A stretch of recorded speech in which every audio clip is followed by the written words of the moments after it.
So, to begin with, I want to say something which I think of as sort of truth in advertising about this course and about the philosophy department. This course is just not like any other course in the philosophy department. So if you like this course and you want to have more of it, I don't know what you're supposed to do, but probably not sign up for philosophy. But because philosophy courses, which I think are terrific, read the books of great thinkers who think that they've got the right answer and who give arguments to why they think they've got the right view of God and human nature and politics and ethics and so forth. They give their arguments, and then philosophers learn to criticize their arguments and think of counterexamples and maybe hopefully make better arguments. That's just not what we're doing to do. The books we read are books that have revealed and sort of, in a certain way, created, I'm going to qualify all this in a minute, a world, focused a world. And what we want to understand is what it's like to be in those other worlds, of those 5 or whatever it is books that we're going to read. And it's a wonderful, exciting project, but it's not what we do in the philosophy department, what I do in my other courses. And it's not even, and this is the other half of the truth in advertising, a great books course, which you might well think it is, because these are all great books. And if you go and tell your family or something that you're in a great books course where you're reading everything from the Odyssey to Moby Dick, they'd sort of understand. But there's something, I have something against a certain understanding of great books. And that's the understanding that the great books are the ones who got it progressively right about whatever, about human being, about nature, about God, and so forth. They're more like what I said about philosophy books. And these books that we're reading, I want to say, shouldn't be treated as great books, and I'll explain more why in a second. I'm going to call them great works. They're works of art. And we're talking about works of art and what they do when they work. What they do when they work, they show you a world. And now, what do the great books people think? Well, the great books people have a kind of, what you could say, humanist understanding of great books. They think that there's some great truths about human beings, and gradually cultures, particularly our culture, it's a very smug view, humanism and the great books view.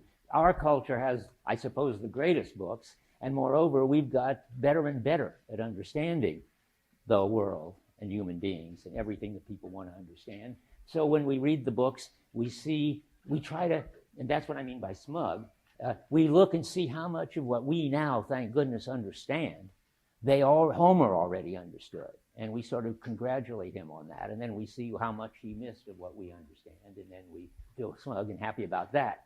I've got one quote from somebody named Kivy, whom I've never heard of otherwise, perhaps deservedly, and who's gives such a good smug account of what great books are and why you should study the humanities, which I think is so wrong-headed that I'm going to read it.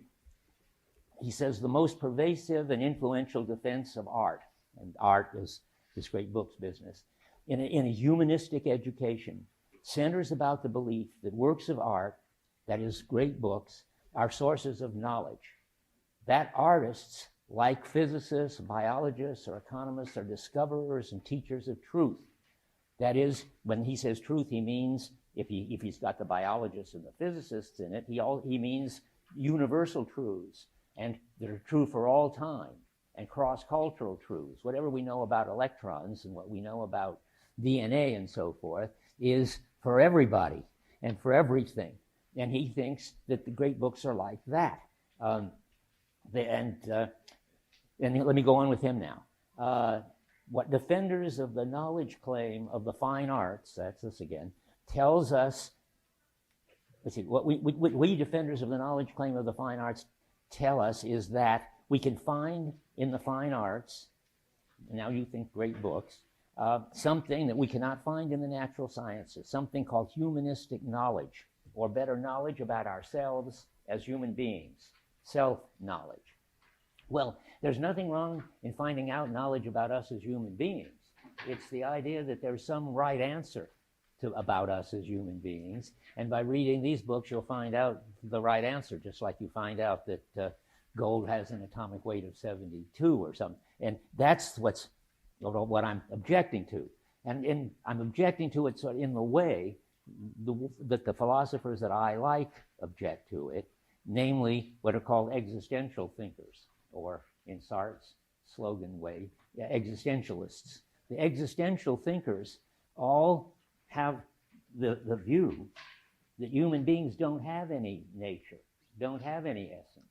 There isn't any right answer to what we need or what kind of beings we are or what we shouldn't or shouldn't do, according to these existentialists.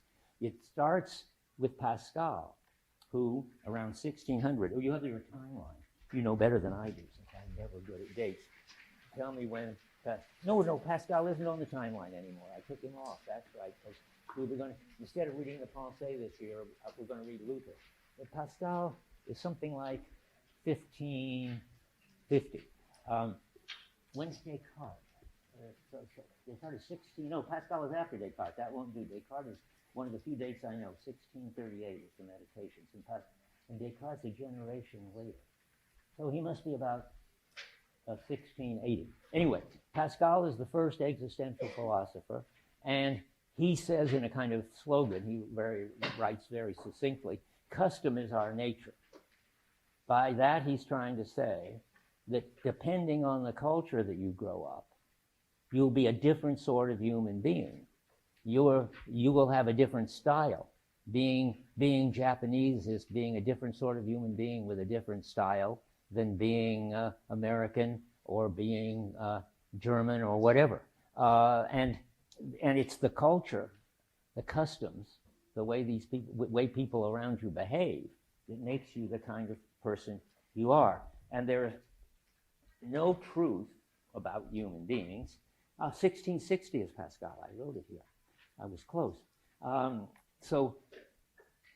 And that means that Pascal is saying, customs are nature. There are no universal cross-historical answers to what human beings essentially are. So what do you find out?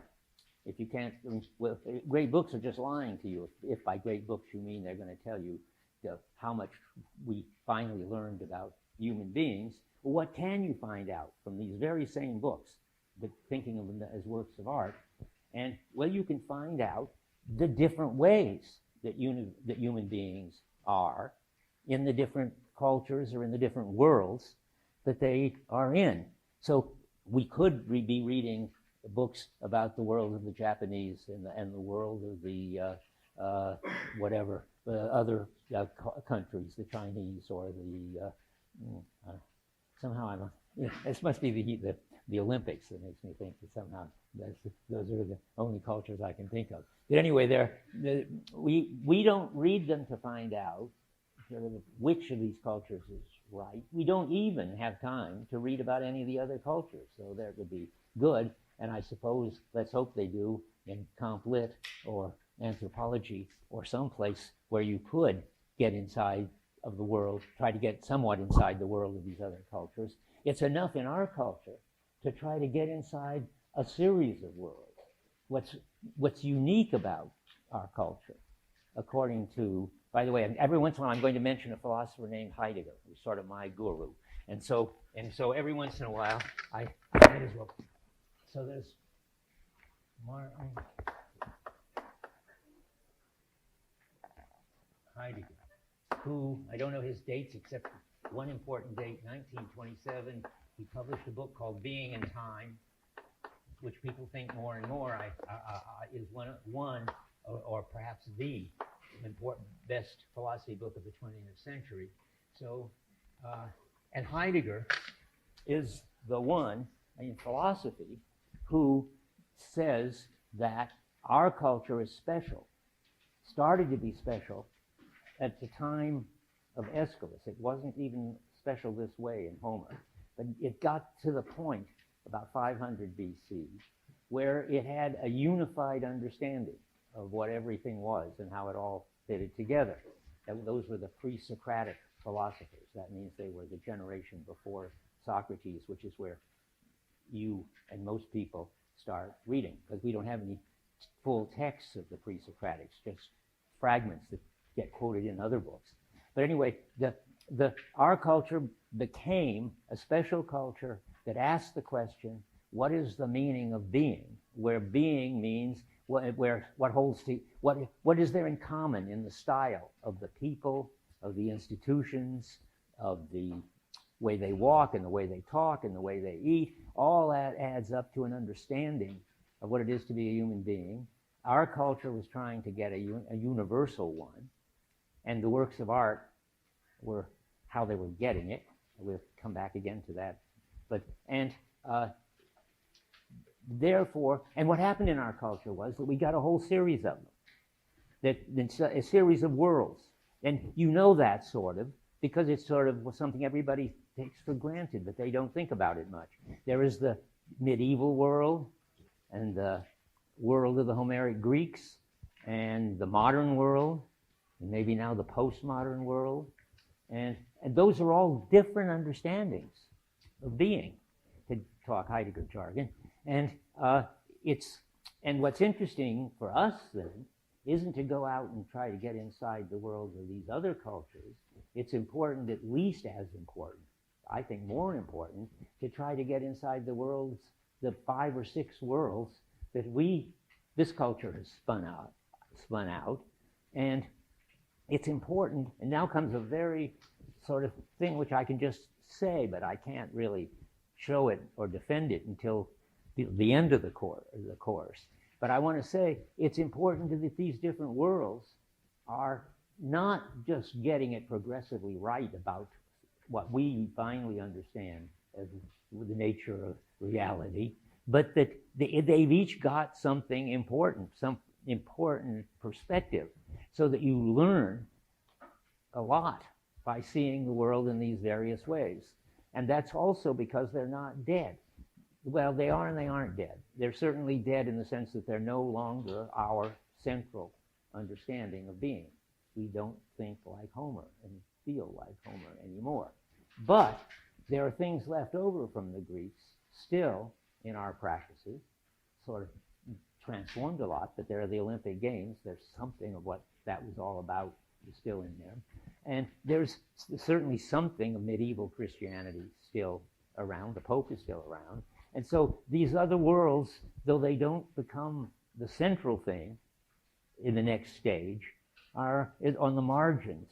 And it's important to sort of preserve them because they've got insights. Now, the thing I believe, and didn't yet clearly say, is not, I think that the humanists think things get better and better, so why don't you just read the last book in the series? I think, one, that they've all got interesting insights, and we should read Dante to find out about how the medieval world looks, and we should read Luther to find out how the modern world looks, and so forth. But I think, moreover, and this is the controversial but fun thing to do, is they understood more than we understand.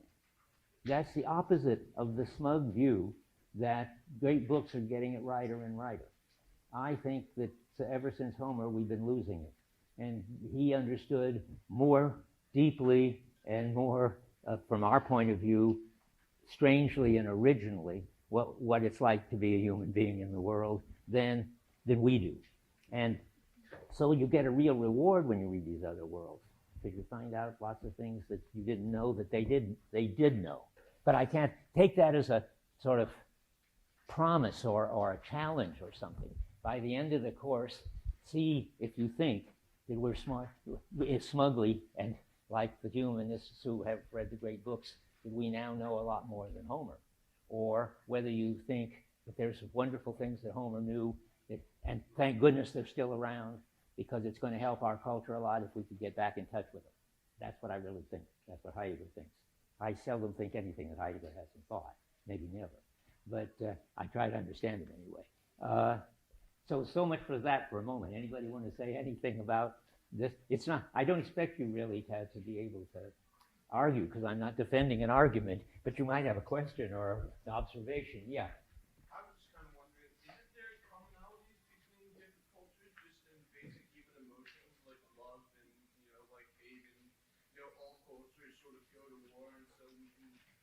some ways even understand other people and other cultures, regardless of the fact that they were raised in a different way than we were? Or I a see. different world? I doubt it, but it remains to be seen. Love, did you say love? I think you did, is a good example. It's just amazing how differently, I'll tell you now, but you have to see it when you read it, that Homer thinks about love, and that Aeschylus, well, never mind, Aeschylus doesn't think about it very much, that Virgil thinks about love, and Dante thinks about love. You wouldn't recognize them as the same thing at all. And so, and in wars, I don't know if I can do it off the top of my head, but I mean, we certainly don't go to war in Iraq so that our soldiers can perform heroic deeds, so that people can sing about how great they were at dinner parties. But that's what happens. That's why the Greeks went to war with the Trojans. That plus the fact that the god Ares, who's in charge of war, yelled at them, and when Ares yells, everybody gets very aggressive. That's another reason, but it's not our reason. So it's really things are much more difficult and different than you think, and that's really what makes it so interesting and exciting to read these books. Yeah. So the Homeric Greeks had their own way of fighting and dying, and their own appreciation of the people who sang about the things that were happening in the culture, what our translation calls the harper, in this case Homer, and they understood that people could be heroes, and that they could also be, and I don't know what the opposite of heroes are very well. I think probably slaves, not literally slaves, but the kind of people who let other people walk all over them, and who are sort of forced to do what other people want them to do. And the heroes who are self-sufficient and and people sing songs about their great deeds. That's one stage. But then, to get a sense of the difference in worlds, jump from there. I'm skipping Athens and Rome for the time being. We'll get Rome when we get Virgil. But jump to the Middle Ages. They've got other practices, very different ones. Humility, confession, prayers, tests to see whether people have performed miracles. And out of that, you get different kinds of people. Instead of heroes and slaves, what do you get? Saints and sinners. And it isn't as if everybody's, a little bit of a hero and a little bit of a saint and a little bit of a sinner and so forth. It's just impossible in Homeric times to be a saint or a sinner. They just don't have the mood for it, or the practices for it, or the institutions for it. To be a saint would be, for the Homeric Greeks, to be a loser that lets turn the other cheek and let people walk over them. That would be more like being a slave. And to be a hero for the medievals is even more interesting. That would be to be a self-sufficient person, so glorious that you get to be sung about and practically worshipped like Achilles. And what happens to those in the Middle Ages? They are super sinners because they claim to be self-sufficient and so forth. You'll see Dante puts Odysseus way down in hell, I think 8th circle down. And there is no place, there is no way to be a hero. So I just sort of give you a feel for this. And sort of loving and compassionate would be just weakness in the Homeric time. And then we moderns, I was trying to just give you the name for these different worlds. Our world is partly invented, invented's the wrong word, focused or developed by Luther at the beginning, but by Descartes. I'm not sure whether Descartes is, Luther you all must, of course, know, and most of you probably have heard of Descartes. So René Descartes, I think I spelled it right. If I don't, let me know. I'm dyslexic. I make up spellings all the time. And Descartes invents, well, again, I keep using that word, which is the wrong word, but because you just can't make up these things out of nowhere. the people who make great works take something which is already on the margins, which is already even moving in on us, to talk Heidegger jargon and language, and make it central. So Luther, but just to go back to Luther for a minute, starts modernity by emphasizing the fact that we are we in a certain way independent and self-sufficient. Not that we're independent of God, but Luther thinks we should not be following what the Pope says or the Prince says, but we have to have our own, each one, our own direction from God. And by the time you get to Descartes, 200 years later, Luther, 200 years later, Descartes actually names the new us. They're not heroes anymore and villains, and they're not saints and sinners. What are they? You know so well that you don't know it because you think that it's something general. Descartes actually comes up with the notion of being a subject and this being an object. There weren't subjects and objects prior to Descartes. He brings together practices, focuses them with that name, gives examples of what it is to be a self-sufficient person, and that's a subject, and what it is to be an object, namely something that gets stand over against and gets manipulated by the subjects. And so and then Kant comes along. I mean, it's a sort of a three-way round thing. Luther starts it. This is modernity. Descartes gets to subjects and objects.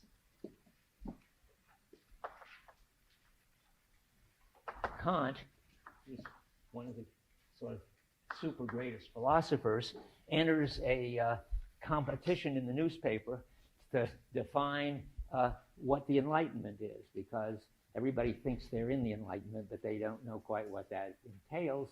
And Kant says the Enlightenment means that human beings finally reach maturity, that they don't behave like children anymore. That means that they do, whatever they do it because they give these rules to themselves about what to do. They are, to talk Kant jargon, autonomous. And Kant says, what Luther sort of was already showing, to be the Enlightenment means that humanity becomes mature, and that means that they don't obey anybody but themselves. They don't obey the Pope and the Prince. I mean, Kant says it outright, so Luther just did it. And so that's almost us. We are almost in the subject-object maturity business. But there really is one stage after that, Heidegger thinks, and people who talk about postmodern. See, that's modernity.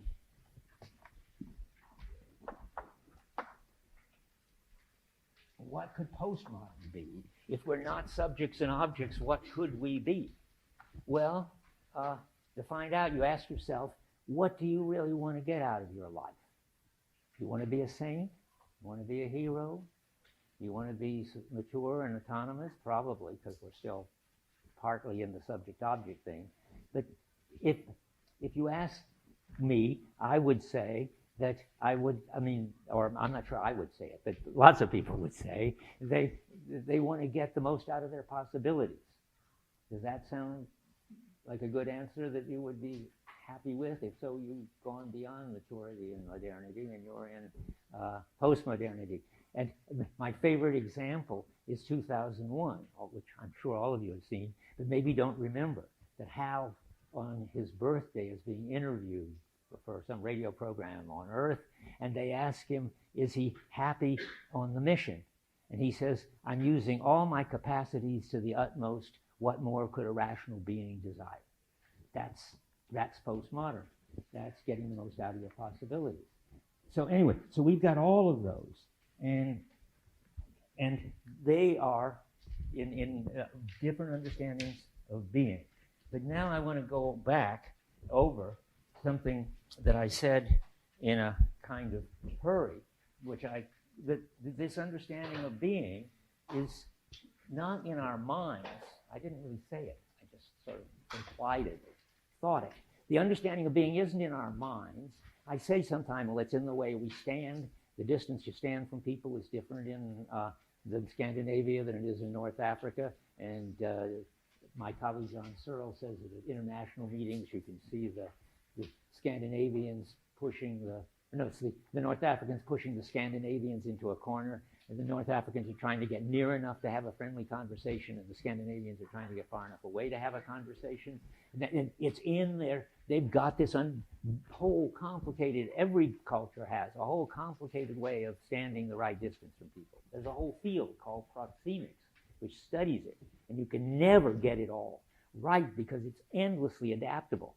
If you did have a certain distance that you felt comfortable with people of our culture, of your age, let's say, and so forth, it's a skill which, if there's noise in the background, you can stand closer, and if the other person's got the flu, you can stand further away, and if you're in a library reading room, how close you can stand depends on how many other people there are in the reading room, and maybe how important you are, and so forth. I mean, each culture has in their bodies, so to speak, a whole complicated isn't even the right word, subtly ramified skill for doing things. Distance standing is not just some arbitrary thing. If you like to put your arms around people, if you feel close to them, that's very different than if you don't. A friend of mine, a Polish friend of mine who spent lots of time in Russia, tells me that the Russian men, diplomats, let's say, are photographed kissing each other, and kissing each other on the mouth. That's just the way they show their affection. It seems weird to us, doesn't seem weird to them. That's just one of the things. But now I'm going to read you, I'm preparing you for something which I think is lots of fun, except that I think I didn't bring the book. Well, I didn't bring the book. So I'll have to tell you, but he writes better than I can tell you. Pierre Bourdieu, whom I won't write on the board because I'm only going to mention him once. He's a famous French sociologist who died recently. But he talks about how in a whole understanding of what it is to be a human being is in the posture, in the facial expressions, in the kind of dignity that one has, in the difference between the way the men behave and women behave. It's all in their body skill and posture. And he says something like a whole way of understanding. He doesn't call it being, but I don't know what he calls it. A whole way of understanding being can be conveyed in the injunction, you should always eat your peas with a fork. I mean, it's just in other words, that's only just meant to show every trivial little thing about what you eat and how you eat it is part of this. I mean, if you eat food with your hands, as in, say, Morocco, you don't serve it scalding hot. And if you eat food with chopsticks, you chop it all up into the chopstick-sized pieces and so forth. All of that is integrated into one picture. And so body, gestures, gender, all that adds up to, let's have a new word for it, a certain style. So you can see the different styles. That's just another name for the understanding of being, as I'm using it now. The different style that there is if you are you can see it in some form, even between the Scandinavians and the French and the Italians and so forth, but in much bigger form between them and, say, the North Africans, and in even bigger form between them and the Japanese. And but each culture has a recognizable style, and then in it, lots of sub-styles. And those are all in a sense of what it is, now I'm back to Bourdieu, what it is to be what he calls a competent adult. And he points out that the children just pick that up by imitation. Nobody ever has to tell you what distance you should be standing. Your parents don't even know that there is a whole field studying what distance they're standing. They wouldn't know, if you started to think about it, you wouldn't know what the right distance to stand was. But you just pick it up by imitation. I take it I've never seen anybody explain this, but it must be that when kids get too close, parents back away. I must have done it. And when kids get too far, you move nearer them, and somehow, it seems like a miracle, this whole amazing understanding of distance, and from there, an understanding of interpersonal relations and how warm they should be and how different they should be between people of different ages and different ranks, all that gets conveyed. So now, I want to jump from that to Melville, because what I'm really saying is this understanding of being is always there, covering making us experience ourselves and everything else with some particular style. Well, Melville has this amazing episode. How many read Moby Dick? That's a more interesting question to me. So few. Well, great. You're in for a great thrill. It's often said to be the greatest American novel. I think it is, and it's so different than any other book ever that you'll find it awfully exciting. So let me. Okay, Melville reminds me to get back to this. Okay, here's Melville's story. Bourdieu. I wish I had brought the passage because it's in good language, but in total sociological jargon. Here it is in poetry of sorts from Melville. It's about Queequeg, who is a savage in Melville talk. That is, a black man from some primitive culture who's one of the sort of wisest people around in the book.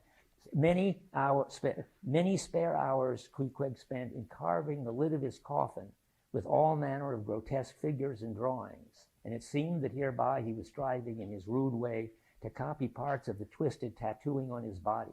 And this tattooing had been the work of a departed prophet and seer of his island, who by those hieroglyphic marks had written on his body a complete theory of the heavens and the earth, and a mystical treatise on the art of attaining truth, so that Queequeg in his own proper person was a riddle to unfold, a wondrous work in one volume, whose mysteries not even himself could read. That really says a lot. I mean, that says that it's all in your body, again, your distance standing, your moods, your posture, and so forth. Now, but it adds this interesting thing that, and this is the next point I want to talk about. Anyway, your understanding of being is so much a part of you that it's so close that you don't see it. You don't know about this distance standing thing probably until I told you, and even now you don't really know it. You can't know it, you just do it. If you tried to do it consciously and figure out where to stand, you wouldn't know where to stand. It's in you in a different way. And so the understanding of being is, and this is important to get back to the works of art, is invisible in three important ways. One, it's so much embodied that, in Heidegger jargon, it's so close to you that it's the furthest thing from you. Secondly, it's so pervasive that you can't see it because it doesn't have any contrast class, the way the goldfish presumably can't see the water. You can't see the understanding of being that you're in because it colors your style, our style, what we have now, the 20th century, now descended from the Greek culture, is so pervasive, each one of these epochs is, that the people in them couldn't see them. But somehow the artist can embody them in a work of art. But I'm not ready to talk about that yet. I'm giving you three ways that you can't see it. It's in your body, so close to you, you can't see it. It's everywhere, so pervasive, you can't see it. And it's got to be invisible to do its job. That's what I was thinking when I was saying you can't think about the distance you should be standing all the time from everybody, when you're in the elevator, when you're in a crowd, when you're alone, and so forth. Yeah, but more generally, it's like the light in the room. The background style stays in the background. I'm just calling it background because like the light in the room, you don't look at the lights. It's because, the lights could just disappear. You could just have a kind of general luminousness. The important thing is that the light has to get out. You don't think about it. You don't see the light. Because the light withdraws or vanishes or so forth, you see the people. And if the light has different color, you don't even see that because it goes to neutral because of our color constancy. So that there's always, this style that we've got does its job by being invisible, and just as the light in the room does its job. And if you could see the light in the room, of course you couldn't see the things. You filled the room with smoke or dust or something so that you could see it all as lit up. You couldn't see the people anymore. It's got to withdraw so that you see on the basis of it, with it in the background, invisible, what you do see. Yeah. Do you think that you could see this by immersing yourself in some other style, like going to? Yes, very much so. In fact, that's what Melville did. Most of these people couldn't see it that way because they didn't have any options, Homer or Virgil or Dante. But finally, yes, you could, if you went to another culture, see all sorts of interesting things about your own culture which were invisible to you before. And that would be one way to do it.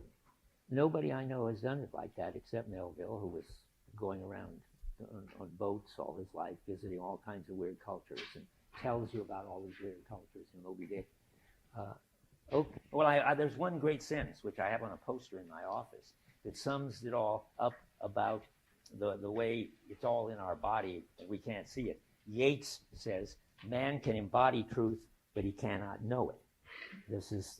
That is really, man can embody the style. Man can embody the understanding of the being, or of course woman too, of the culture, but it's so close to them, so pervasive, so withdrawn, that you can't know it. And then comes the question, well, but how do we get to know it at all? How do we get to know the style of our own culture? And it's important to know it, because if you know it, it's important to see it, because it's important to see what you all share in your culture, and to preserve it, and to enhance it, or maybe rebel against it. So far I've just been telling you how hard it is to see it. Now I want to switch around and say, is there anybody or anything whose job it is to make you, to hold up to you and make you able to see the style of your own culture? And the answer is supposed to be, that's the job of a great work of art. That's what Homer's doing, and Dante and so forth. They are making something that so glamorizes the style that it just stands out and you see it. In Heidegger jargon, it shines. At this point, I always want to use as an example, though it sort of trivializes maybe what I'm saying. Maybe I'm not sure whether it's politically incorrect or not. But anyway, I think Marilyn Monroe is a kind of work of art in that respect. I mean, she shows it glamorized what in our culture at that stage, and it was in the 40s or something, it was what it was to be a woman. And she showed it in such a way that all men wanted that kind of woman, and all women wanted to look like that and act like that, which was one could try to spell out the style of it. But there was a certain style, there always is, of being a woman, of being a man, the feminine and masculine style.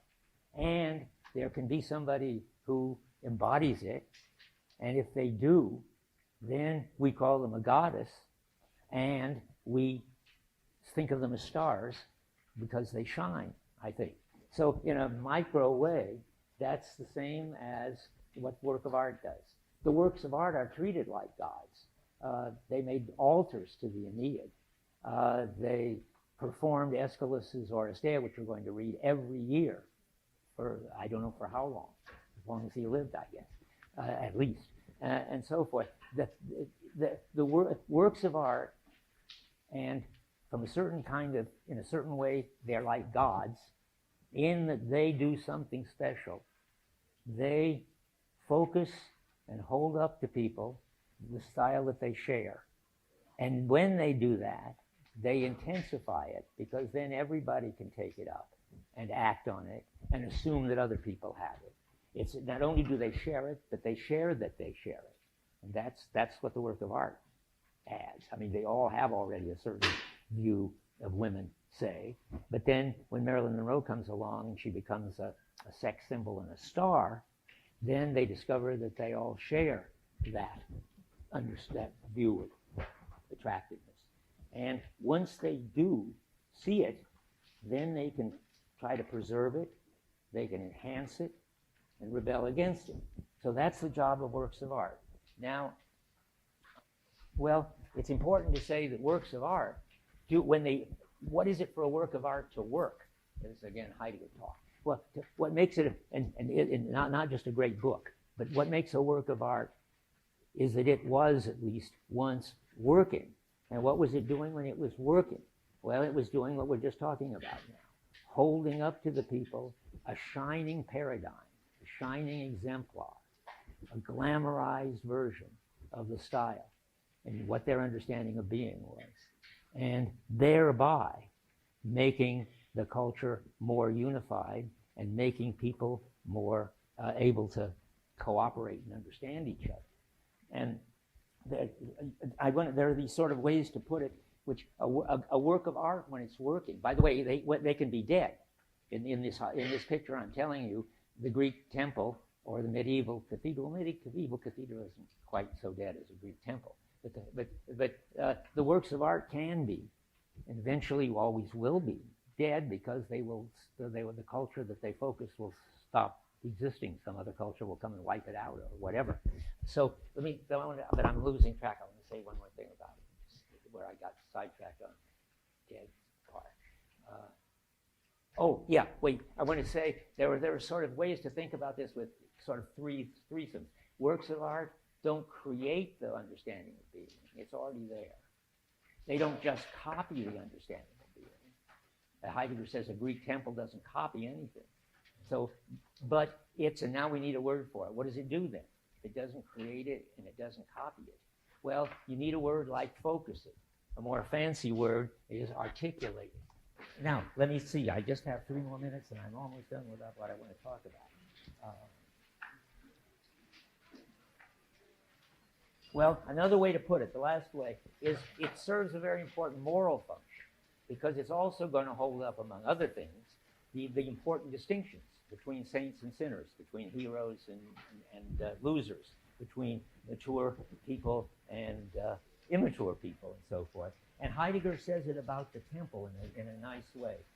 It's the temple, this is the Greek temple, in fact a certain Greek temple he admired in Paestum. It's the temple that first fits together, that's the articulating, and at the same time gathers around itself the unity of those paths and relations in which birth and death, disaster and blessing, victory and disgrace, endurance and decline acquire the shape of destiny for human beings. The all-governing expanse of this open relational context is the world of this historical people. And what I've been saying is that the Greek temple then would be a work of art. It focuses the world. Now I better stop. So we talked about understandings of being and how they are the style of a culture and how they're so pervasive in a culture that they're like water to the fish, that the people in the culture don't see their style any more than we now see ourselves as having the style of two people in the early 21st century. But we will someday, people will look back and say, oh, we had this funny or sad or energetic or whatever style we've got. So it's also so much in our bodies that it's nearest and furthest away. I'm just saying things I already said. But then the question is, how do people ever become aware of it if it's so pervasive? And why do we care? Why should they become aware of it? Well, the answer is that it makes a big difference if the work of art now, I'm jumping too many things trying to say what I said. So first, how do they come to see it? Their style, their understanding of being. Well, they see it in the work of art because the work of art is a cultural paradigm that is embodied the style and glamorizes the style so that it shines, so that everybody can see themselves and everybody else in the light of it and see that everybody else sees the same thing. They share a certain style, a certain understanding of what it is to be a man or what masculine and feminine and what it is to be objects, which objects is already a different style, what it is to be things, and they come to share that they share it, and that's a big important step, not only unifying the culture, but sort of amplifying the culture, or as I put it last time, focusing the culture or articulating the culture. That makes it very it changes it. It enhances it. And then there's another job that comes along, and that is that people need to be preservers. That is, and so it's tied up with now where am I with my preservers? Here. Okay, so if we were just in the humanist tradition, remember that, where great books just tell you truths about what it is to be a human being, what human nature is, and what objects or things are, and so forth. You know, things are different in different epochs. I think I may have said this, but just so you see me tripping over the fact that there were things, but then there were creatures, because God created them all. Then there was objects, because Descartes was like a work of art. He sort of focused a new understanding of what were once upon a time things and then creatures. And now we've got another understanding. I don't know if I mentioned that, where everything, I think I did, everything is resources, and you want to get the most out of your possibilities and optimize everything. And that's again, another such. But I'll try to keep saying things, because that seems to be the right name for these entities. That's a very abstract name that get changed as the history of being goes along. And a history of being, I must have said this too, but I say it again, doesn't go along somehow continuously, in which these things gradually change. The history of being has these huge, epochal, as Heidegger calls it, changes. You don't gradually go from Homeric Greece to Rome's understanding, and you certainly don't go gradually from there to the Christian understanding or to the modern. It's all, each time it's a big leap. It's a Gestalt switch. And you'll hear a lot more about that. I can't say much about it yet, but when we get to the Gospel of John, that's where the switch is the clearest and how it works. But on the humanist understanding, the great books are just getting it better and better, getting it righter and righter about what it is to be a human being and what it is to be an entity of some sort and so forth. It's telling us universal truths. It's trying to get a copy of reality. Then if you are a humanist, you think that works of art are good if they are a good copy. And the word for this copying function is mimesis. You don't need to know that, but that is, the work of art is trying to hold up the people the right answer, so to speak, of what it is to be whatever. And there's no, it doesn't do this job of focusing the culture. And it just tells people in a groping way what's true, and it doesn't need preservers. That's what I want to come to. I mean, it's just a fact about the way people are, and it's a fact about that you can copy and represent and show in a work of art, but it's not, if it's just a copy, if it's just a great book, it's not making the people what they are, that is, heroes or slaves or saints or sinners, and it doesn't require the preservers to make it work, because it isn't working. I mean, that's not its job. If its job is to be a work of art working, to talk, that's sort of Heidegger talk, then it's got to not only hold up to the people what they all share, but they've got to appreciate it and have rituals and have celebrations and so forth that continually affirm and reaffirm it. You'll see that next time when you read Aeschylus. Aeschylus is constantly, that is every year, the same play. They don't get tired of it because it's showing them what's important about being an Athenian. And the Greeks never got tired of Homer, who was showing them what it was to be a Greek. That is, Homer was that's the first work of art, maybe in the universe, at least in our world, that is on Earth, because before you can have that, you've got to get together a unified understanding of the culture, and then find a single paradigm that holds it together and expresses that, that unity. And there's no other culture, as far as I know, that got that. If I miss it, somebody who's in anthropology or something, let me know. Homer is, another person said, the poet's poet. He's the most powerful poet that ever was, because the Odyssey kept its influence for 7,000 BC until 700 BC. 700 BC until at least the end of the Athenian Empire, which is getting sort of around, I don't know, 50 or something BC. So where's my time chart? Look on the time chart. It tells you better than I can tell you. When does it tell you that the next epoch comes in? And tell you the Homer story. Does it? Maybe it doesn't, so I'll have to put it in. What's the date that it gives for the Odyssey? Something like 700 BC, I think, right?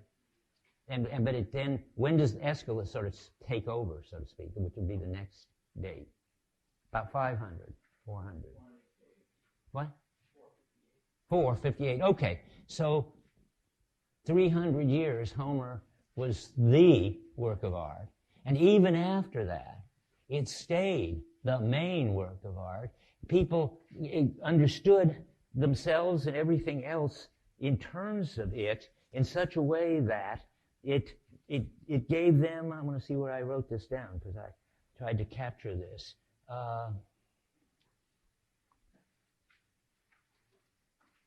It showed them, again, what it is to be a human being. In Heidegger language, it gives them people the outlook on themselves. It gives things their look and men their outlook on themselves. But then I was trying to find what I want here is all the uses people made of it.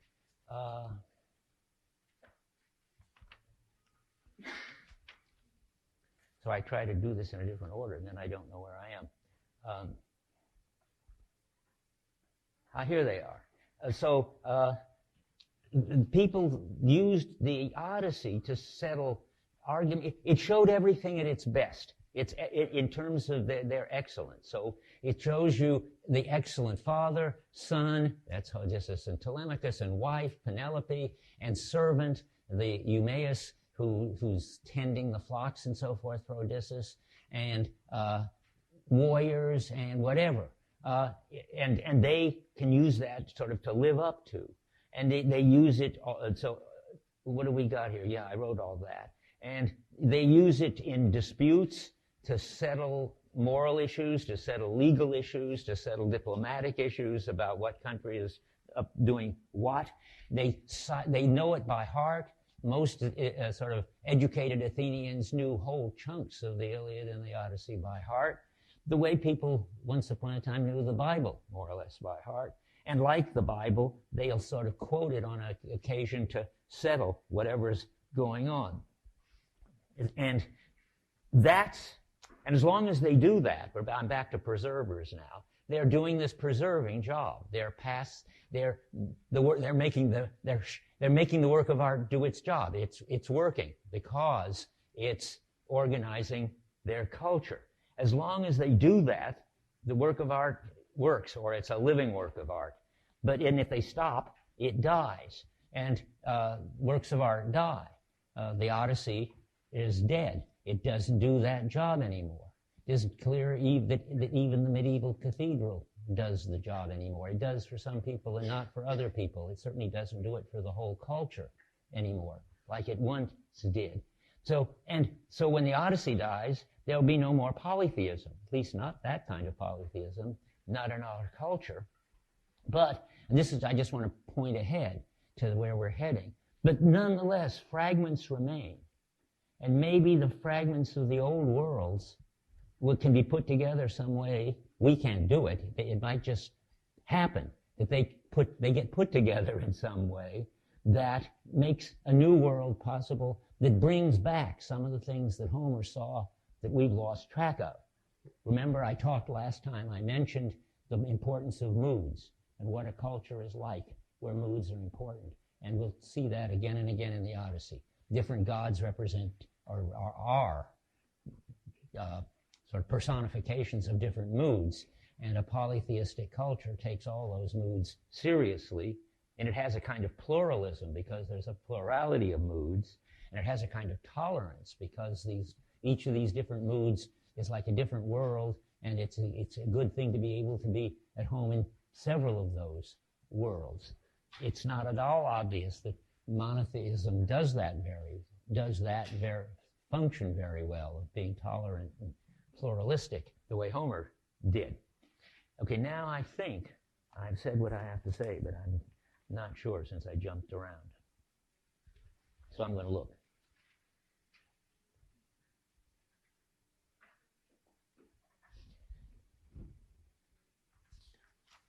And so the works we read are the works that focus cultures. I don't know if I said that. It's so obvious to me. So Homer did it for the Homeric culture. Aeschylus did it for the Athenians when they became the classical Greeks, so to speak. Virgil did it for the Romans. In fact, he's the only one who was actually, so to speak, paid to write a work of art. Augustus said to Virgil, go write a work that shows us who we are and that we can all believe in. And Dante put together a total, absolutely complete picture of the medieval world. Its totalness and its completeness was part of the point of it. And then Luther set up a whole new world. And then it sort of stops. Descartes' part of that modern, that Luther starts and that Descartes and Kant kind of finish. And now we don't have any. And that's an interesting question we'll have to talk about again at the end. Why don't we have any, and could we get one back, and what would we salvage if we did? But so you see how the course is supposed to be anyway. That these books aren't chosen at random. I didn't choose them, so to speak. They are the works of art working that have shaped the epochs of the West. Hand up, good. What? Interesting, Don Quixote, there's a very interesting, important book, and it has a very important role in the development of literature, but I don't think it holds up a world. If anything, it makes fun of a world, and that's not enough to establish a world. But that's interesting. There can be great books, but they're just not works of art working, and I think that's a good example of one. And it's always good to have a counterexample so you understand what the limits of what you're saying are. It's not enough that everybody reads Don Quixote in the Spanish-speaking world and knows part of it by heart and so forth. It doesn't do that job, I think. And if somebody thinks it does, then it would be interesting to have a paper arguing it. Anything else? That was helpful. No more comments. Yeah. Faust. Oh, you have good ones. Goethe, when he wrote Faust, was trying to write a work of art. And the Germans take the Faust story that Goethe wrote very seriously. So I have to think, but it doesn't work, I think, but I have to try to think why. I don't know if I can figure it out right here. And probably very few of you have read Faust. How many have read Faust? Well, more than I would have thought, but not enough for me to figure out on my feet why it doesn't do how you could tell it doesn't do. I think it's something like all aspects of the culture don't fall under it, the way if you believe in a creator God, everything is a creature. I mean, Goethe's got a good example of a romantic understanding of what it is to be a human being in Faust. Not romantic in the current sense, but in that sense of will. If anything, it's got to do with willpower. Is Faust enough of a figure to be the one who focuses what willpower is? Because that's one of our epochs. I don't know. I don't think so, but I don't know why. It's a good question. Yeah. Proust certainly didn't do it, but he did something else. I mean, Proust was so interested in the inner, but he did end up showing the world of that time.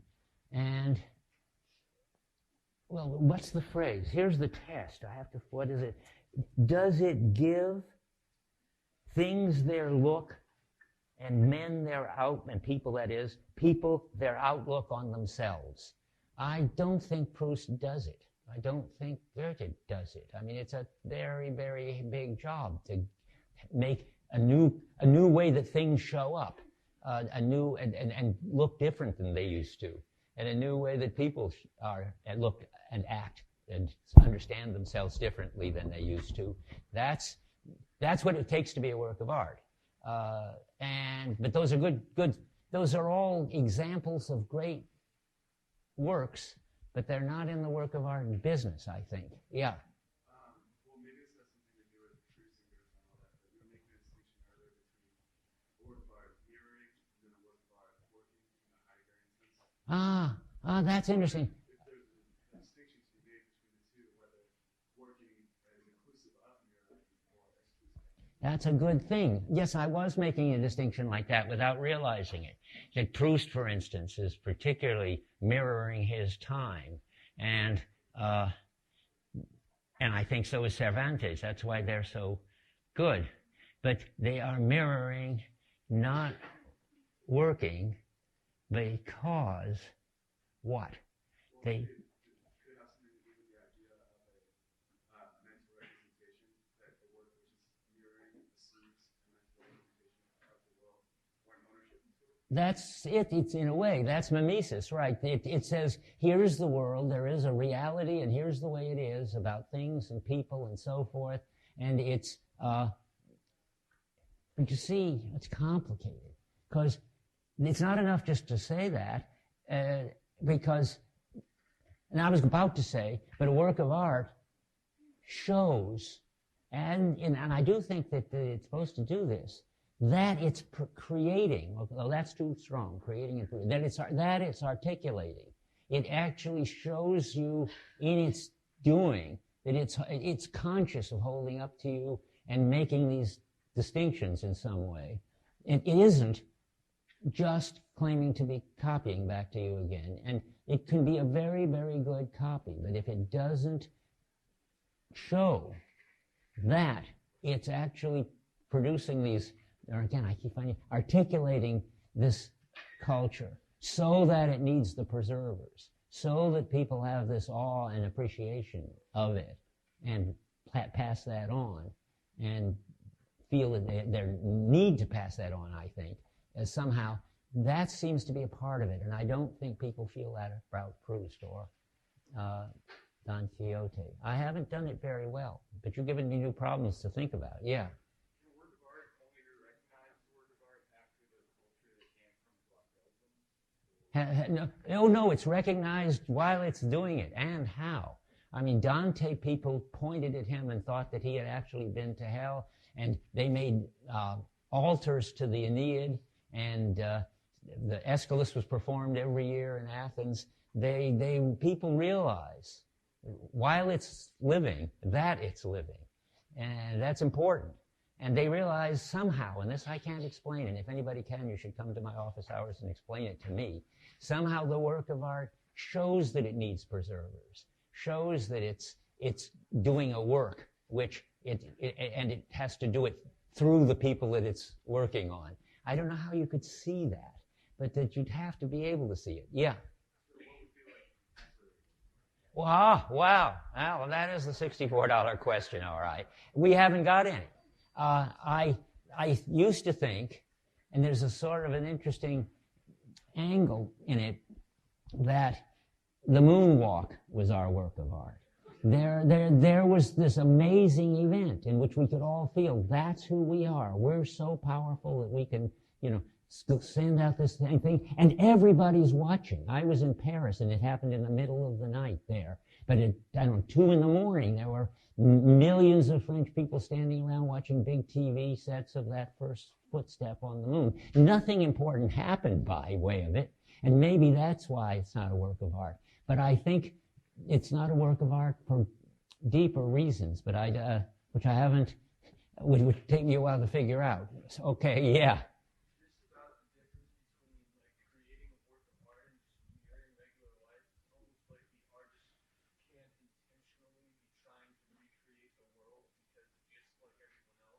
Artist is still submerged in the world, and so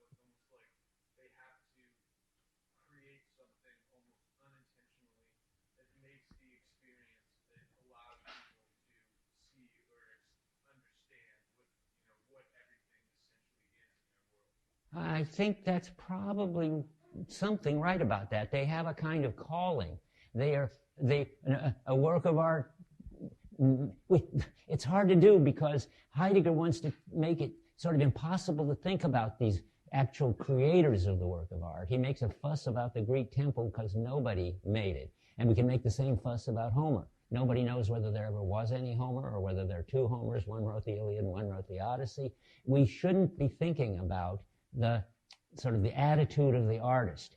And it turns out that you get some pretty funny attitudes, because I think you're on the right track. If we thought about the attitude of the artist, we'd want him to have a kind of calling which led him to do this in a way that he didn't even know he was doing it. But that isn't so. Aeschylus knew that he was trying to show the Athenians exactly who they were. And Virgil, as I say, not only knew it, he was paid to do it. So it isn't, but I think it doesn't matter. The question is whether when they get it done, it's a cultural paradigm that shines or not. And that's determined by what it does to the people who live in the light of it. Okay, you've given me lots to think about. And anybody who wants to come and talk about it, I've got office hours from 2 to 4 on Mondays, and 303 Moses. It says so on the syllabus. And what usually happens is, I might as well tell you, I mean, I realized once that I was having these interesting conversations with one person at a time, while the rest of the people were hanging around in the hall trying to hear what was going on. And it was a totally stupid and inefficient way to do things. So now, all the people who want to talk about that week's stuff should come in and whenever they want, and there's a kind of ongoing an ongoing discussion section about what I said and what you heard and said in your discussion sections, and it just goes on from 2 to 4. And you're welcome to drop in any time. And if you have something you want to talk to me about privately, then you tell me, and I'll either throw everybody out or make an appointment to talk to you when they're not around. Okay, so much for that. I hope to see lots of you on Monday. Well, let's not worry about it. If I see too many of you, there won't be any room for anybody. But I think that's all right. It won't happen. Anything else? Yeah. Well, I'm wondering, when I look at the United States and our culture in particular, I think there's a lot more reverence for things like our constitutions, like Declaration of Independence and so forth, than I see in other cultures. Wouldn't you argue that those are almost like the great words? I think that's a good one. You've got yes, I think the way we treat the Constitution, it is like a work of art. It has the character of telling us who we are, and we have to try to apply it to every possible situation, even new situations that it wasn't written for, because we're trying to see everything in the light of it. And that is fine, because they don't have to be books. I've never said this very clearly, but you're forcing me to say it clearly. Heidegger, back to him, when he starts out talking about the Greek temple, but then he generalizes it and says, anything that, and that includes not only thing-like things, but people and documents like the Constitution, anything that does this job of telling people what the kind of people they are and what they're up to and so forth, it is, in jargon of Heidegger, truth manifesting itself, which means somehow it's a way of showing a certain truth about how things are, not a truth that goes on whether the work of art is there or not, or even that goes on if the work of art is there and we're not preservers. But if you establish a certain way of looking at things, then even you can be a work of art. I mean, I keep saying this about Descartes. I mean, Luther and Descartes are works of art, no question about it. It's not them personally that are works of art. It's the writings of Luther and the writings of Descartes. But they're doing this job. And I think you're right. I think that the Constitution is doing this job. Just to give you a far leap of different, and yet I don't know whether it means anything to you, so I don't know whether I should talk about it. Does Woodstock mean anything to you anymore? Or you know what it was and how excited people were? And it almost got off the ground as a work of art. I mean, it did better than the moonwalk. because it tried to show a new understanding of how it was to be a laid-back, loving, unpossessive, unambitious human being, not getting the most out of your possibilities, but enjoying your life and other people's, and doing it all with music. And it didn't try to overthrow technology. Technology was there in the background, but it was serving this, what was it called? The something of love, wasn't it, in those days? The what? Yes. And if it had taken off, if there had been more Woodstocks, then people had said, yeah, that's what we should be doing. That's what we really are. That's important. That's what it's all about. Then it could have been a work of art. But it just wasn't, I think it wasn't deep enough, and it wasn't inclusive enough or something to do it. The Constitution, though, it's a lot less exciting than Woodstock, does it? Yeah. I was just wondering, something to be a work of art, how much of a world or people does it have to represent? Because something like Woodstock or something like Human Odyssey couldn't possibly represent the entire work, like the entire world or the entire group of people. So Well, at what point would you consider? oh, I see. Well, that's important. Let's first clean up your vocabulary. You could say this, but we don't want to say represent, because unfortunately represent is like mimesis. It suggests a kind of copy of what's there. Articulate, just have a jargon word that is focus or whatever. Anyway, but that's an important question. It certainly isn't a question of how many people, but it's how inclusive it is. Because after all, I don't know how many people were in Athens, but not all that many. But Aeschylus was a super work of art for them. I think that it's got to be very inclusive. I think maybe that's one of the things that's wrong with Woodstock. Only the young people who understood and loved that kind of music were really in on it. Their parents weren't in on it, and so forth. But the really ones that worked, the Odyssey was for everybody. That was what was interesting about it. There's no class of people, no, I don't know, race, gender, or whatever, of people who don't find their exemplar in the Iliad or the Odyssey.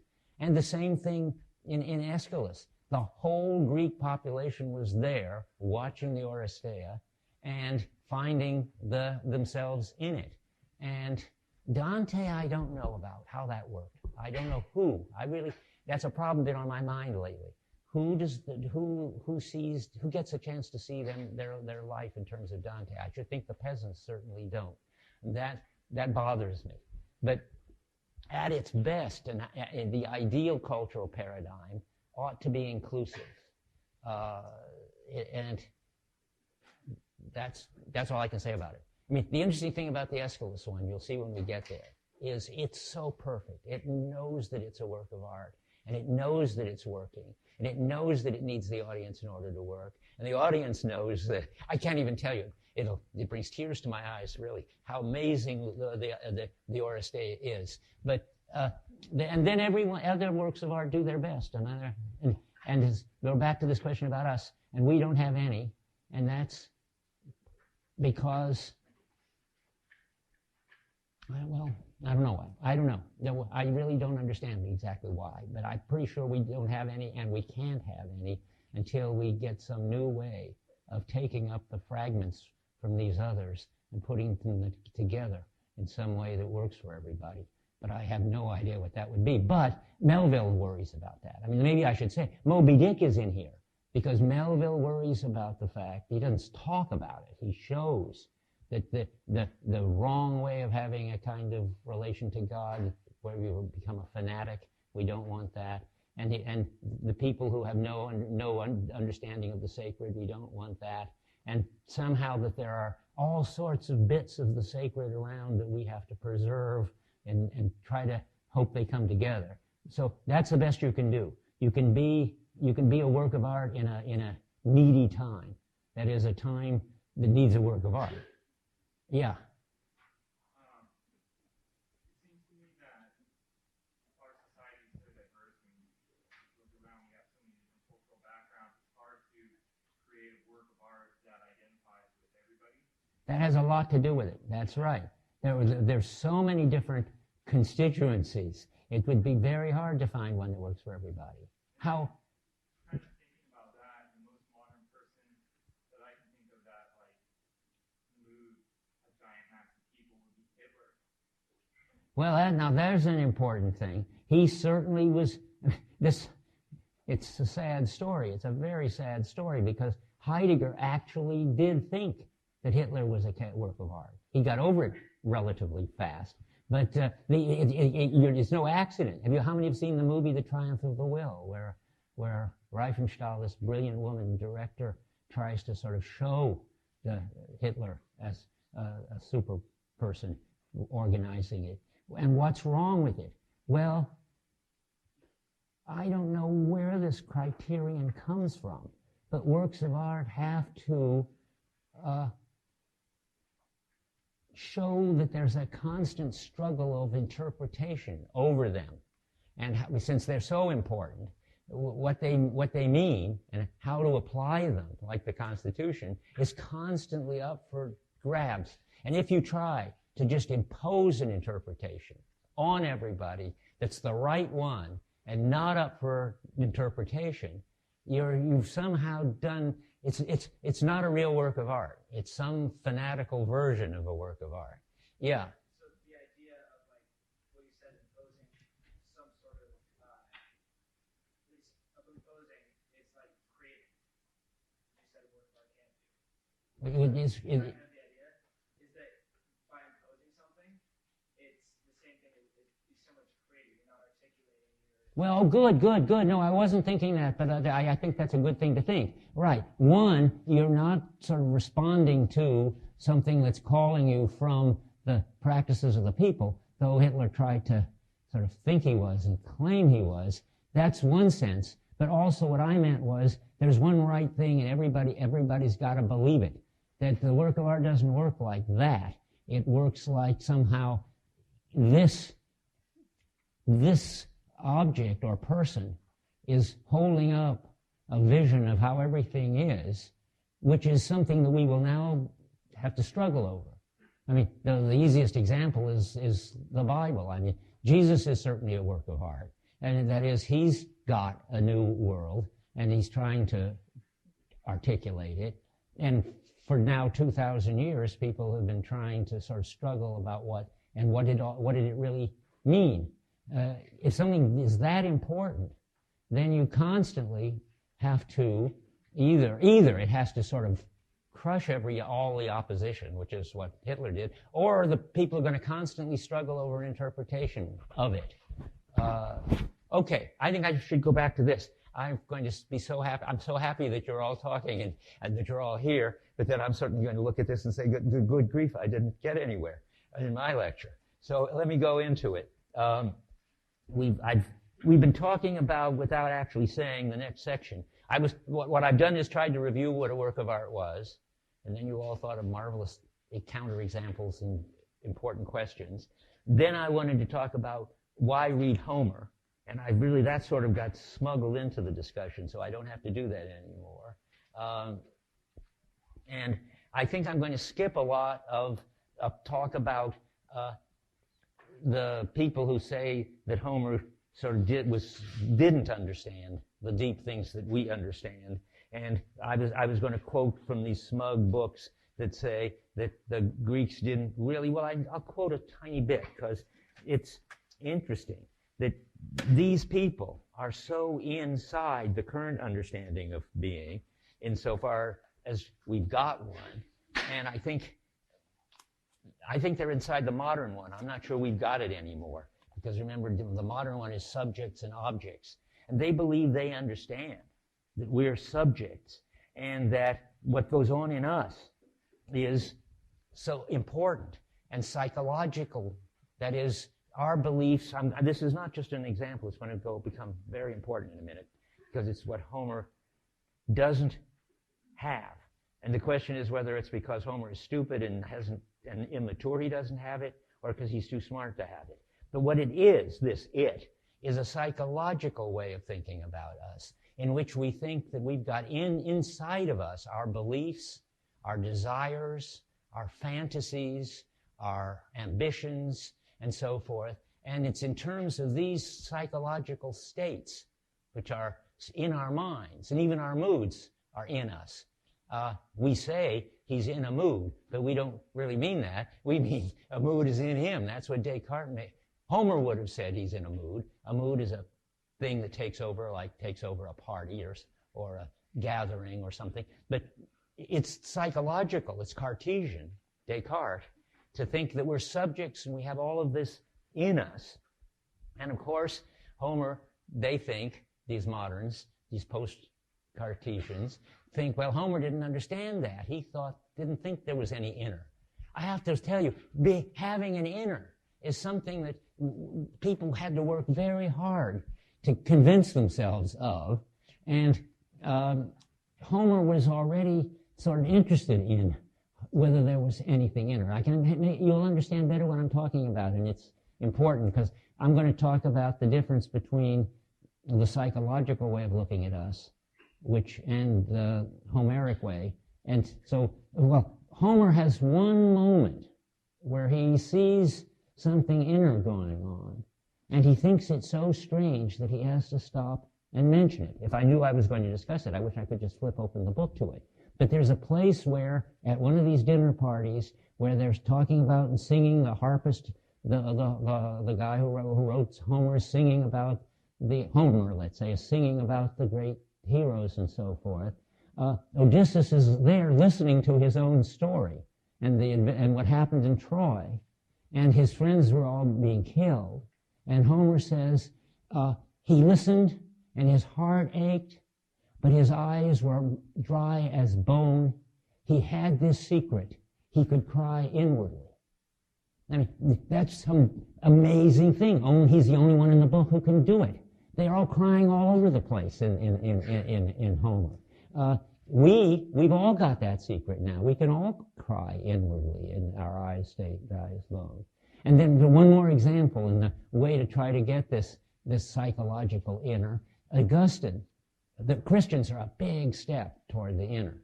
They thought, and we'll see when we get to the Gospel of John, that people's desires were very important and sort of defined who they were. You don't find Homer talking about anybody's desires. He just doesn't care about their desires any more than he cares about their dreams or their fantasies or even about their beliefs. He wants to see sort of what they're doing and how and whether they are in sync with the world. That's what interests him. But Augustine has this amazing ploy in the Confessions where he talks about the fact that people came from all over to watch St. Jerome read the Bible. Now, what could he be doing that would be so interesting that people would come from miles away to see him reading the Bible? Anybody can guess after all I've been saying? He was reading it to himself instead of out loud. He had discovered that he could communicate, Augustine says, with his own inner self without having to go through listening to himself read. And, of course, that's another step toward this inner. So by the time you get to these people who write books like The Greeks and the Irrational by somebody named Dodds, who's got this famous book, he's saying how, unfortunately, Homer doesn't understand the psychological. Let me read just an example. The recognition, the insight, the memory, the idea have this in common. They come into a man's head. Often he's conscious of no observation and reasoning which led him to them. But in that case, how come we call them his? Something must have put them there. And since they don't know what put them there, which really is their inner psychological states, the Greeks have to say, the Homeric Greeks, the gods put them there. They don't understand, I'm on page 13 of this Dobbs book, they don't understand the importance of psychic, that is psychological interventions, or they don't understand the subject's own consciousness. All that, they sure don't, because they've got a different way of looking at the world. But I'm going to stop talking about them. Maybe I'm going to do one more, because I want you to see that there is a whole, these are the top most popular, at least when I was a student, for all I know, by now they've been replaced by other hot books on Homer, but they will do. So here's one more on page 20. We believe that a man advances by way of his own will. That's another inner thing, your willpower. And Homer wants to explain the source of his increased strength. He says he has to say it's the responsibility of a god. Now, I'm not reading this one by accident, because for the rest of the hour, I'm going to talk about Telemachus. And you read about Telemachus. And now, something happens with Telemachus. And the Greeks do indeed say that what happens to Telemachus is a responsibility of a god. We, these great humanists, believe that a man advances by acts of his own will, through his own power. The more autonomous you are, the more you are able to direct your life by your own inner conclusions and beliefs and your willpower, the more mature you are. But they don't have that. They don't understand that. So when Homer wants to explain an increase of strength, he has no recourse, I'm reading from Snell, but to say it's the responsibility lies with a god. And Homer always thinks of this whenever somebody makes what we would call a genuine personal decision, and then they have to think that somehow a god plays the key role. And now, I think you'll see in Telemachus that there's they've got a lot to say for themselves. There's something important going on. So let's see.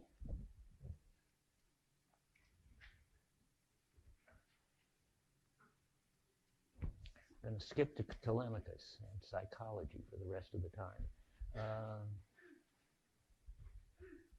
I don't know whether I want to look at this one or not. Let me see. No, don't. Okay, we're going to Telemachus for the rest of the time, because I want to stick with what you've been reading, because you have opinions about it, presumably, and because I have too, and we can compare them. So Telemachus is an interesting case of whether you can try to give a psychological explanation of what he did, what's going on with him, or you can give what I'm going to call an ontological explanation. Psychological. I'm going to try to spell. Psychological. I think I did it. And ontological.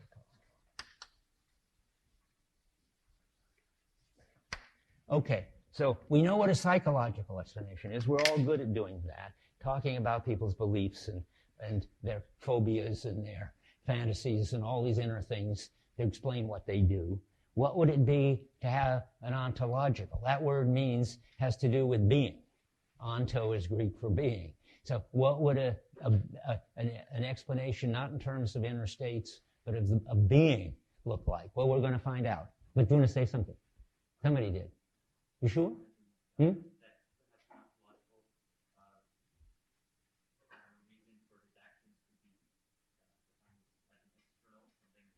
Well, it's neither external nor internal. He says, well, as an external explanation, well, not really. I mean, that would be like, I don't know, that would be the gods, in the wrong way of understanding them. That's what these guys I've been reading, Snell and Dodds, think, that the Greeks had an external thing. The inner-outer distinction. Not only did Descartes sort of create the inner, the subject in which there is these beliefs, desires, and fantasies.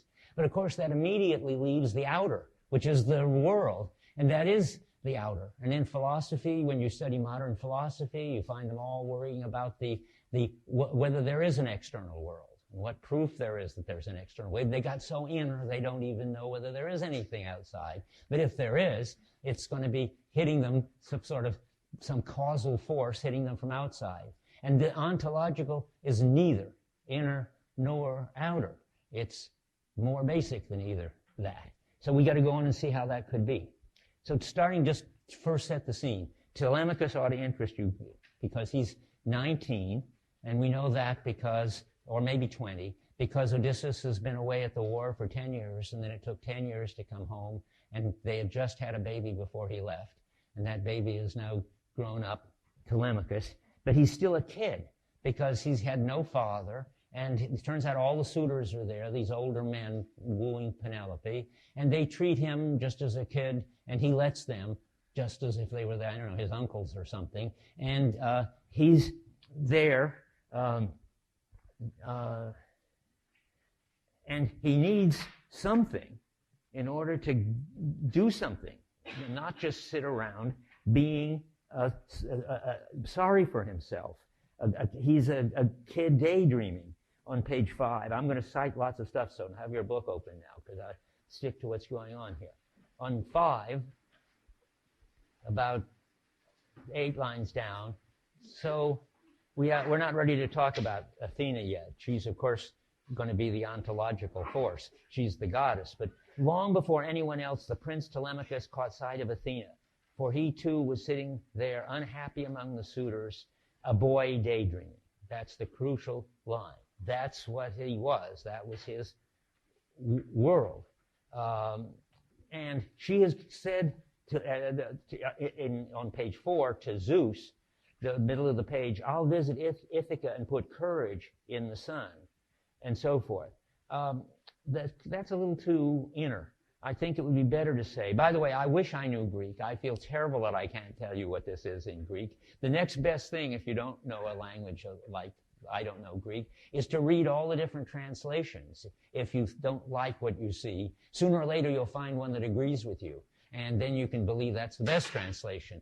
And it turns out it's usually Lattimore.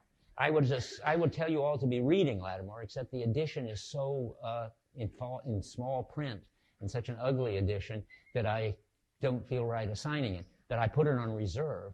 And when you're writing your papers, for instance, if you don't like what Fitzgerald says, who writes this nice poetry, you read Latimer, who writes much weirder stuff. I mean, my favorite example is that when the warriors are eating, Latimer says, their arms went out to the food in front of them. That's a weird thing to say. All the other translators say they reached for the good food. And I have a long story about why Latimer's better and the Greek is, and I went to actually get somebody to check the Greek. It does say that. But anyway, back now, where are we? Okay, it isn't courage, I think. She says, I'm going to stir up his son. I mean, that's less inner, I think. And when she gets there, he's dreaming and feeling sorry for himself. On page 8, let's see what he says on page 8. Yeah, in the middle of page 8, I wish I had some happy man as father, growing old in his own house, but unknown death and silence are the fate of him. Since you ask, they call my father. So there he is, old enough to be doing something, and just sitting around a kid daydreaming. He needs to stop daydreaming and grow up and take over his father's job. And if you're just talking psychologically, you can say, well, he needs to have sort of better beliefs and more courage to do it. But that's not how it happens. It happens with Athena disguised as Mentes, and that's going to be interesting later, why she doesn't come in her own form. But she comes as an old friend of the family at the bottom of 4. She's flashing down from Olympus. She seemed a family friend, the Tapasian captain Mentes. And then what does she do? And he sees her, but he doesn't know that it's her. After the boy daydreaming, he's daydreaming what if his great father came and drove these men like dead leaves through the palace, recovering his honor. And then he who dreamed in the crowd, the crowd of suitors, gazed out at Athena. Of course, he doesn't know she's Athena. He doesn't know that she's Athena until he sees her fly off. But it's Mentes. And so then comes this typical Homer description, which if I had time, I would love to read, about all the beautiful things that he's handing out. They love the beautiful polished tables and the beautiful golden jugs. That we just stick to the psychological. What happens then is that Mentes says to him, on page 10, Athena says to him, if I were you, I would take steps to make these men disperse. Listen now and attend to what I say. At daybreak, call the islanders to assemble, and so forth and so forth. And he's getting an understanding of his situation. She's giving him. That's her job as God. She's not giving him courage. She's giving him something much deeper. She's giving him something ontological. She's giving him an understanding of the meaning of the situation he's in and of who he is. Not so what's inside him and what he believes. He's giving him better beliefs. And the way to express it is she's turning him from a child into a man. He was in the child's world. That's where he was feeling sorry and daydreaming and playing with the suitors like a kid. And he's going to be switched, and that's what she's going to do to him, into the man's world. And she says this at the bottom of 10, you need not bear this insolence of theirs no longer, this insolence of theirs, you are a child no longer. She sort of waves a magic wand over him, and he stops being a child. But it's not magic.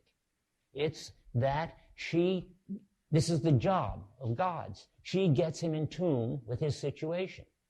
He wasn't anymore. I mean, once upon a time, he was a kid, and he was sort of at the mercy of the suitors. But now he's the prince, and he's supposed to be protecting his house, his goods, and so forth. And she, in effect, it's something like, I want to say, the Athena function. It doesn't matter whether it's Mentes that performs it or Athena performs it. There is a way in which you can influence another person in a very important way by changing their world, by giving them a whole different understanding of what's going on and who they are. And that's what Mentes / Athena is doing to him right there. Yeah. So this is sort of like what you were talking about earlier with the Greek gods functioning as moods, and then moods, according to Heidegger, being equivalent to attunement. Yes. Attunement to the necessity. That's very good. Heidegger, all this what I'm saying to you, I got from one sentence in Heidegger that Heidegger says, nobody but Heidegger can understand the Greek gods, but Heidegger can understand them because they are the attuning ones. And that is partly he's in touch with how important moods are, but it's more here than a mood. Here, but you're right to make the association, he's getting attuned to the situation. That is, he's seeing it now in a different and it turns out more realistic way than he saw it before. So that's exactly it. So there's, let's see where I am. So he gets the idea to act, Mentes tells him. You can say that he gets inspired, where that literally means some spirit takes over. He stops feeling like he's a victim and understands that he's a potential hero. On 10, yes, where she just says right after that, you're a child no longer. Remember the glory of Orestes, who killed Aegisthus, and for killing Agamemnon, and so forth. And so he's turned into a man. It's sort of moving what happens at that moment. On 11, he says to Mentes at the top, friend, you've done me a kindness like a father to a son. I won't forget your counsel. And then the paragraph, Athena says, don't delay and so forth. Go find out more about your father. Take over things. And with this, Athena left him as a bird rushes upward, off and gone. But now comes the crucial line. But as she went, she put new spirit in him. And this dream of his father is not in there. Cross it out. Dreams are too inner. And I looked in the other translations. They don't have it. As she went, she put new spirit in him, clearer now. What's in there instead the dream of his father. It says, he remembered his father. His memory of his father clearer now, so that he marveled to himself, divining that a god had been in his guest, and godlike he turned to join the suitors. Now, the really nice thing is that in the Latimer translation, I'm sure it must be in the Greek, the last line, and it's the moving line, then a godlike man, he turned to join the suitors. She's flipped him from a boy into a man, from a boy's world into a man's world, and that's the thing.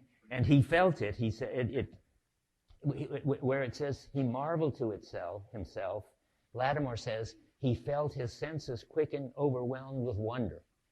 I bet that's right too, because wonder's what you feel in the face of these things, this amazing thing that God can do, which is change your attunement and change your world.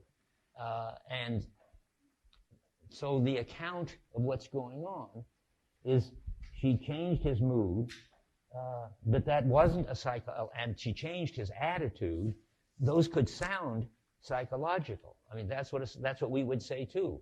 Still, but in his case, the way Homer sees it, it's not that she changed some inner thing in him, his mood and his attitude. It's that she changed his world. He's now a man in a man's world with the whole, and the tutors see it right away. So we have to go on to that next. Where am I? Skipping some more.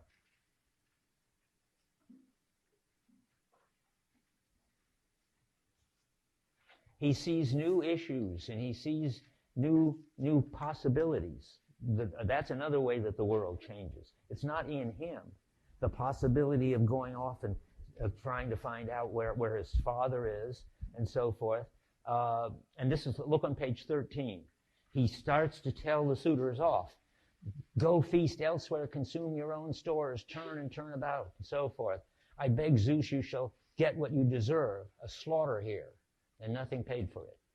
And now now they are stunned because he's been transformed, right before their eyes. This kid is now a prince and a man.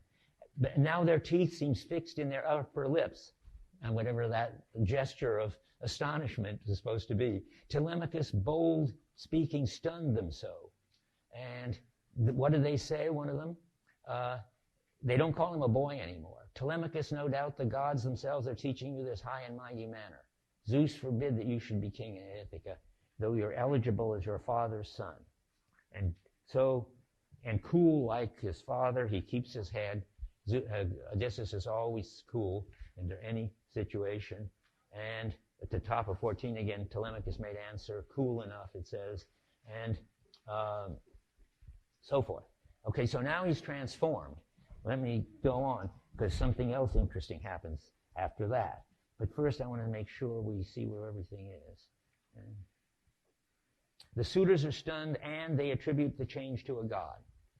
And they're right. I mean, that is, they see that he's gotten attuned to the situation in a way that he wasn't before, and that's the job of the gods as the attuning one, and so they see that there's been a god there. They haven't really seen Athena, but they sense the Athena function has happened. And he sees new issues and new possibilities, I said. So you see that on 28. He says, and this is Telemachus, the young man, the young prince. He says, Aeneas, I cannot see myself again taking a quiet dinner in this company. Isn't it enough that you stripped my house under my nose when I was young? I think that's a wonderful line. That is, up to an hour ago, he was young, and now he's not young anymore. That's a funny way to put it. You did this when I was young. Now I know, being grown, see, he grew up. What others say, I understand it all, and my heart is full. That is, I now understand the situation, and I know, and my heart is full means I'm in some very heavy mood. The heart is where the mood is, I'm pretty sure. In German, it's Gemüt, which is very much like our word mood, that gets translated heart. So now let's see where we are still. So he says he's going to take over. And the question, really, what happened? You need a prophet, that somebody who understands the gods and their function, to tell what happened. And Medon is the local prophet. He always knows what's going on at the level of the god, at the ontological level. Prophets generally are prophets because they don't pay attention to the psychological or even the factual. They pay attention to the background, the mood, the situation, and therefore they see a lot more. I could say right now, why is the ontological more important than the psychological? Because it's in terms of the whole situation, the mood, the world, that whatever psychological stuff is going on gets whatever meaning it has and relevance it has. I think it has a lot less meaning and a lot less relevance than for the Greeks than it does for us moderns. But in any case, the important thing is this openness to the world and this attunement to the situation. That's basic. Anything else that you experience or think, you experience and think on that background. And that's why it's the sort of sacred dimension left for the gods. It's the bottom line of what's going on and what it means. And Medon, as the prophet, knows that on 74. And what Medon says is sort of interesting, at 10 lines down. Why did he go, that is, on this trip all of a sudden? Medon, the perceptive man, replied, so we should pay attention to him. A God moved him, who knows, or his own heart. Now, I want to put that because I want to say, for the Greeks, it isn't important whether it was Athena who did it, or Mentes who did it, or somehow his own mood flipped.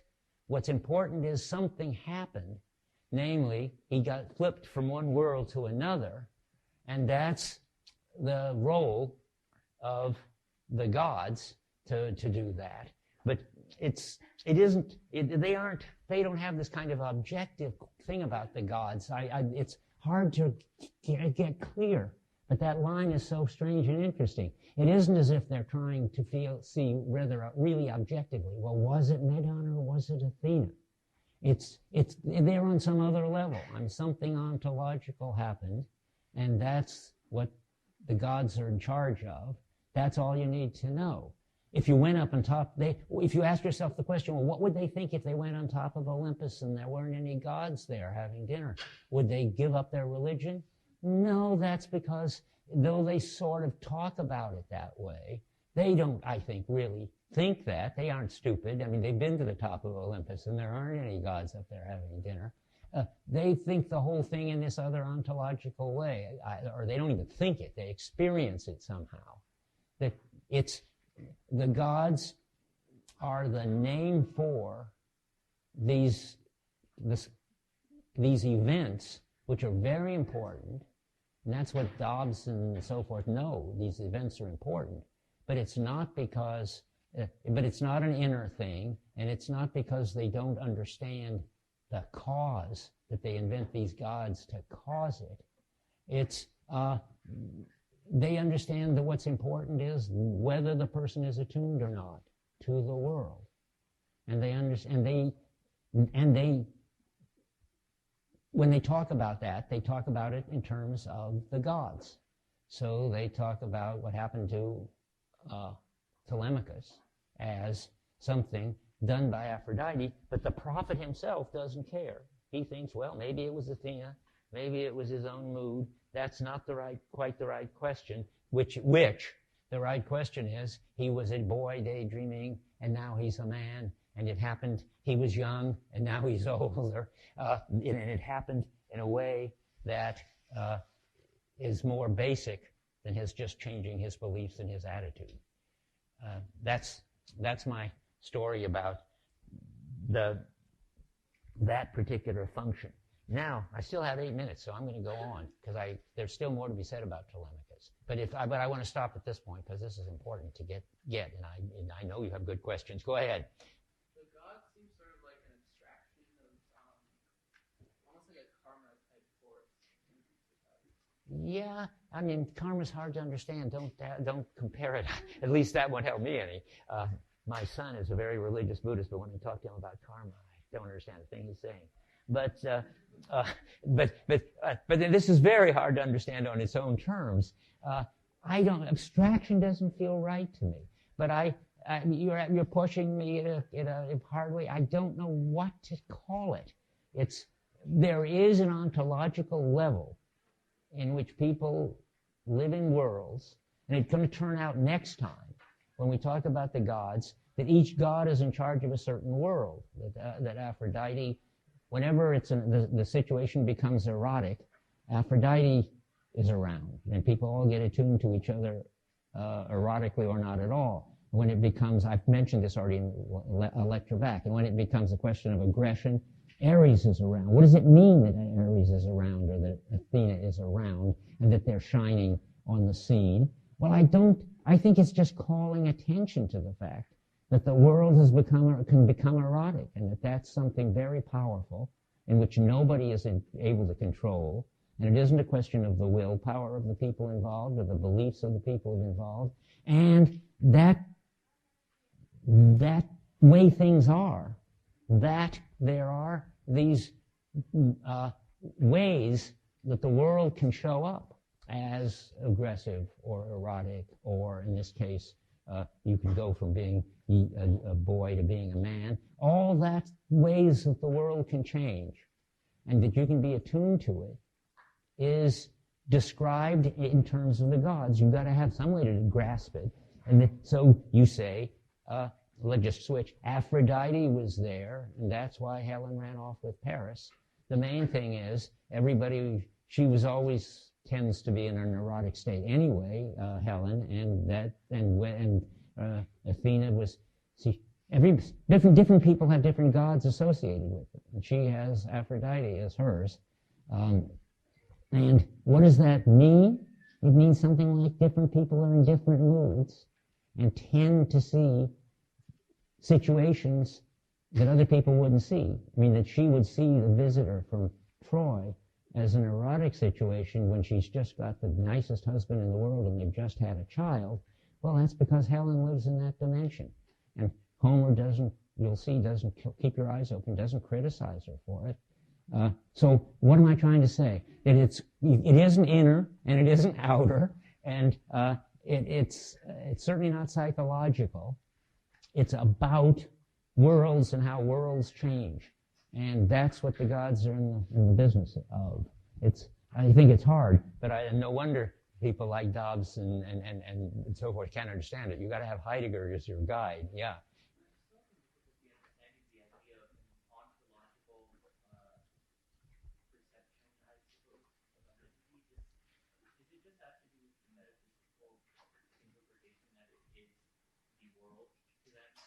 Yes, I think, yeah, that's right. I try to repeat what you said because people won't hear it on the podcast. Is it that and I don't want to say metaphysical because that's too inside of philosophy, but ontological is supposed to be more basic than metaphysical, but don't worry about that. Anyway, is it that it gives their world to them? Yes, it gives their world to them. And since there's a plurality of worlds, there's going to be a plurality of gods in the pantheon. And since getting attuned to the world and the situation is what's really important, then these gods are always involved when that's happening. That's what I'm saying. Is that okay? And now I'll hand over here. Yeah. Does something that's ontological necessarily change you as a person, or does it just inspire a new way of thinking? I think new way of thinking is too inner. Telemachus is completely transformed. Not just his thoughts, but he becomes, didn't I read it already, godlike something? Or haven't I yet? Maybe, where is it when he calls the meeting of the people? I got to find it. Page 19. I mean, he's transformed so much that he's become godlike. So he calls all the people together on page 19. He enters, Athena lavished on him a sunlit grace that held the eyes of the multitude. Old men made way for him as he took his father's chair. And I thought it's somewhere, doesn't it say, and godlike in his turn. All I want to say is, it's not just his thinking which is transformed. It's his, if you want to say, his posture, the way his eyes are directed, the way he talks, and how people pay attention to him when he talks. He's just he's become a grown-up. And nobody paid attention to him before. Yeah. Does it No, but yes and no. I mean, I think it has to be an extreme case to notice it. But it has to be, quote, dramatic in the sense that it's always on the level of worlds that Homer's interested in. I mean, it's got to be as dramatic as Penelope running off with Paris, or Achilles killing hundreds of people in one afternoon. Those are the moments when you see the gods getting involved. If it isn't on the level of world attuning, then I think the gods aren't there. Then I think it's just people doing what they're supposed to do. Let me jump ahead to one more thing. I want to get, finally, the funny thing that happens. Yeah, give me 3 more minutes. So he calls this meeting where we are now, and he tells them on 21, go away, make an end to this. And what happens? It's so interesting. On 21, did you notice? I mean, he says, leave me in peace and so forth. He tells them what he desires. He isn't in tune with the situation. He hasn't got a skill for being an orator. He relapses, really, into a child, and he tells them how unhappy he is and what he wants. Athena's not around. And what happens is then, at the bottom of 21, in hot anger, he threw the staff to the ground, and his eyes grew bright with tears. A wave of sympathy ran through the crowd. He regresses to a child when Athena and Mentes aren't around. Or to put it another way, he regresses to a child, and that is either Mentes, the Mentes hyphen Athena function falls. I mean, it's not magic. You can't turn a boy into a man just like that, even if you're a god. That is, what's not magic? He doesn't have the skill of an orator. He's not supposed to just get up there and say what he likes. He's supposed to get up there and get people to see the world his way. And he doesn't know how to do that yet. So he just has a temper tantrum. He throws his staff, his scepter, to the ground, and he cries. And the moral I want to say is that the gods are not magical. They can't make him have the skill of being a prince and an orator just by coming by. They don't make that kind of thing. They only make worlds show up and worlds change for Telemachus. But now Athena's gone, and he's not going to be able to, he stays a man, but when he takes on more than he can as a man, then nobody can help him. And so he fails. But he does a great job as a dinner guest anyway at the next time, because he's off to visit Menelaus, where everybody says how mature he is, how beautiful he is, how wise he is, and so forth. Okay, So the Homeric Greeks are very much like us. We feel more at home with them than we would with the medieval Christians or even the early Enlightenment people, I suspect. Certainly, well, anyway, but we feel certainly that they're like us. And it's hard to understand what's special about this Homeric world, because there's so much in it that looks just like we'd expect. I went through a whole list. I'll do it again. They appreciate beautiful, well-made things. They're ready to risk their lives to collect them, and then they are generous in giving them away. They admire strength, but more than that, endurance and cleverness, and also honesty and loyalty and wisdom. Those are all things that Homer praises at some point. They relax, like at least in the 70s and 80s, people around here did, with drugs and in their hot tubs. They'd feel right at home in Marin, I have a feeling. And they had their musicians, their poets who sang of what they were doing and told them, in effect, by singing to them about what they were doing, who they were and what they were up to. We had Dylan. He was our singer when I was younger. I don't know who you have now. I hope you have somebody. Is it Bono, maybe? Somebody who, or is that too far already in the past? Anyway, there ought to be people who, in writing their music and singing it, help you understand your own lives. They had it, and we had it in Dylan. There's no reason why we shouldn't have it after that. And then things get more puzzling. They had gods, demigods, nymphs, demons, furies, animal gods. That does not sound familiar. One doesn't know what to make of it. Luckily, you don't have to know what to make of it, because Homer had an idea about what to make of it. He just dumped them all. That was part of what he was doing to make what is the world known as the Homeric world. He got rid of all of them, or at least marginalized. You hear a little about nymphs and demigods now and then, though I have no clue as to why they're important. Demigods are usually the result of a combination of a divine parent and a human parent, and they seem to have all sorts of marginal jobs that I don't know what they're up to. Demigods are half gods, literally.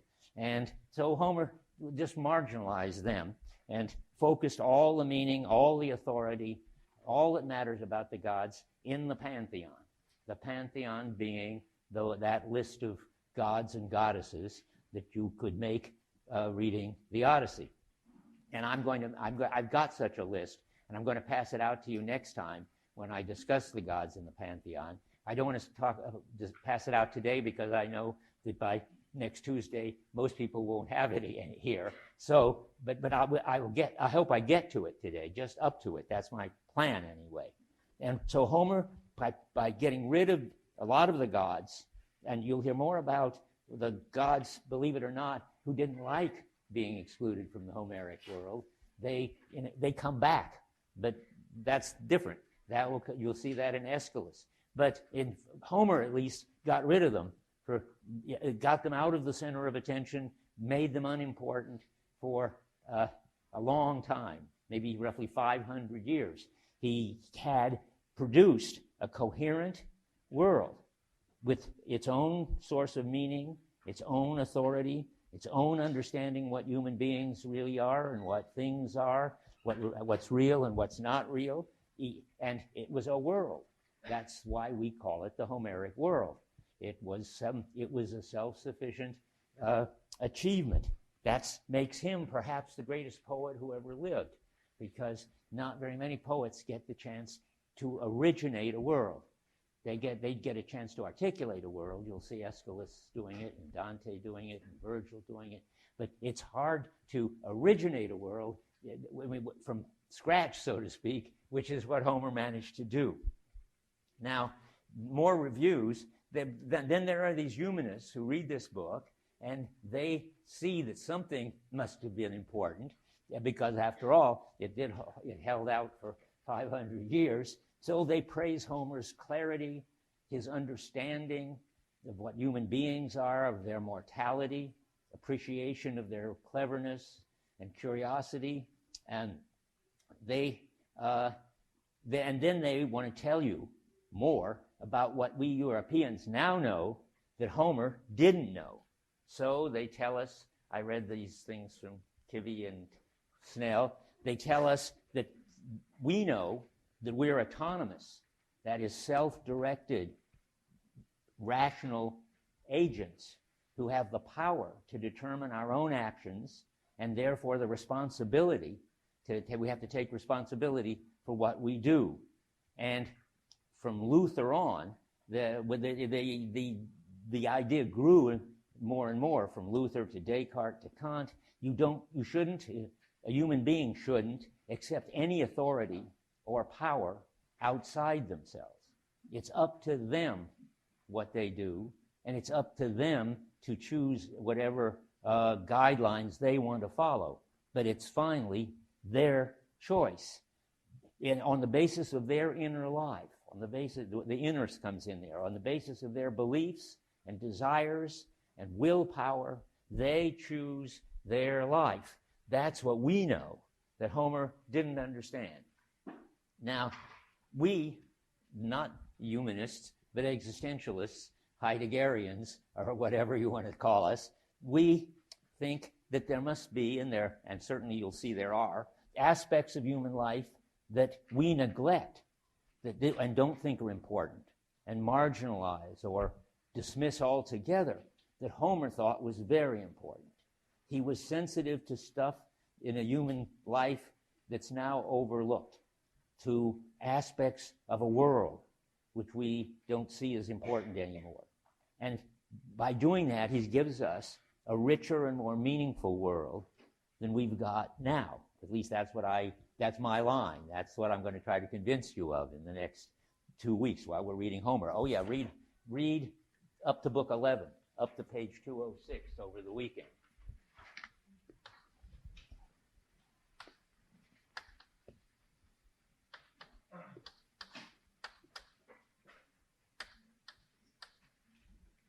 Because when I get to the God chart and give it out to you and discuss it, you have to read a whole lot, because we want to cover the whole pantheon in the next lecture. Okay, so let me see where we are. So if we could understand that part of Homer, which is hardest to understand, namely these gods and why they do what they do and why Homer thinks they're so important, we might get sensitive to what's missing, things that are missing in our lives, in our world. And we're not going to try to deal with the nymphs and demigods and so forth. They're not unique to the Greeks, and they don't interest Homer. That we're going to pay big attention to the Olympian gods, that's another name for the pantheon, because they live on Mount Olympus, and how they react, how they deal with people, and how people deal with them. So you've got questions like, what role do the gods play in the life of human beings? What do they show us that Homer knew and we, not us, but all the rest of those Enlightenment people don't know, overlook? And so far, we've looked at the case of Telemachus to see something about what the gods can do, what Athena can do, where something happens in a way that seems somehow to capture some aspect of what's going on that we aren't sensitive to anymore. And it's got to do with Homer understanding human action as either being in sync with the current situation or out of sync with it.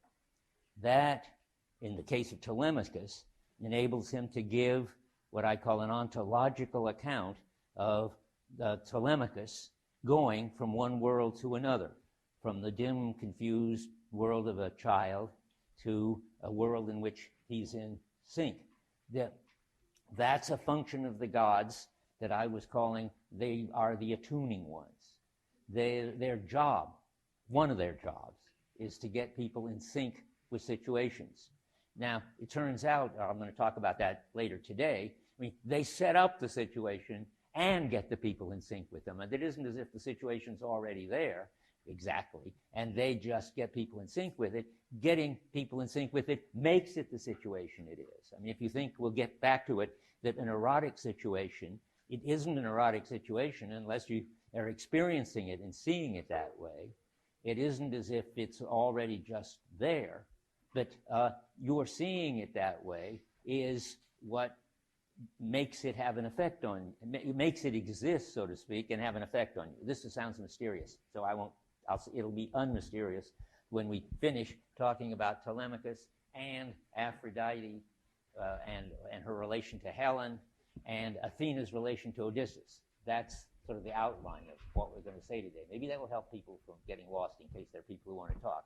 So from now on, we're going to talk about the relation of gods to people, and we're going to use as our examples of those relations. We've already seen the relation of Athena to Telemachus, what she does for him or to him. And we're going to see Aphrodite's relation to Helen and what she does to her and for her. And then Odysseus' relation to Athena, again, who's playing a different role, doing a different thing to Odysseus, but not terribly different. After all, each god has sort of one job description, but it has a lot of different effects. Okay, so, and then I don't need to read much because I already went through this quoting things, but I thought I would quote just the most important one on page 28 of what happens when Telemachus suddenly goes from being a child to being a man, suddenly gets in sync with the mess that his house is in by all these suitors being there. And this is on 28, line 330, roughly. Isn't it enough that you could strip, he says to the suitors, that you could strip my house under my very nose when I was young. Now that I know, being grown, I understand it all, and my heart is full. So that says, once I was young, and that was about an hour earlier, and now I'm grown up because I switched and I see the world differently. And before it was just he wanted to have fun with the older guys, presumably. We don't hear anything about that. You just have to imagine that.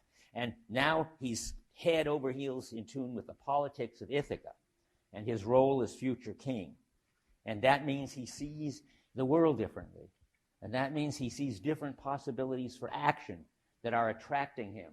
And he's drawn into doing different things. So he sees that it would be a good idea. He's sort of, Athena really gives it to him, but that means that the idea comes to him that he should call an assembly to convince the people of Ithaca to throw out the suitors from his house. And that takes a kind of courage, but it's not a new inner feeling that he's got, if courage is some kind of feeling. What he's now drawn into this new role, and he's drawn into new responsibilities that he sees in his world. And because he now sees that world, and he's ready to act in that world, then he becomes, with this wonderful thing, a godlike man. He's so transformed. He's radiant, I take it, bigger than life, on top of it, in tune with it, and in tune, and, I was going to say in tune with the people of Ithaca, but that's unfortunately not what happens. But up to there, I'll read my list again. This is what it is to have a God sink you. He's radiant, bigger than life, on top of it, in tune with it, and then tune with the situation. But there's something he hasn't got yet. And that's the next thing I talked about. Athena's already helped him see the world differently. He couldn't have done it by his own willpower. You don't grow up by deciding to grow up. You can't see the grown-up world as something you want until you're already in it. That's what the gods are good for. They're good for transformations that you can't bring about by your willpower, because you can't deal with the situation you're going to be in until you're in it. And the situation you're in sort of sets the limits to what you can do. The sort of extremist example, any of you recognize this? What is a special job that sort of any god, I think, or goddess can do, though it's usually goddesses that do them, for anybody? And it's particularly Athena does it a lot for Penelope. What special job? Anybody you got an idea? Sleep. Good for you. Yes. I mean, people can't just go to sleep by their willpower. The more you try to go to sleep, the less it works. So every once in a while, poor stressed out Penelope, who has to put up with the tutors and her own son, who's now behaving like a grown-up, which makes her upset and anxious, every evening when she goes to bed, Athena has to come along to put her to sleep. And that's just the sort of extreme, and then she goes from one world to another, from the world of being awake to the world of being asleep, but she can't do it by her own willpower. Now, then we have to look back for a minute now at what happens with Telemachus. He tries to be a wise grown-up, but it doesn't work. He tells them what makes him unhappy, and he tells them what he would really like, that they would leave. He tells them his desires, and it doesn't do any good at all. No one is moved to see the situation the way he does. That's what he wants them to do. That's what he's supposed to. That's what he has to do if he's going to get them to throw out the suitors. That they should see the world the way he sees the world. But and he should move them to do that. That's his orator job. But he can't do it. And he throws a tantrum, and he throws a scepter on the ground. And now the question is, why couldn't he do it? Why didn't Athena help him do it? She helps him run around and recruit a bunch of people for the votes, yeah. Because people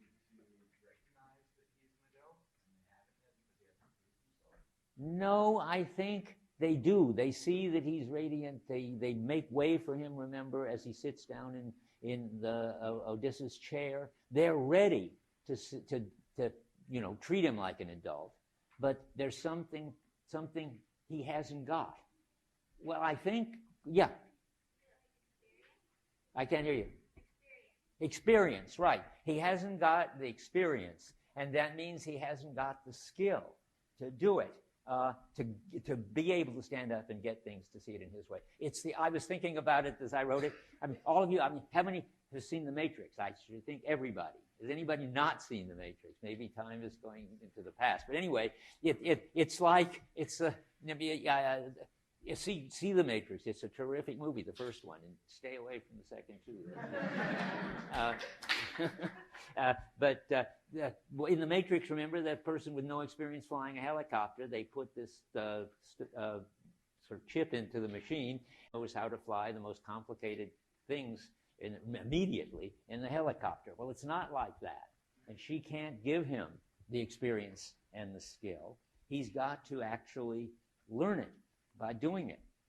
So, and moreover, and this is, I think, the second thing, but that's gods aren't magic. They can't give you experience and skills. But then the second thing is, rational public debate is not Athena's job. She doesn't have any capacity to do it. So, there could be a god who would at least help him, coach him or something. She can't even coach him in being an orator. That's just not her business. She's in charge of getting in sync with the current situation. But she can do another thing for him that she's good at, and that is teach him cunning and strategy like his father. So when he's in, it's fascinating, when he's in the assembly talking to the people of Ithaca, Athena's gone. She's not there. She's not helping him. She's not watching him. She just isn't in it. And as soon as he goes out trying to get together, then she comes around after he gets over his crying fit and tells him, why don't you get a crew together and go visit Menelaus to see if he knows anything about what happened to Odysseus. As soon as he's off doing strategic things, and which is something like finding out how to exploit situations that are already there, not like developing people's sensitivity to the situation which they haven't got, which is the failure, but somehow exploiting the situation. Nobody's better at that than Odysseus. And she's going to coach him in that. So she runs around and helps him get together a crew, gets together a ship, and she reappears on the scene as soon as he's doing that. So at the top of 31, and Pallas Athena turned like the wind, running ahead of him. He followed in her footsteps down to the seaside, where they found a ship and the oarsmen, with flowing hair at the water's edge. Telemachus, now strong in the magic. Oh, I think, what in the world is that? There's no magic. That doesn't sound like Homer. So I go look at the other translations. Telemachus with sacred strength. That's all right. That's strength that comes from being helped by a god, or goddess in this case, to get in sync with the situation. Fagles, I mention him every once in a while, because about 2 years ago, he was the latest, hottest translation of Homer. And the ads for it, in effect, said, Fagel manages to translate Homer so that you think it's just something happening the other day. And it's just the wrong thing to do. I mean, the point is to capture what's special and weird about Homer. The other day sort of takes care of itself. As I say, it looks like life in Berkeley or Marin, and it looks like life as we know it. So that's not right. We don't want to say, Fagel says that he was inspired. That doesn't feel right. But I bet if you looked up but if he says inspired, I wonder if the Greek might not be saying in tune, in whatever their words is. Anybody know Greek? Anybody know Homeric Greek? I need you. Nobody. Oh dear. Look, Tyler, you look like you know. No. Okay. Well, I'll ask Hans Sluga. He knows that. But we don't have our Greek person in the philosophy department right now. Our famous Greek philosophy professor has been seduced away by Rutgers. Anyway. So, but my guess is, looking at all of them, that it's going to be now strongly in tune or something like that. But or maybe sacred strength would do, but not strong in the magic, whatever that is. Isn't what this is. Okay, now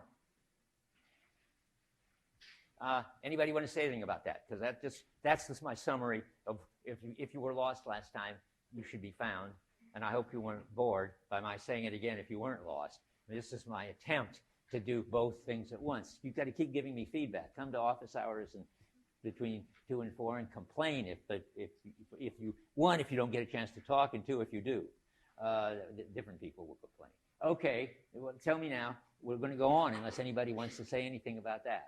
I think you've all had your chance. That's why everybody is being quiet this time, and everybody was talking last time. Okay, now we're in new territory, so more people will have things to say. The gods have other jobs to do than changing worlds. And that means there are other things that go with moods and attuning, other ways that they happen, and other things they bring about. And that is, their moods all the time. It isn't just changing worlds. It's whatever world you're in is colored by the mood. That Homer understood that moods, what we don't understand at all anymore, that moods are very important, that every world has its mood, and in a way, every person has their mood. When I say every world has a mood, I want to explain that a little bit in Heidegger terms. What is a world? Well, we know sort of talk about worlds. We talk about the theater world, the business world, the academic world, as well as this big deal thing, the Homeric world. But now I want to talk about smaller worlds. And moods, Heidegger says, worlds, Heidegger says, always have some equipment for doing something. They have roles for people to take. I'll give you an example in a minute. Roles for people to take to do it. And they always have a mood. That's part of what it is to be a world. So now let me give examples. So warriors presumably have swords and shields and chariots, and they have a goal. They aim at either victory or being heroes, and they have a mood. That's the new thing that we wouldn't notice. They have a mood of ferocious, aggressive energy. That's the job of crazy Ares, who's described as crazy in the sense that he's just out of control. The other gods never know what he's going to be up to next. Those of you who've read to what I call the sitcom in the middle of the book know what Ares is up to with Aphrodite. And but he not because he's really sort of erotically attracted, I think, but just because he's just kind of goes after anything that he can get in his energetic, aggressive way. So anyway, so worlds have their mood, and Ares is the mood, the aggressive, belligerent mood that goes with the war world.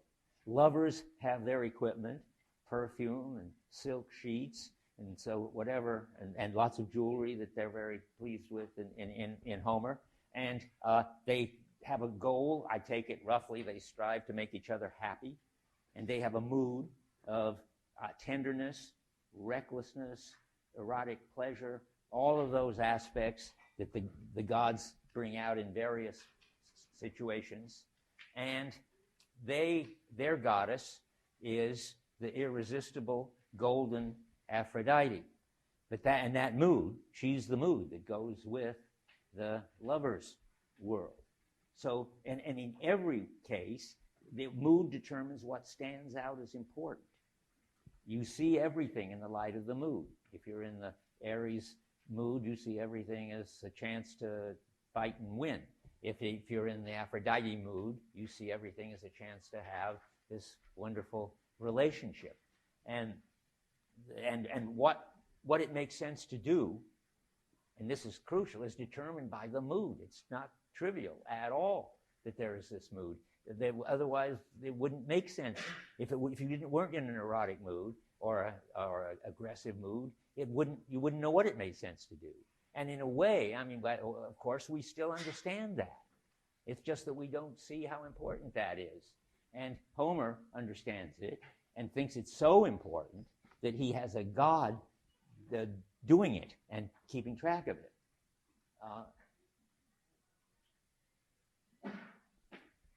I was saying, when I wrote down here, you see what it makes sense to do. Well, in the Aries one, it makes sense to kill everybody on the other team, or everybody on the other side. And in Helen's case, it makes sense to run away with an attractive, sexy stranger who's spending the night visiting Menelaus. And different people have tendencies to get into some mood. I mean, there are people like Achilles who are sort of hotheads and tend to get into a belligerent mood very easily. How many read the Iliad? I forget, I asked. It starts out with the first sentence that the poet is going to sing the wrath of Achilles. Achilles is in general very moody, and being upset, I don't know, in various ways, is his main mood. It's easier to see with Helen. Have I been calling her Helen or something else? It suddenly seems to me or have I said Helen? I have, okay. So it's easy to see with Helen that she's got this kind of sensibility, that she's open to getting into this erotic mood. She's a generally erotically attractive and attracted person. That's her main mood, and that's the kind of typical situation she gets in sync with, and that makes her the kind of person she is, and that gives her the special. So Aphrodite is her god. Different people are protected by different gods, and they are therefore attuned to different worlds.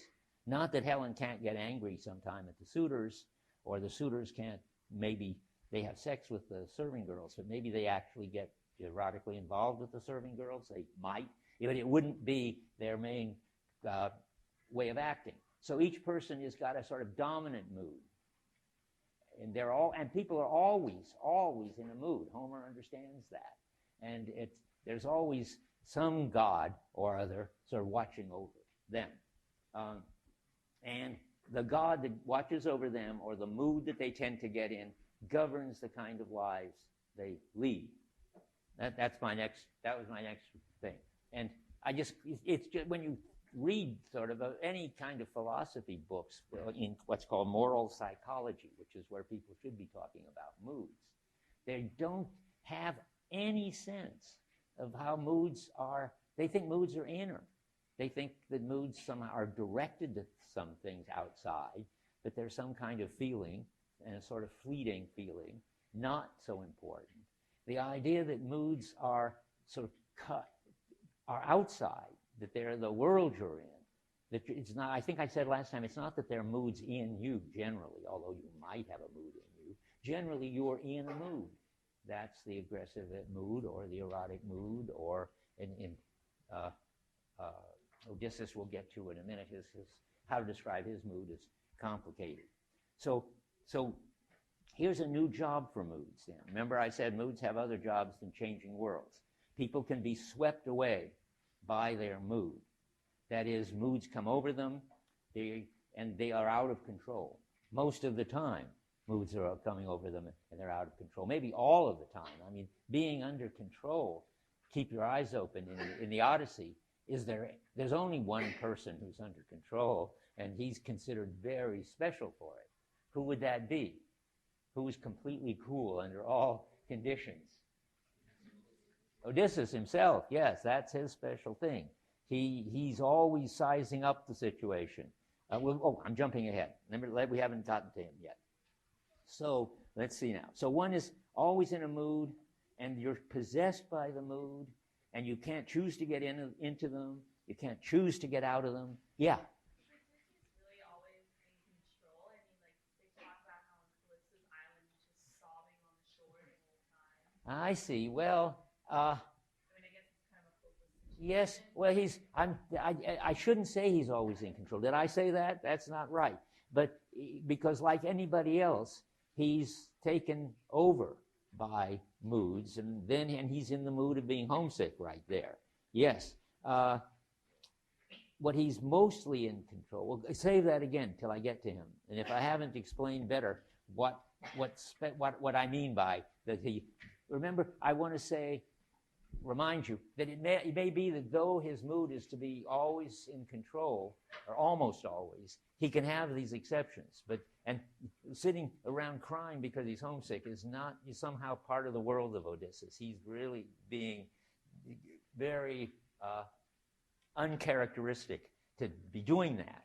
And but you've got to take account of it, that though people have a general mood, there is sometimes times when they are in a mood which is totally different.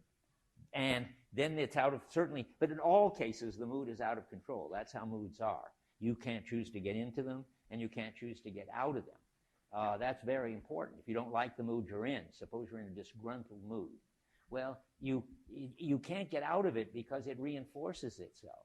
Everything looks annoying and disgruntling. And every sort of new thing that comes along is going to look annoying and disgruntling because that's kind of the atmosphere of your life at that point.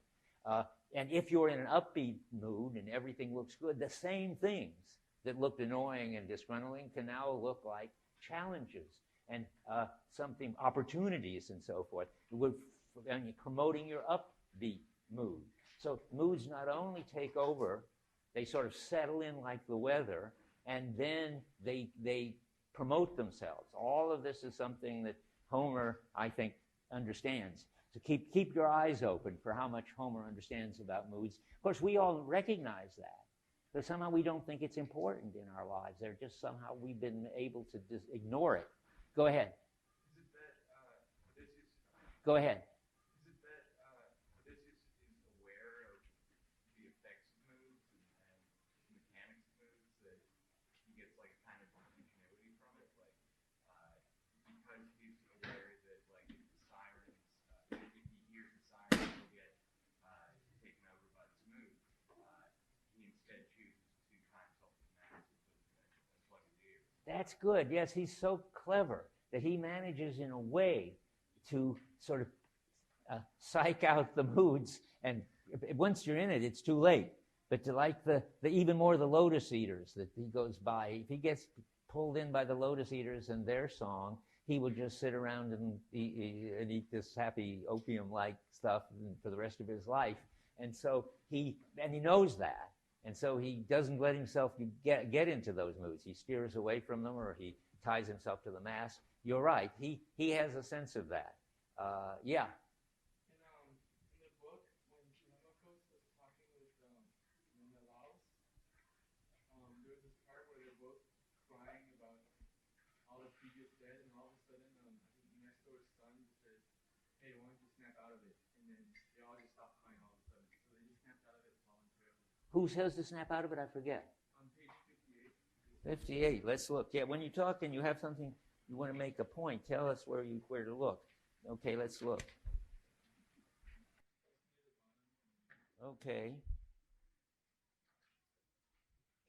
So Telemachus wept and tears came to the eyes, and so and so and so and so. He spoke to your old father. You have the clearest mind of all. What are you finding there?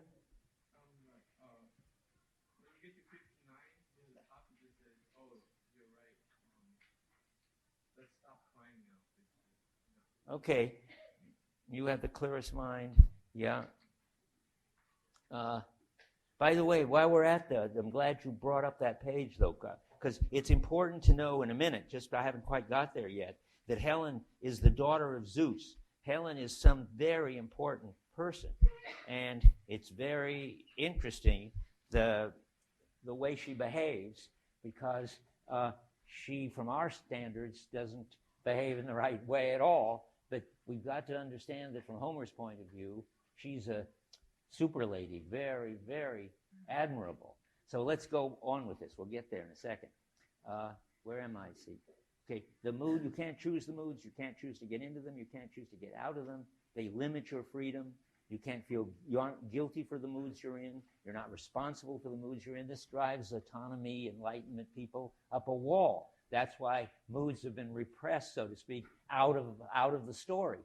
because that's all of that is just not what you're supposed to be thinking. You're supposed to have this inner willpower. You're supposed to be able to understand what your impulses are. You're supposed to be able to control your impulses and desires. And here are these moods doing all the opposite things. Yeah. Are moods philosophically a very existential concept, considering the individual doesn't have any control over them? No, it's not. Good. I see. Yeah, existentialist is misleading. I guess I have to make a little to talk about that, because Sartre has sort of coined the term existentialist, and he believes we have total freedom. So it really is misleading, and I'm glad you brought it up. There's lots of different kinds of phenomenologists, which is another big word to throw in there, and existentialists are one kind. Don't worry about that. But there are two kinds of existentialists. Worry about that. Sartre's kind is that he believes in total freedom, that at every point you're absolutely responsible for what you're doing, even your moods. And so he's even written a book about emotions and how emotions are something we will.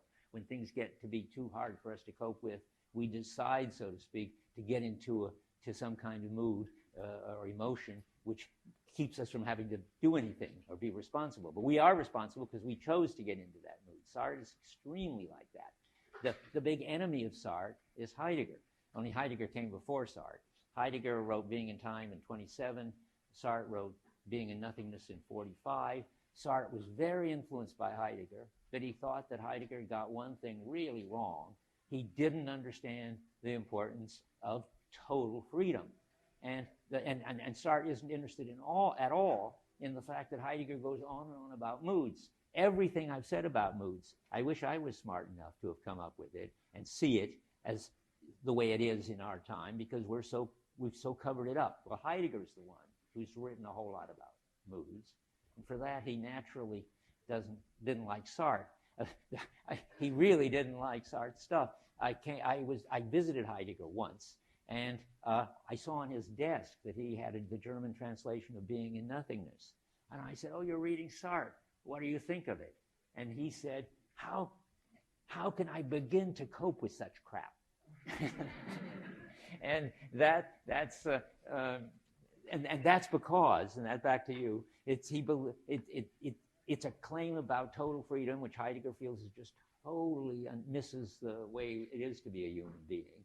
And that's called, and here's back to your point, Heidegger calls himself an existential phenomenologist. And that goes back to Kierkegaard. There are all these people whose names I'm throwing around here, which people who are involved in this. So would you go from Luther to Pascal to Kierkegaard?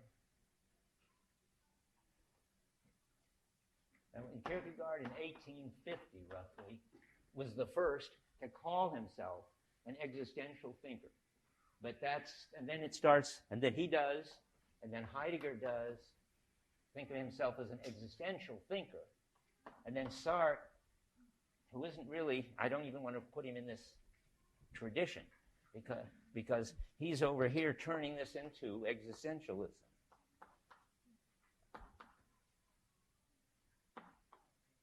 But Kierkegaard started this existential thinker. And that amounts to understanding human beings in an anti-enlightenment, anti-Kantian, anti-autonomy way, and to understand somehow our limits, as Heidegger would put it, our finitude, which Sartre doesn't have. And Homer has a lot of sense of our finitude. I mean, that whole list of things I just said, the moods are very important, but you can't get in on, you can't use your willpower to get into them or to get out of them, but they govern your life. They determine what it makes sense for you to do, and so forth. That's all finitude talk. And it comes in, finally, I mean, somebody like Heidegger, I think I said I've got from Heidegger the claim that the Greek gods are the attuning ones. And Heidegger claims that he's the only one who's been able to understand the Greek gods once people got out of the Homeric world and got into the modern world. Yeah. I was just wondering, if moods are something that people can't control and something that just takes over people, is it something that once the mood is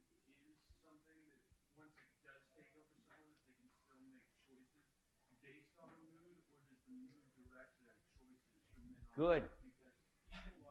You can make choices, but as you said it very well, based on the mood, but the mood determines what it is that shows up for you. I mean, in an erotic situation, you've got some choices. I mean, whether to run off with Helen can decide whether to run off that night or the next night, but she can't decide to see Paris as anything but irresistible.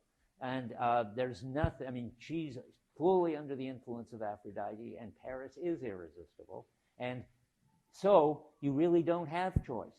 That's the scandal. I'm going to read you more about Helen and how scandalous it is in a minute. Yeah. So I guess something somewhat analogous or more understandable for a contemporary audience would be, I guess, the feeling or the choices you make when you're intoxicated. Sort of, you still have an opportunity to make a choice, but you're more directed in a certain. And Greece, I guess, had a big god for this too. But, Yeah, I think that might be important. It's funny, by the way, you'd think that Dionysus would then be that this ought to be something like the god of wine, but should be doing this. But oddly enough, Homer's not interested in Dionysus. He's a later god than the pantheon gods. But anyway, yes, I think Dionysus is the god who is the god of being in a mood in which you're sort of carried away by the wine. And that's another kind of mood. And nobody gets carried away. They drink a lot of wine, but nobody doesn't seem to influence anything they think or do, as I recall, in the whole of the Homer. Anyway, okay, I'm going back to this and I haven't lost you, I hope. Where are we? We're in What Do Moods Do? And they do this thing of taking us over and sort of installing themselves, and they are very important. And Homer's got a culture, which he was partly obviously inherited, but focused by making the gods the attuning ones, and the attunement being moods, and therefore seeing lots of things that we don't see about moods. Yes? I just have one more question about mood. So if that's the way that the Greek world works, and that's the understanding of mood and how it influences individuals and how there's a limited set of choices due to the mood that takes you, I'm kind of confused by plays that were also receptive, like Antigone, where like there's a certain mood and there's a sense of justice, because I think it's sort of impossible to punish or like serve anyone justice or like have any sense of order. Wait, stop. The point is, because I want to stop you because it's, and I know lots of you have read Oedipus or Antigone, but that's 1,000 years later than Homer. That's so and now I just have to make a really simple but important distinction. They're just two different stories two different worlds when you say Greek. There is the Homeric, you really have to say the Homeric Greek world. It's about 1,000 BC, written down about 700 BC. And then there is the Athenian Greek world, what's called the classical Greek world, starting around 500 BC. And that's when Aeschylus, I think if you look at the timeline, writes the Odyssey. And then the mood stuff is already gone.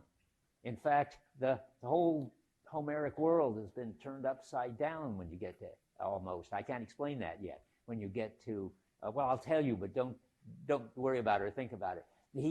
Homer got rid of the Furies among all these other creepy creatures and demigods and stuff. Well, Aeschylus is about the Furies coming back in a vengeance. It didn't work, so to speak. The Homeric world lasted for a long time, but worlds die. Sooner or later, they don't have power anymore.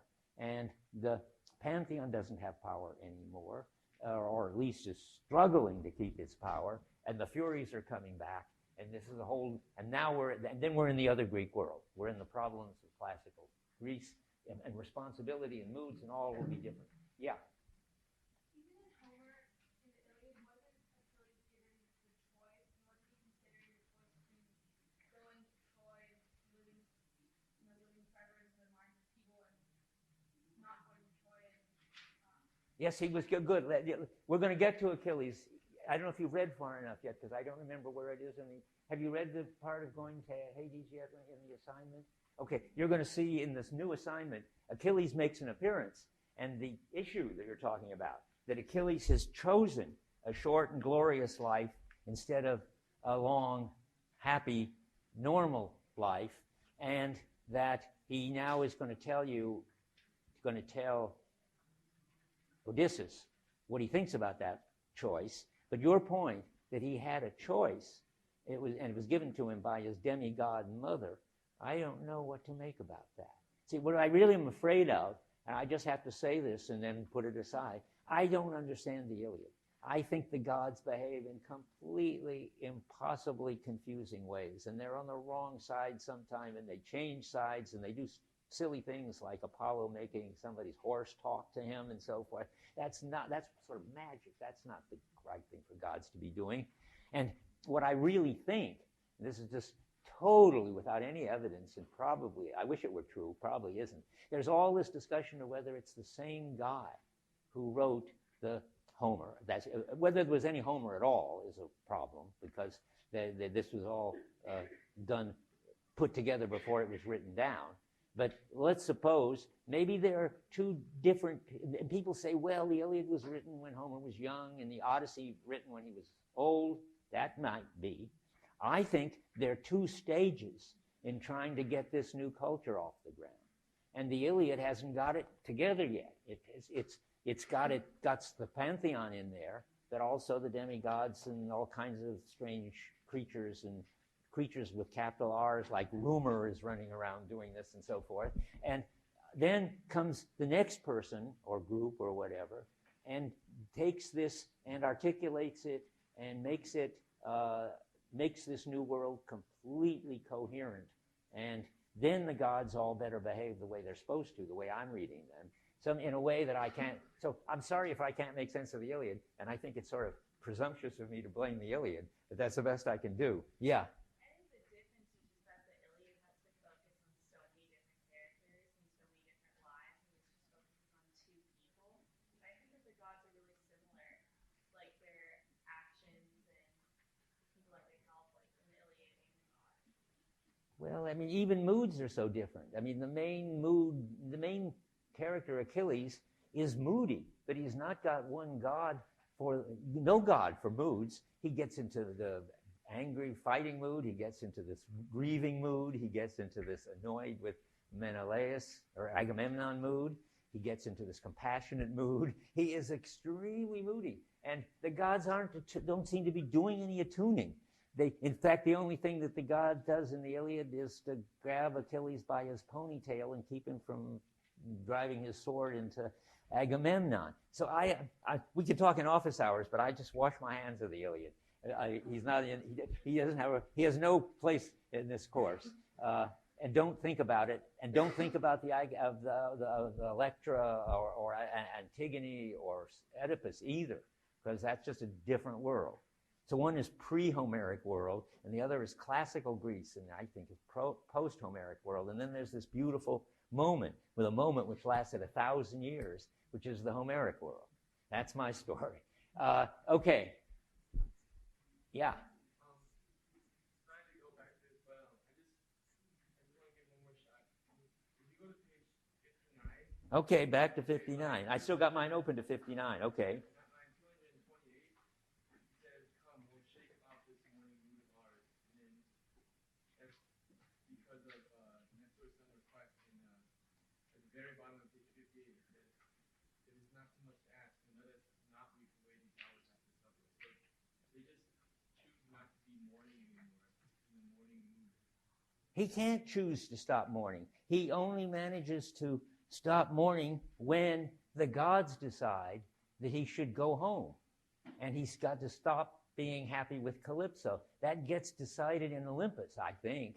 Keep your eyes open. And what does that mean? Well, if you're reading it in a simple-minded way, it means these gods are controlling people like puppets, and they just playing around with Odysseus and having made him happy with Calypso for a year, more than a year. They're now just throwing him to go on. But I think it means moods wear off, and he was overwhelmed by this very, very smart, beautiful, sexy, presumably good cook and everything, ideal woman that Calypso is. But after a while, he got bored, and then he was in this this homesick mood. But a god comes and tells him, remember, I think it's Hermes, that he's got to go home, and the men tell him he's got to go home, but that doesn't help. But finally, the gods get together and say, "Look, it's time he get over this," and went home. And that means, I think, and I'm going to give you another example right now. Moods wear off. Now, I didn't give you that list. I mean, I sort of had it on the list in hiding. I said you can't choose to get into the moods and you can't choose to get out of them. They come over you, and then they leave you. I'm going to give you this clear example of that. You've got one good example of it. And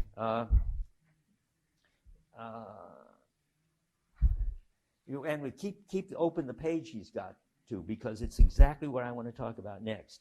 I think I'm ready. Yes, we're right in the middle of the Helen case. Helen is a lot clearer of this issue about what happens when you get swept up in a mood, how it takes you over, how you do things that would seem to be just outrageously irrational and immoral. And that's how it is in Homer.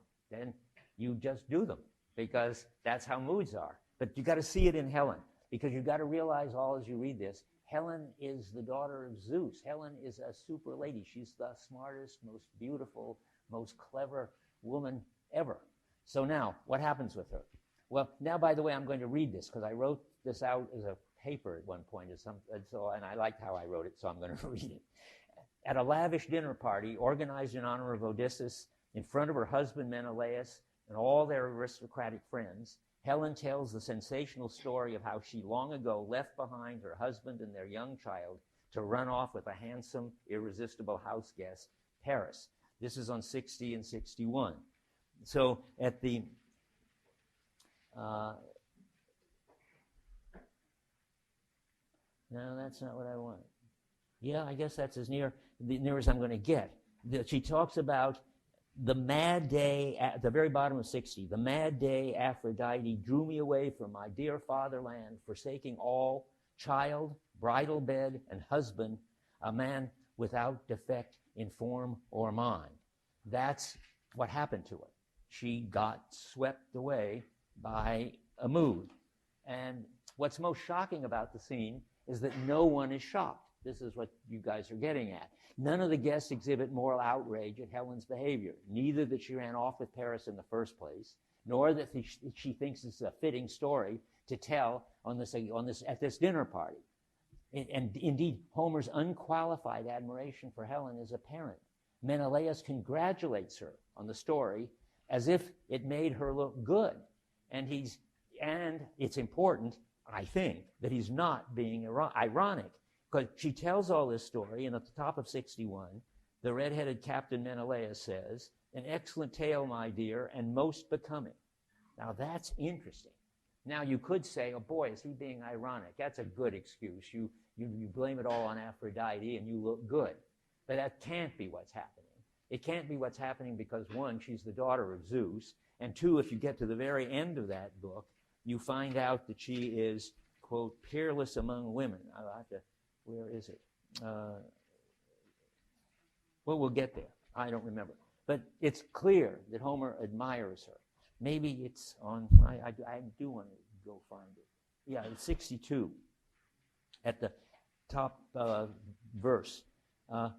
Helen, when Menelaus went to rest, about 10 lines down, Helen, queenly in her gown, lay beside him. Another translation, which I like a lot better, is Helen, peerless among women, lay beside him.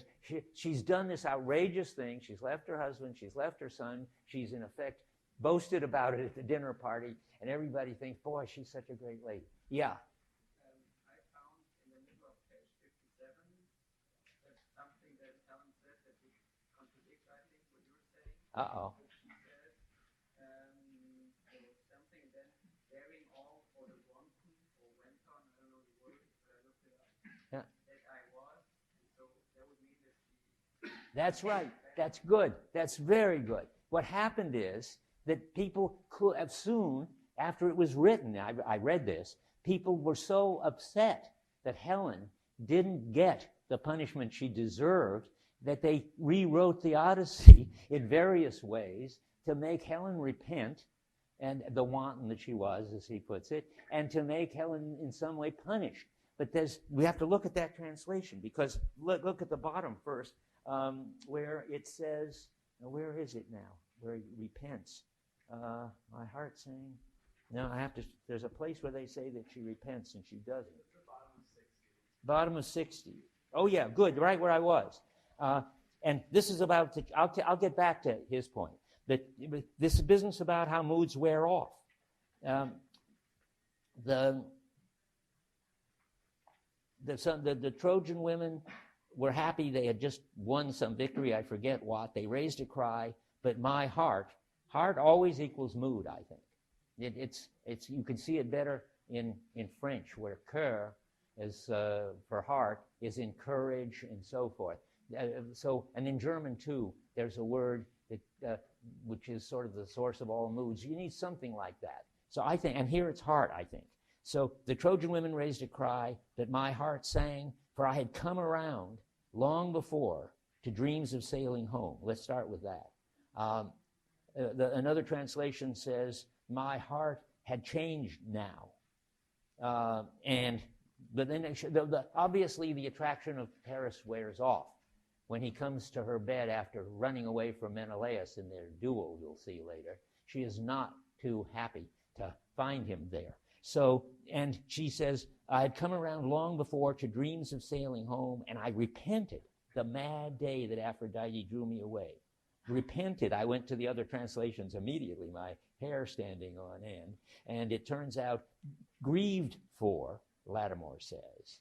Because she certainly, and you could say the right word might be regrets.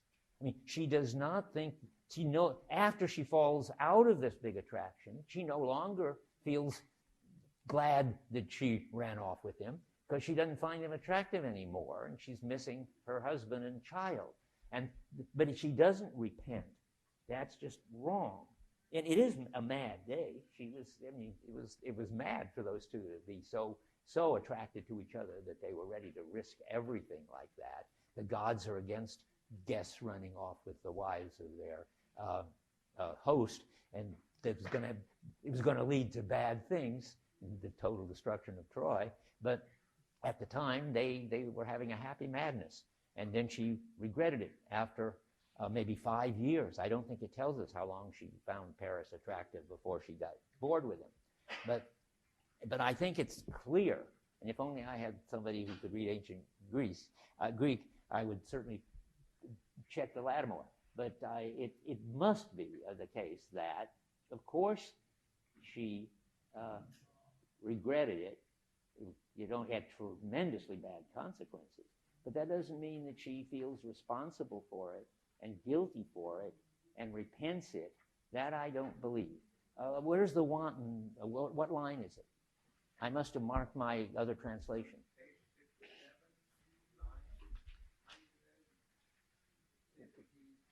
What line? 157. Okay. This line I left at home. Never anywhere have I seen so great a likeness. The boy must be the son of Odysseus. I don't see it yet. Oh, yeah, I see. The child he left at home the day the Achaean host made war on Troy, daring all the wanton that I was. Wow. I don't know why I let that go by without ever looking it up. I have to look up. She shouldn't say that. I may have to look at a lot of translations, but I'll get rid of it. Where are we again? Let's see. For the wanton... Oh, yeah, here I am. Okay. Yeah. I mean, maybe I would have to look up the word wanton. And a wanton is a person, and maybe always a woman. I don't know. Can there be a man who's a wanton? I doubt it. You can't. Okay, a person, anyway, who gives in to their desires. That's the way it's used now by Harry Frankfurt, a current philosopher who writes about what it is to be a wanton. I think if I have to put up with wanton, I would say, well, it's only an insult if you're in a culture in which you think going with every mood that you've got is a bad thing. It can't be that, and Helen is going to admit, even be proud of the fact that she got swept away every once in a while. but she's going to describe herself as a swept away person. I'll have to deal with it. But let me go back to where I am. It's not gonna, we'll fix it some way or another. Because we know that she ran off, and we know that Homer admires her. Homer has Helen back with her husband, playing the part of a perfect hostess and wife. She doesn't feel any guilt.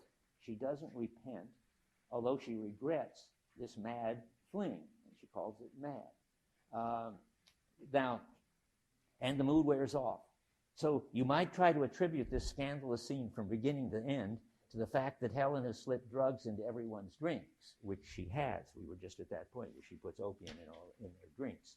And she, at the bottom of 59, she dropped into the wine they were drinking a magic of forgetfulness and so forth. But that's clearly not the problem. I mean, it isn't as if they're all drunk. But I can see a problem. This microphone is slipping, and I'm going to fade out just a second.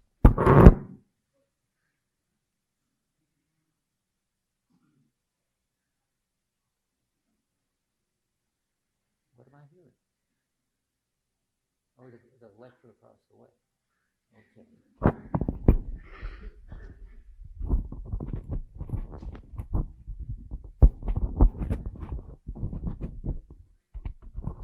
Okay, now let's hope. Okay, now where are we? So there we are, and this is now a paragraph devoted to the comments about how people changed it. Another scandalous aspect of the scene is how it's been received. Rather than trying to understand Homer's admiration for Helen, readers and commentators since ancient times have taken it to reveal some deficiency in Homer's understanding of morality and moral responsibility. Of course, that's what the Enlightenment will think. If Helen's admired, well, this is really ridiculous. Being a wanton is nothing anybody wants to be. They accuse Homer of, in effect, allowing Helen to dodge responsibility for her actions by saying, it wasn't a bad thing to run off with Paris. Besides, I didn't do it. Aphrodite, the goddess of erotic attraction, is to blame. And concerned by the possibility of such a dodge, even ancient readers of Homer, by the time the poem was written down, though they admired him, felt compelled to correct his account of Helen's role in the Trojan War.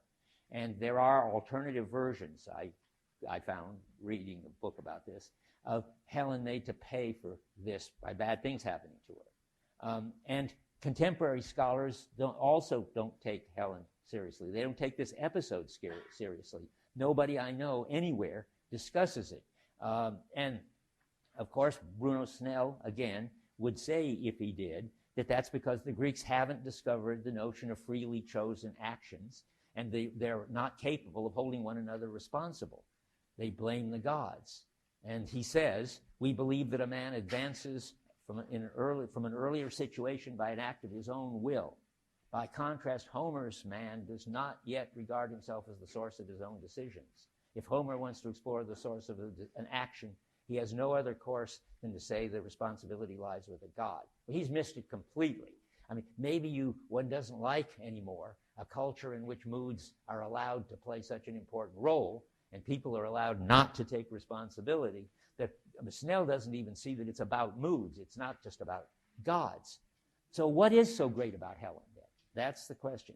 Well, she's a very moody person, open to following out wherever the moods draw her.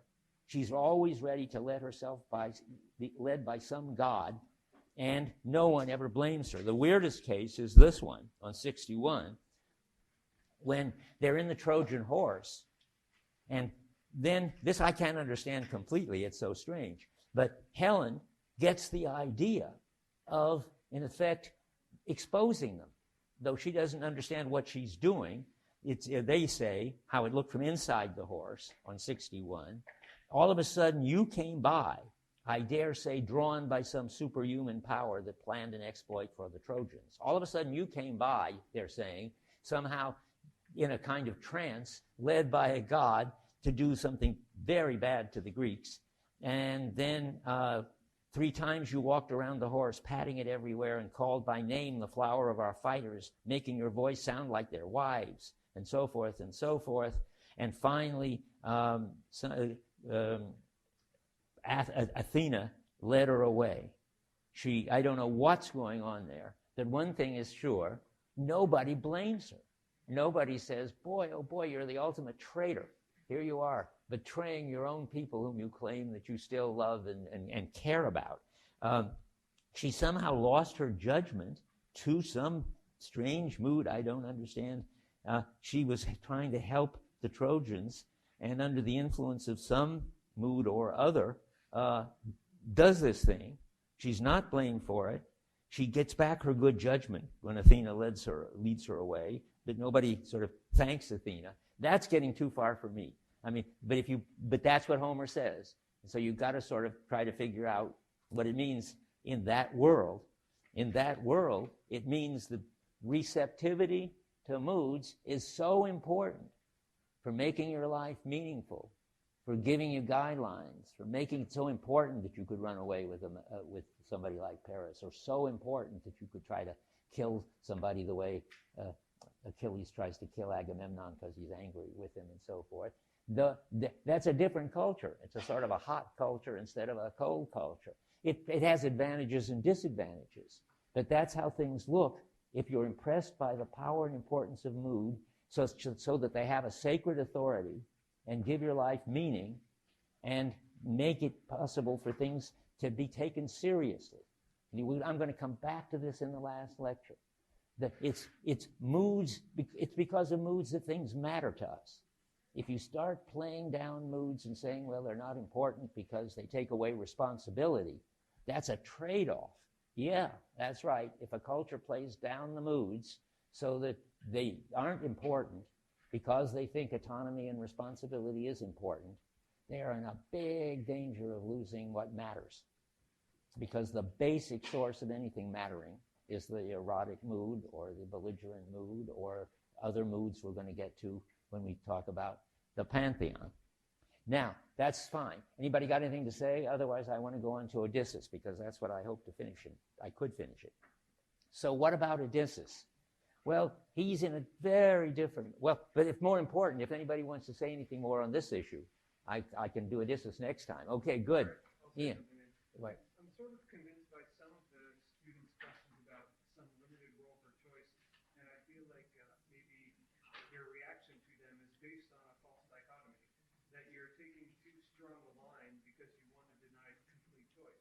It seems like there's one really radical notion of choice, which is a Kantian one, where choice is acting completely independent of moods and even independently of one's heterogeneous self, like one's desires. Right. And maybe there's no such choice here, and Homer doesn't want to act with that kind of conception. That's the Kant from Kant to Sartre, because we had Sartre in there, right? Total freedom. Yeah, but I don't understand why you want to then say that that means there's no choice whatsoever. Maybe there's a different understanding of agency so that you can make some kind of choices, but that's being responsive to the moods rather than acting like completely autonomous choices versus this other kind of engaged choice. That's good. Could you all hear him? That I have made this big dichotomy between, on the one hand, the Kant and Sartre view that you are completely responsible for your actions. You are absolutely free, and you should be taking responsibility for everything you do. And on the other hand, this business that you are just totally under the control of the gods and to take no responsibility for what you do. Couldn't you have, and it was, I guess, him back there who said, was it you who said, why couldn't you have a sort of limited amount of choice? That's what Ian is coming back to. I think that's good. I think that's important. I think you should watch for it and see how Homer deals with it. Because what you have to do then is say, sure, people have a certain amount of freedom, but it's limited freedom. You are always still, getting what mattering you get in your life from your moods, and your moods still aren't under your control, but that doesn't mean that there isn't a lot that is under your control, and I think as Ian put it, sort of some reaction to your moods, though you can't get rid of them, and though you, in a way, are led to act on them, you have a certain amount of freedom to, I don't know what, resist them. I don't think they think that Helen could have resisted running off with Paris. That's too autonomous. So we need a story like a paper topic, maybe. And in Homer, what place is there for choice? How much can you resist a mood? Does it get rid of the important function of moods, namely that they give you the mattering aspect of your life? That's what we should be looking for. I think that's good. Yeah. Well, it's sort of like what you were talking about with Odysseus planning, like before he met the Lotus Eaters, to know that if he was to succumb to that, he would just stay there for the rest of his life. Since moods are transient and there's something that takes over you temporarily and presents you with a set of options, isn't there sort of, since you've experienced other moods, don't you realize that there's foreseeably another set of options under circumstance that you resist that mood, or that you act in a way that is contrary to the world that you have presented to you?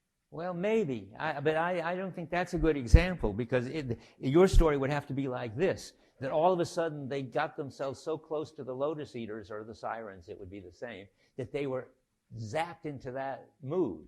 By that time, it's, so to speak, too late to choose other possibilities, because when you're really in the mood, I mean, look at Helen again. Sure, I mean, she can't choose not to run off with Paris. When Aphrodite is there, then everything is showing up, and only things like erotic responses are showing up. Domestic duties and pleasures just aren't on the scene. And I think you're going too far in the other direction from Homer anyway. I mean, you may have a better, it might be a better culture than Homer's, but I don't think Homer thinks that you can sort of manipulate your moods. I mean, whatever freedom you've got, it's not a freedom to get out of this mood. You just can't get out of these moods. That's not, I mean, he's gone too far now. He's gone too autonomous. Okay, yeah. So would an existentialist take the opposite line, saying that you can manipulate the moods? Yeah. I mean, existentialist, yeah. Sartre says you manipulate yourself into a mood in order to not have to face something that's unpleasant in your world. For instance, you're having some conversation with somebody and they're asking you to do something you don't want to do, and you can't think of any good reason why you shouldn't do it. You can get angry, and that will sort of destroy the whole situation and save you from having to make a choice. But you chose to get angry, and that's the picture. Okay, I see now that we shouldn't go on to Odysseus. I'll start with Odysseus next time. Okay, I'm going to start just with that little quote. The only reason I stick this quote in here is that it's not in the Fitzgerald translation. It's just been taken out. Obviously, there's some disagreement as to whether it's real or interpolated, because remember, all this was going around before it was written down, and then it was passed on after it was written down, and people added things, and then scholars who were clever enough tried to figure out what was added and what wasn't. Well, somebody dumped this one, which I like a lot, so I'm putting it back in, because remember, this just a very far back quick review. I wanted to say Telemachus becomes a man, and he becomes a man, so to speak, in an hour of interview with Athena. And so then he says to his mother, he's talking to Penelope, "Go therefore back in the house and take up your own work, the loom and the distaff, and see to it that your handmaidens ply their work also. But the men must see to discussion, all men, but I most of all, for mine is the power in this household." Well, that's not the boy daydreaming that we saw before. He now classes himself with the men, and in fact, as the prince in charge. Okay, that's just in the past. Now, I still want to talk about something we talked about last time, because I feel, thanks to Joe Barnes, who knows the Greek and went back and looked at the Greek, I feel that we're on the right track, that the translators, as always, I think, don't understand what they're translating. They don't even think about what it might mean. So we've got these puzzles that we've got to unscramble. My story is that Helen is a very moody person. She's open to following out whatever her mood draws her to do. She's ready to let herself be led by, I wrote in my notes, any god. I don't think that's quite true, though I don't understand really what god she's able to be led by except one, and that's Aphrodite. That's because what's characteristic of Helen, she's not just any old moody person. She's a person who's always in this erotic, romantic kind of mood, such that she can attune herself. If there's a situation in which there are erotic possibilities, Helen's going to be attuned to them right away, whereas Penelope, for instance, wouldn't even notice. So, but what I want to talk about is Homer's and attitude toward her, and what kind of life that leads to, and whether that's a good life or not. That life of being open to and ready to be led by at least one of the gods, and I just leave open whether others. Now, the interesting thing is that if the whole thing gets dealt with, and dealt with in a confusing way, on pages 60 and 61. That's where I've been talking about that. It all happens very quickly, what she has to say. This is about what happens when the Greeks infiltrate the lines, and I don't even remember what. Odysseus does, and he gets away and comes back to the camp, and the Trojan women are happy about that. But she wasn't happy. She's no longer on the side of the Trojans. This is what I want you to notice. She's switched over. Moods are like that. She's now, and where it says my heart, which is her mood, my heart sang, for I had come around long before to dreams of sailing home, and I repented the mad day Aphrodite drew me away from my dear fatherland, forsaking all child, bridal bed, and husband, a man without defect in form or mind. Now, what you've got to be worried about there, if you're trying to understand it, is that she says she repents it. You repent something when you think that it was morally wrong and you feel guilty for it, and you feel this sense that you wish you'd never done it because it's a bad thing to do, and it makes you a bad person. But she doesn't, in the other translations, if I started looking around, say that she repents. That it says, that many of them say, I just collected the statistics, that 2 say that she regrets, 3 translations say that she repents, another translation says she mourned the folly, and Lattimore says she grieved for that mad day. They all agree it was a mad day, that she ran off and left her husband and her new baby to follow Paris to Troy. But the question is, how did she feel about it? What's the difference between feeling regret and feeling repentance? Well, repentance is, as I say, moral. You've done something wrong. Regret is what? She's sorry she did it. Well, why is she sorry she did it if it isn't that she did something wrong? Well, it had disastrous consequences. She knows by now that thousands of, by the time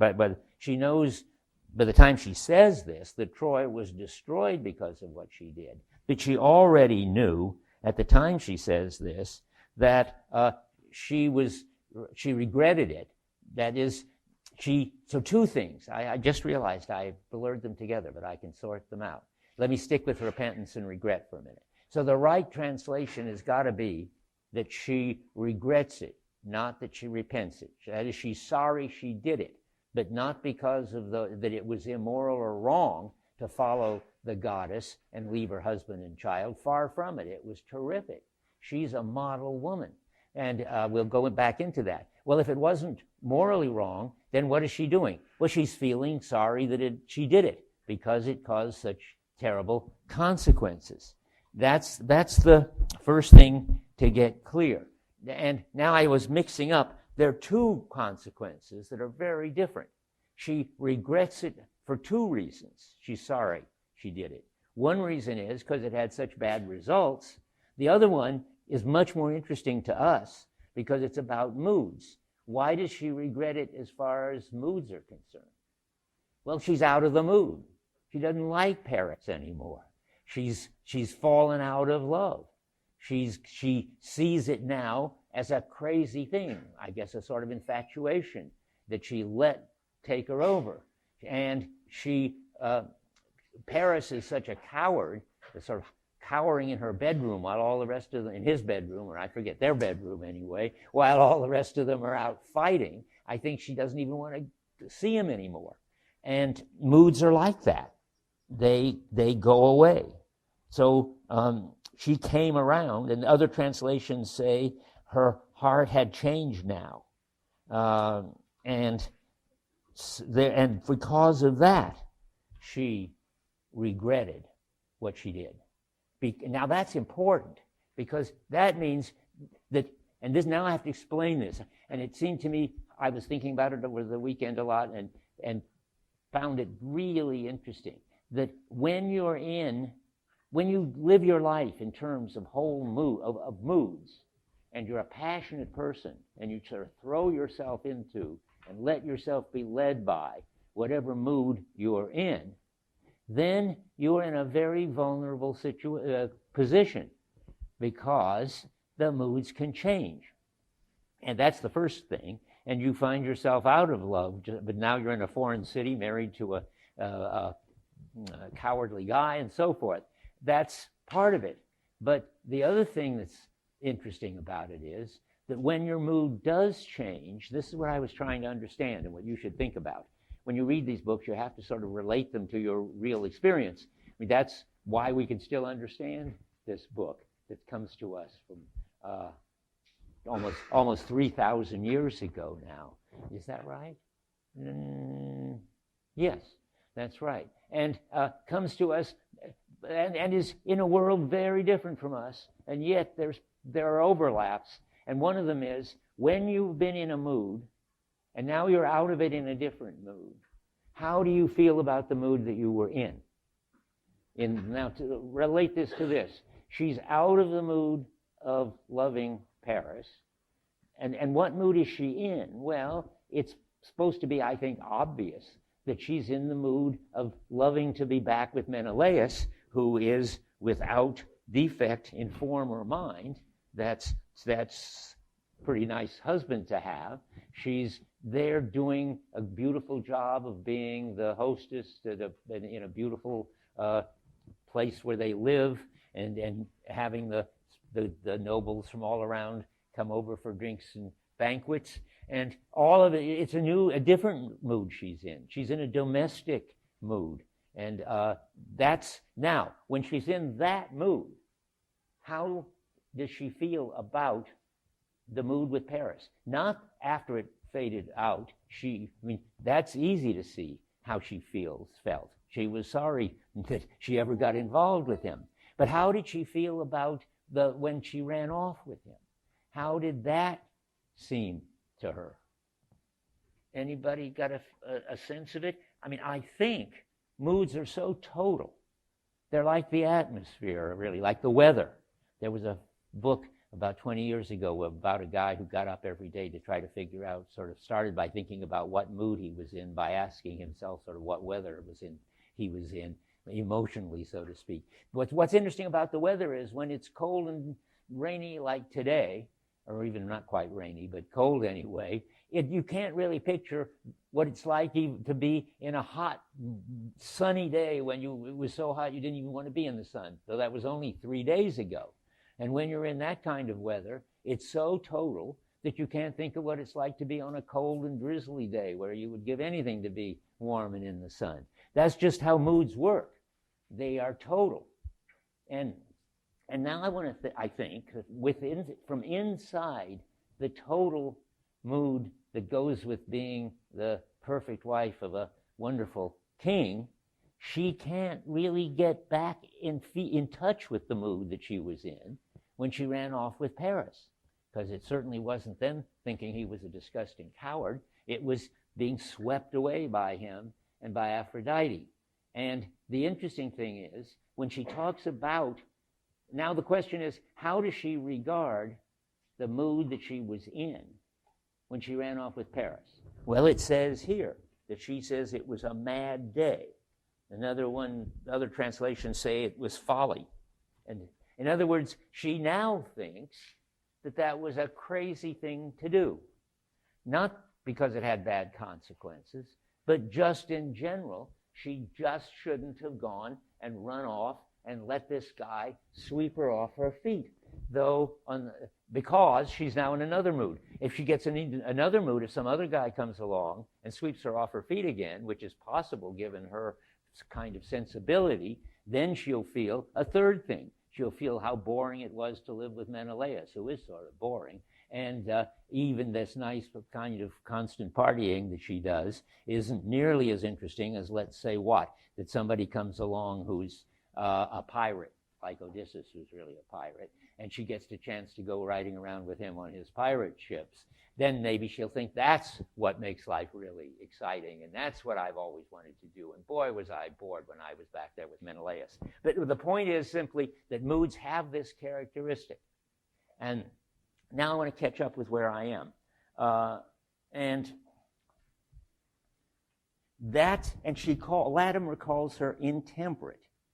I mean, that's a way of saying that she really throws herself into each of these moods. And she, looking back, now this is again, how does she feel about the way she felt when she ran off with Paris? She calls herself a wanton. And somebody pointed that out, and that was important to point that out. And I hadn't really noticed it and thought about it. And there's lots to think about it there.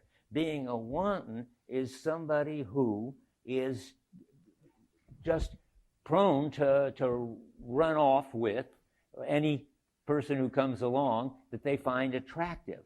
I mean, Fagles, who has no understanding of what's going on, and I tell you always, don't read Fagles, he has her say that she was a shameless whore. Now, she's never going to say that, even from the position she's in. The most she's going to say from the position that she's in is something like it was madness, it was folly, because she's not going to condemn herself. The most she can say is what she did then looks to her now as craziness. And that's what she does say. And so now let me see where we are. This word, wanton, shows up also on 134. And I'm just trying to convince you, whatever it means, whatever the Greek means, is this the one about dog eyes? Yeah, the Greek literally means dog-eyed, which isn't much help. So it gets translated wanton, but that's, who knows? I mean, what in the world the Greeks thought was going on in the dogs. But whatever it was not bad, not morally condemned, the way certainly being what a shameless whore is a bad thing to be, but even being a wanton, it looks morally like a bad thing to be. So it's important on page 134 that in the middle of the page, now, what are we reading here? Just a second. Yes, it's Poseidon talking about Aphrodite, who's run off, temporarily gone to bed with Ares, and Poseidon is upset about it. Ares has gone to bed with Aphrodite, and Aphrodite is married to Hephaestus, and Hephaestus has caught them, and Poseidon is angry. But whatever it is, he's calling Aphrodite a wanton. Now, therefore, it means something like always ready for another passionate affair, no matter whether the person, even if you're married and so forth. But it obviously can't be something terribly bad, because Aphrodite,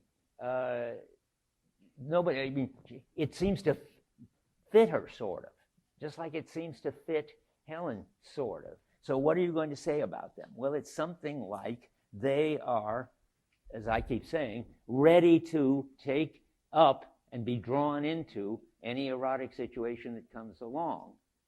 And that's not sort of morally bad. That's just, and they do it passionately, intemperate, and that's not morally bad. So if they're the attuning ones, they are attuned to, I'll just say it again, the erotic possibilities in any situation. And that's what I don't know why that's dog-eyed, but I don't know what, and in a certain sense, she says it's shameless. The Greek gets translated sometimes. That's the same dog-eyed, isn't it? And shameless, again, that's funny about shameless. It sounds like bad because you never experience any shame. But I think she doesn't experience any shame. And it's that, so that whatever the Greek says, I hope it says something like she's saying of herself that she does these things, she regrets them, she thinks they were mad and crazy, but shame is an ethical notion, and she doesn't feel that she's done anything ethically wrong. That's so far. And now I want to sort of take it up from the other side, but first I want to make sure I'm here. There's a real interesting puzzle line in what I'm trying to say.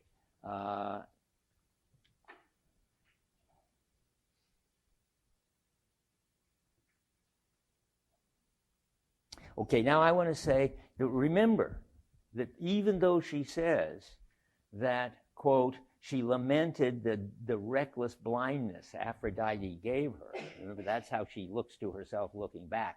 She shouldn't, how could she have taken this cowardly, good-looking guy for somebody worth running off with? That's the blindness of throwing yourself into this attractive situation. She regrets it. But on the other hand, we're told that she is peerless among women. And I found a new place where you can see how, well, she's the daughter of Zeus.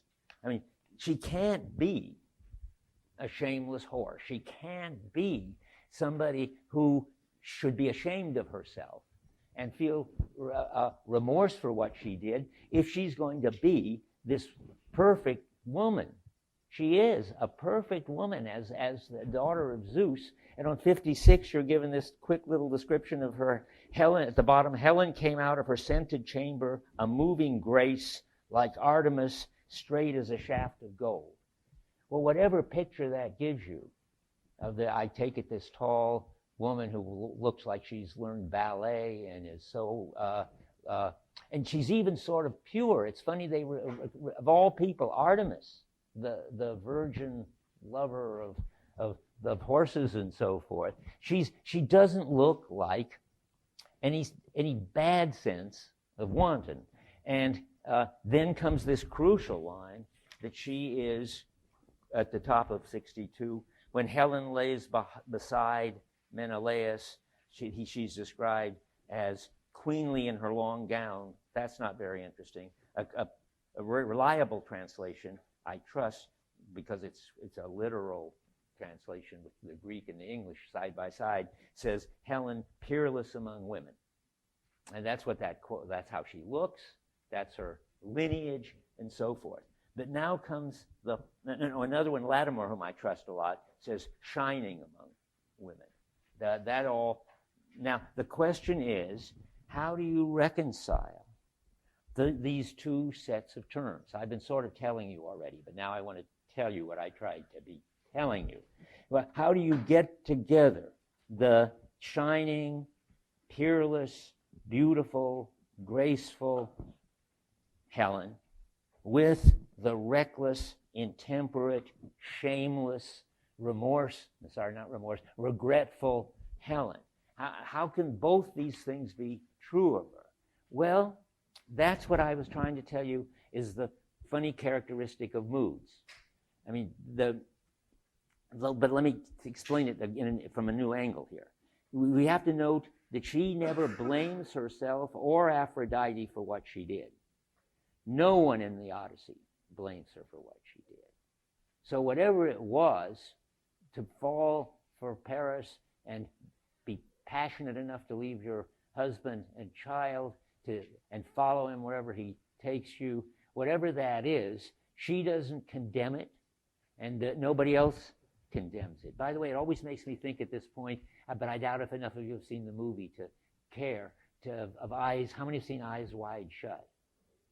Oh, remember when she says early on in the movie to her husband that sailor walked into the room when she saw him, remember that? And when she saw him, and she was ready to leave her husband and her children and everything to go with him. It's just like that.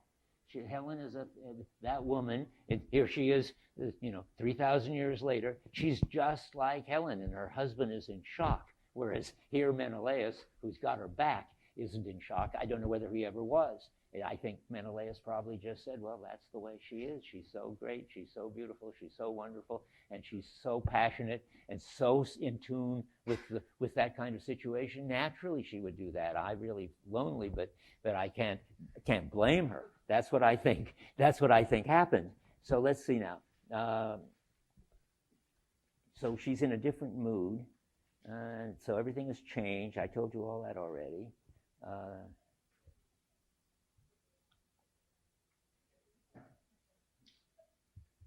So being open to moods means accepting the authority of a power outside of you, which they think of as the god, that is Aphrodite, and you follow their authority, their power over you, without resisting it, without critically reflecting on it, without trying to be cool about it. That's why it's called reckless. And now a new thing. But isn't that dangerous? It's sort of almost ruined her life, brought all those people to death. How are we going to sort of support that? Wouldn't it be better if she could get some distance and detachment and critically reflect and resist the pull of any attractive stranger that happens to be around? Well, that's not how the Homerics think about it. That is, it's true, and this is the new thing that struck me. It's risky to live like this. It's much less risky to be critical, detached, rational. Then you don't have to say, I did something that was crazy, madness, folly, and I feel regret about it, and so forth. If you just stop and think, just get a hold on yourself. Don't just go running off with every erotic situation that you get or you resonate with. Why wouldn't that be better? Well, I think that's because the Homeric Greeks understand that being able to take risks is very important, and they always are doing it. They're not trying to figure out how to lead a safe life, a rational life, a sensible life, a life of self-control. And a life that you could, at all points in it, recognize yourself and what you did and take responsibility for it. They don't. Why? Well, because there's something more important than that. At one point, Heidegger, again, talks about what it is to place everything at stake. See, that's what she does. When she runs off with Paris, she places everything in her life at stake. That's very risky. She makes what in my Kierkegaard course I call an unconditional commitment to him. I mean, nothing else matters but him. And that's bound to be risky. It makes her blind to other possibilities.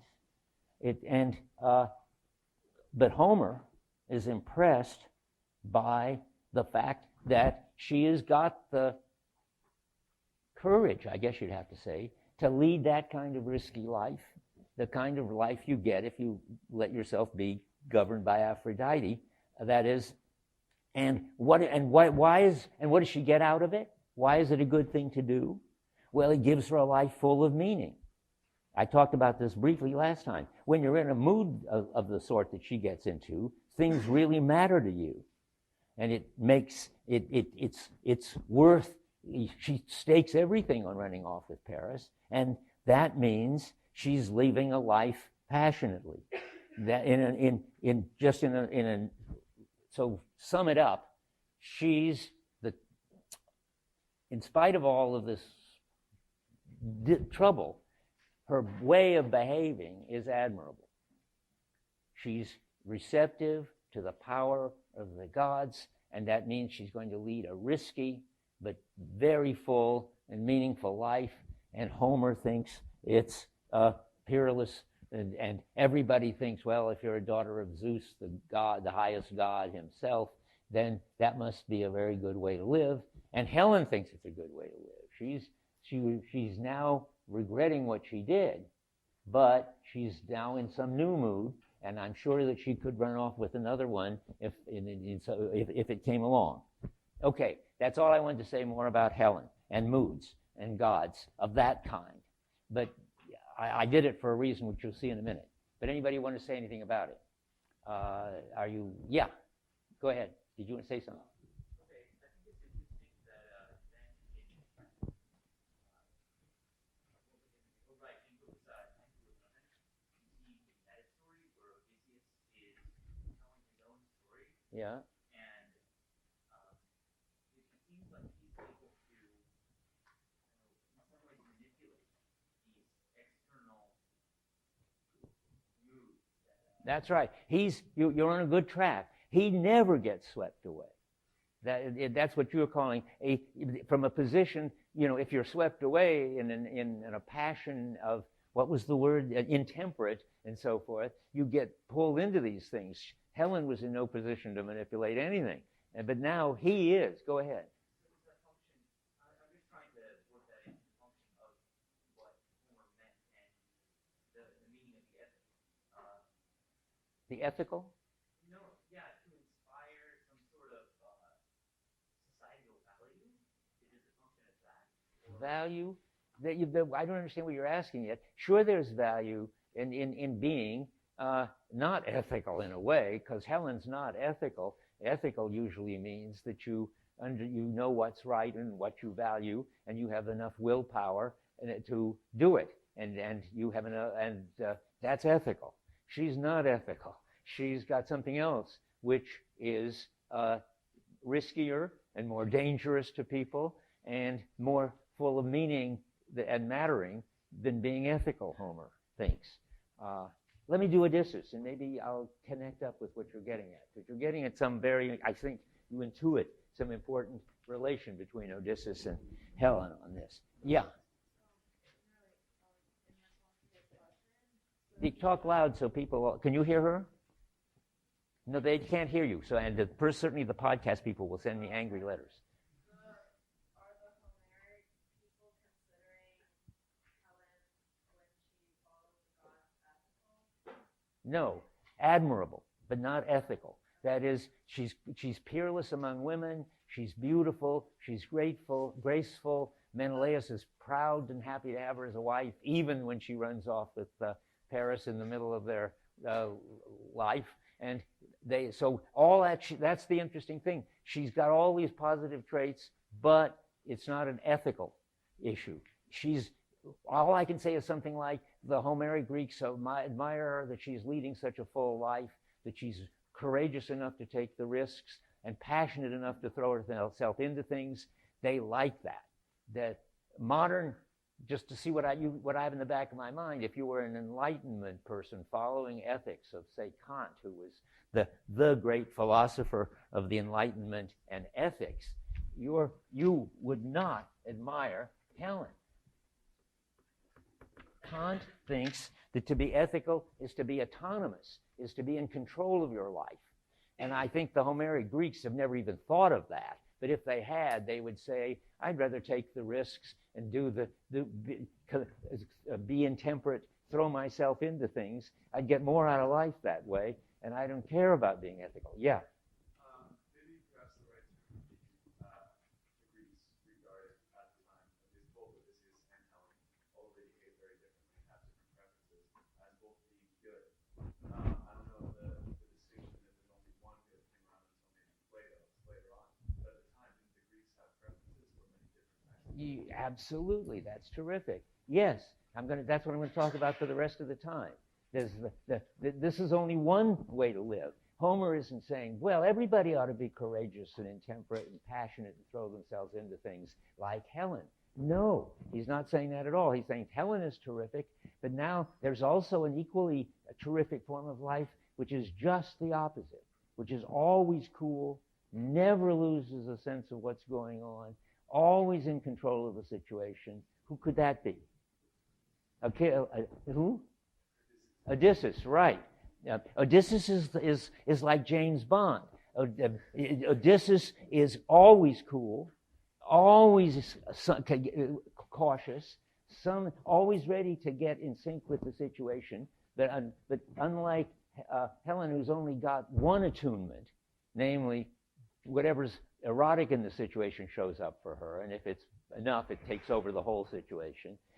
Odysseus is sensitive to all situations because he's never fully involved in any of the situations. Exactly, I think, James Bond-like.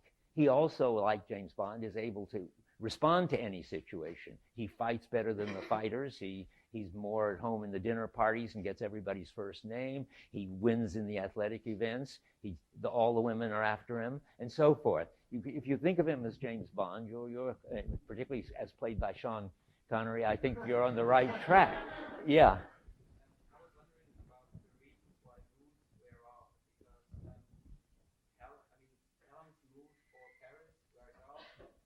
You said when she sees that he's a coward and all that, and couldn't you just claim that she fell in love with him and then she saw that he wasn't the person she thought he would be? Yeah.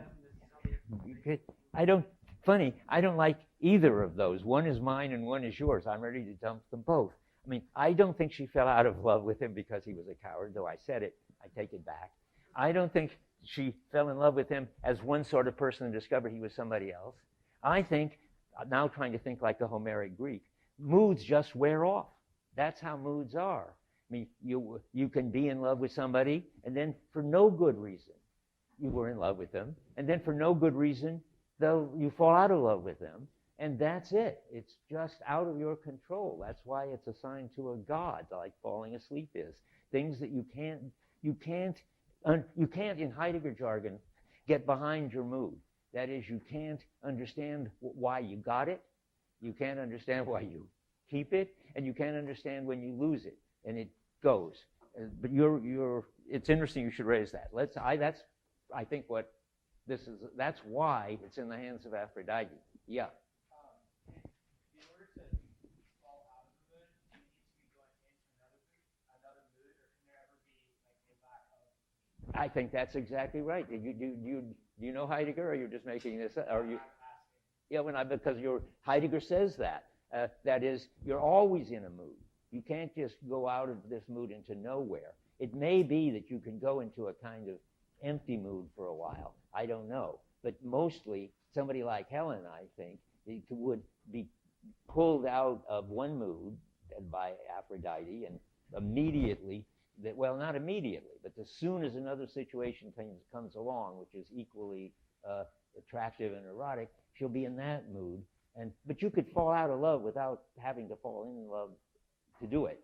And I think she just got tired of him. That's all. I don't think you can say that's because he's not the guy she thought he was. You can't say because he is a coward, which he is. She just got tired of him. And then she was ready to go back to Menelaus, who she then, I bet, appreciated in a different way, in a different mood than when she thought that he was the dashing young man she left 10 years or whatever before. Okay, more. You see, think of it, how you can understand Homer, even though it's so long ago. And yet, but he's talking about things that we know but we don't think are important. And he's talking about them, and he thinks they're very important. And we're trying to understand what it would be like to have a life in which moods were very important. Go ahead.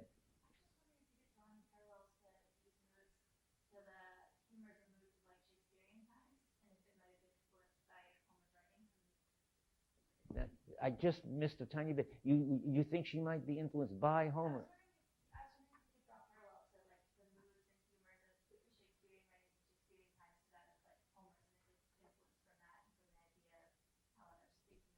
Okay. I think I understand you, but I didn't hear you, but I'm not sure, so I'll repeat.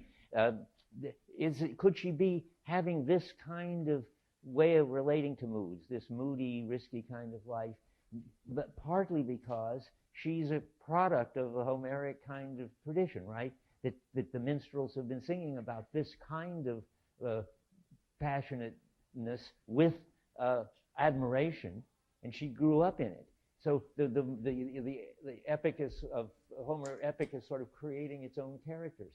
I think that's great. I like that. I don't think Homer ever says that, but he tells you how the minstrel is there, all and singing about these various ways of life, and the people are definitely both his material, and then he produces people like that. Yeah, terrific. Go ahead. Yeah. She was asking, comparing that to Shakespeare.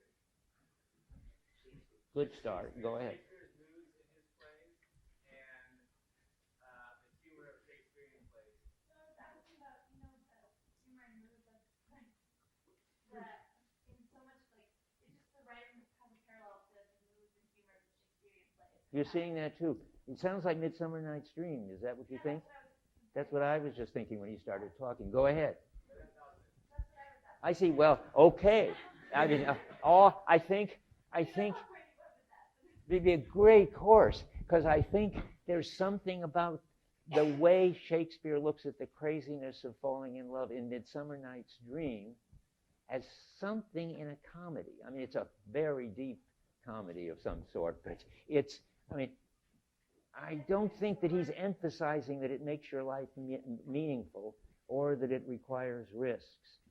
That's not what he's looking at. He's emphasizing that it's crazy, and you have to live with it, and it's okay. I don't know. I mean, we'd have to have a course in Midsummer Night's Dream, but if there was a similarity, I think you're on the right track. There's something in there that Shakespeare, though he thinks it's kind of laughable and crazy, he also admires it somehow and promotes it. But let's stick to Homer. I mean, I may be saying absolutely. I'm now going to get a flood of podcast mail telling me how stupid my reading of Shakespeare is. Go ahead. A question about a seemingly contradictory quote on Page page 134. 134, gang. Let's find it. Okay. Wait a minute. In the second stanza. Okay. Oh, the part where Poseidon is calling Aphrodite a wanton. Okay. Right. And basically what it says is the goddesses stayed home for shame. So it seems like there seems to be associating a certain shame with the mood that Aphrodite. That's interesting. So it seems to be contradictory to the idea of the carelessness of following the moods and no reward. That's interesting. What he's saying is that there's a sense in which Aphrodite is being criticized by Poseidon for being shameless, in the sense that there is an ethical thing going on here. Namely, she's sleeping with Hephaestus.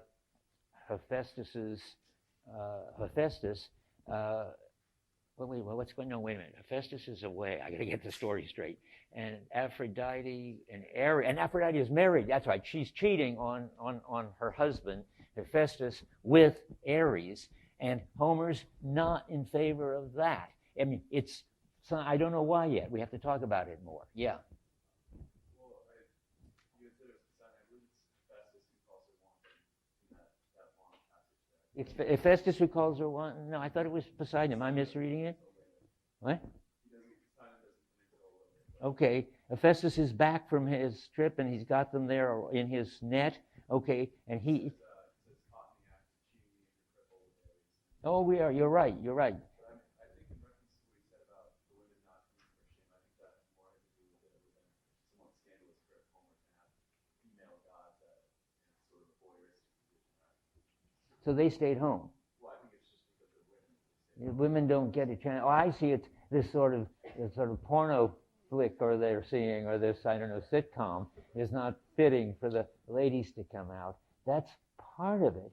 But we're also hearing the story now that I'm glad you said it's Hephaestus. We're hearing his story from the point of view of somebody who's been injured by this, what do you call it, heedless and irrational mood that they're in. And I guess Homer can see it from that angle too. It's such a crazy thing, this what I think of as a kind of porno sitcom in the middle of the book. I don't know what to make of it. Yeah.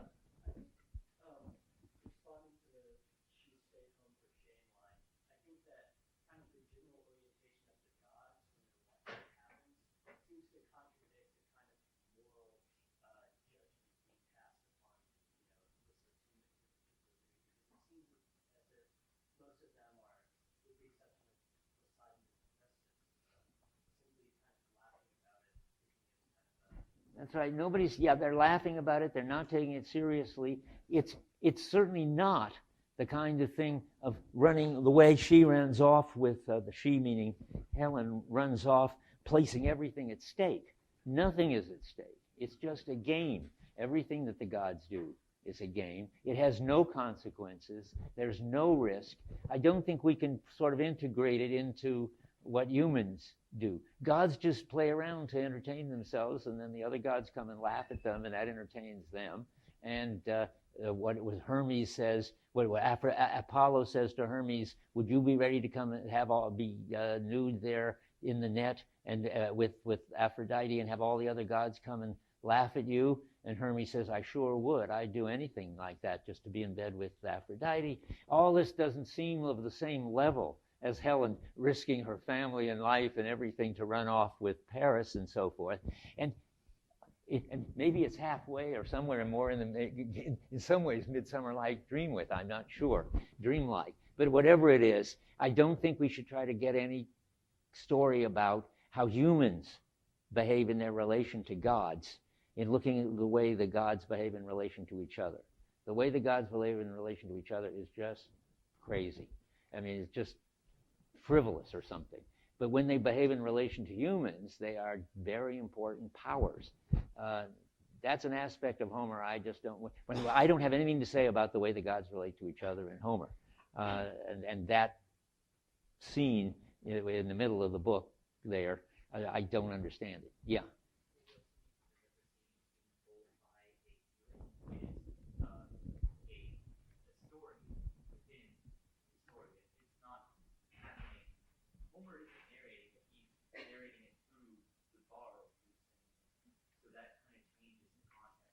Yeah, but don't you think we're supposed to take it as a description, never mind like a true description of the way the gods behave, but a description of an expression of the way the people think the gods behave when they're with each other. Okay. And the what? Right. Okay. But it comes to, yeah, but I think that's right. It expresses how the people think the gods behave. But since we've got no other evidence for how the gods behave, and we don't see them behaving any other way, I think we're supposed to believe it. But the interesting thing still repeated is they don't behave that way when they're dealing with people. When Aphrodite leads Helen away, that's a big deal, risky, meaningful event, long term, and surely doomed, like any mood. All that doesn't come up in the gods thing. They're immortal. They can't be hurt. Okay, I'm going to go back where I was. And here I am trying to bring out the big deal contrast with which he already, who was it, said it was like Odysseus. You did. Yes, let me do my story on it. It's the same thing. So there's a totally different way of relating to moods. To be altogether cool, never lose your head, never get carried away, be able to be in tune with all sorts of situations, do what's ever appropriate in all those situations, and never be passionately involved in any of them. That's how Odysseus is. When he enters a new world, his stance isn't exactly suspicion. I used to think it was. That's more like James Bond. There's always somebody lurking in the corner about ready to shoot him or hit him over the head. But it's more like he's there sort of sniffing around, trying to get a sense of how to get in tune with the form of life he has now just landed into, Circe or Calypso or the Phaeacians or whoever. He's got to get a sense of how he should behave in that world. And he's very good at that. So he gets in sync with every situation. I now think it's better to say every world, that he's in. Let me fix that. Because what I just gave you was a list of whole different ways of life that he gets in sync with. And that's a kind of special alertness in which he can see and exploit the possibilities that other people can't see and exploit. And it's got its own riskiness. He almost gets killed by Polyphemus. He's almost stuck all the rest of his life with Calypso and so forth. But it's a different kind of riskiness. He doesn't really commit himself to these things. He sometimes gets trapped in them. But that's not a story about his special kind of mood. So the culture, now I want to say the interesting thing is these are two extremes. That Homer is able to praise Helen as peerless among women, and we've now seen what her way of life and her relation to moods and to the gods. And now he's ready to praise Odysseus as certainly peerless among men, and with an entirely different way of acting, an entirely different relation to the gods. It's a different relation to the gods because I got to get to the god chart soon. There's a big difference between being related to Aphrodite and being related to Athena. And just try to think of this as a puzzle. The difference between being related to Ares and Aphrodite is a big difference, but it's not nearly as big a difference as the difference between relating to Athena, like Odysseus, and Aphrodite, like Helen. What I mean is, and now we have to look at this, we have to see what kind of god or goddess would somebody like Odysseus have as his protector? And it's Athena. So, but what's special about Athena? Do we ever find her passionately involved with anybody, or sort of or directing anybody who's passionately involved in anything? No. Athena is definitely only interested in getting people in sync with lots of worlds. She's a cross-world goddess. And that means she's in a different dimension than Ares and Aphrodite. Ares and Aphrodite are very different, but they're mono-world gods and goddesses.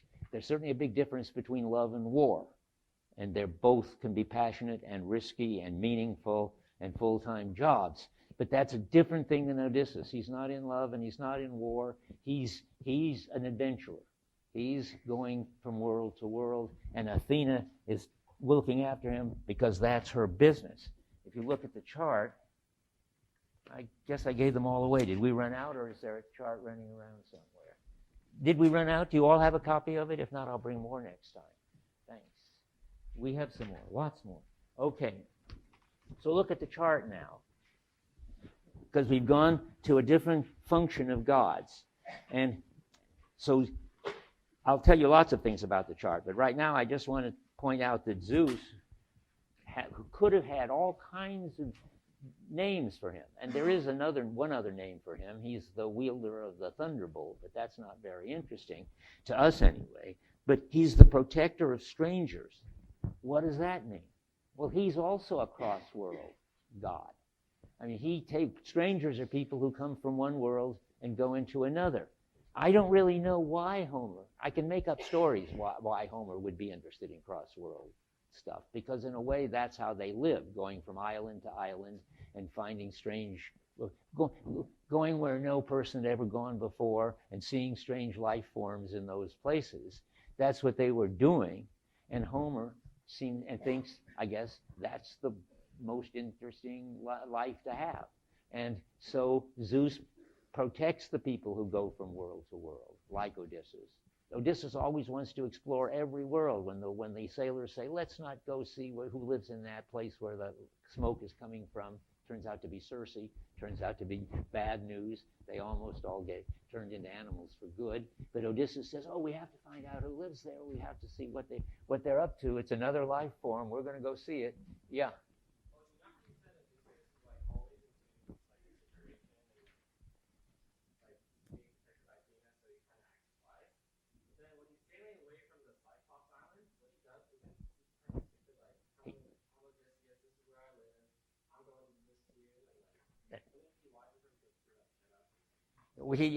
He loses his cool there. You're absolutely right. I know it's a strange place in the book. Yes, he tells the Cyclops his sort of name and address and serial number and says, boy, have we tricked you. And what he gets in return is that the Cyclops throws these big rocks at him, because the Cyclops is really a volcano. That's why it's got one steaming eye. Cyclops is sort of he's evolved from a volcano. He's not a volcano anymore, but he behaves like one. He's isolated, got one eye, and when he gets upset, he throws rocks at boats. And Odysseus, what there is just not cool. And Athena's not around. And he complains to Athena later, why weren't you around when we were dealing with the Cyclops? And the reason is because the Cyclops isn't a world. He's too primitive. He's somewhere between nature and culture. I mean, Poseidon is nature, and Zeus is culture, that is worlds. Nature doesn't have any worlds. And the Cyclops is somewhere in between. He's a demigod. He's the well, it says in there, the son of Poseidon and some nymph whose name I don't remember.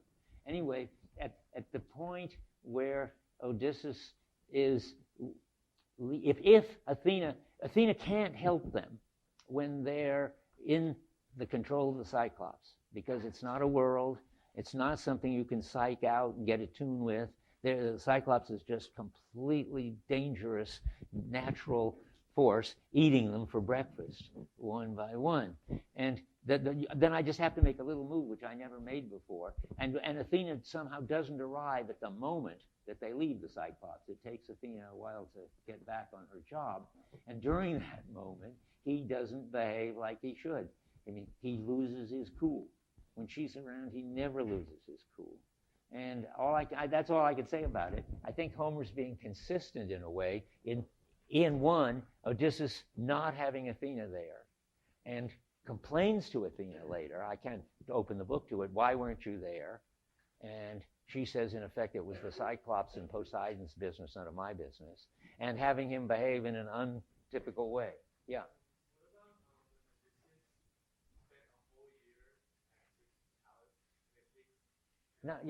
Calypso, not Circe? No, Calypso, I think. So he spent a year at Circe. And how long at Calypso then? I think it was a month. A month at Circe. That makes... Okay, let's find out. But I'm upset if he spent that long. I don't want him to be that long with Circe. So a year grew fat. You guys are right. Yes, he got into that sort of mood, like a trance, they say. Shake off this trance and think of home. What happened there? I don't know.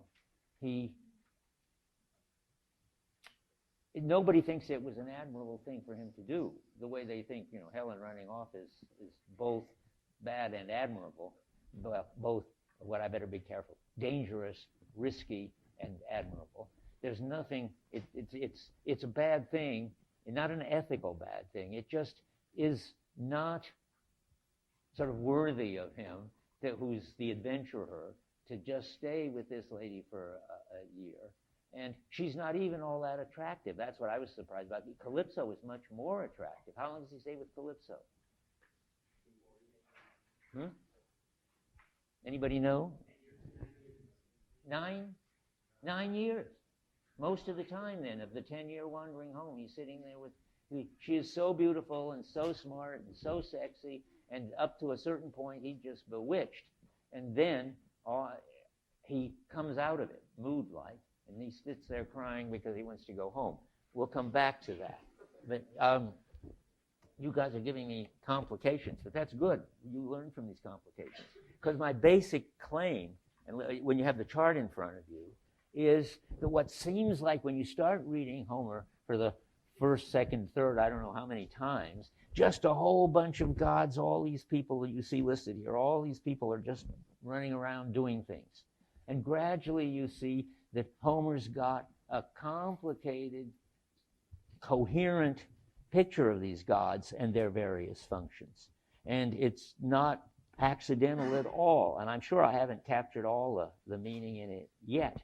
But remember, I can say it now because we just talked about Polyphemus, the Cyclops. Homer is doing something more than just telling a story. He's this kind of originator who's taking a kind of a culture full of gods and demigods and nymphs and so forth, and monsters like Polyphemus too, and making them into a coherent and vibrant way of life.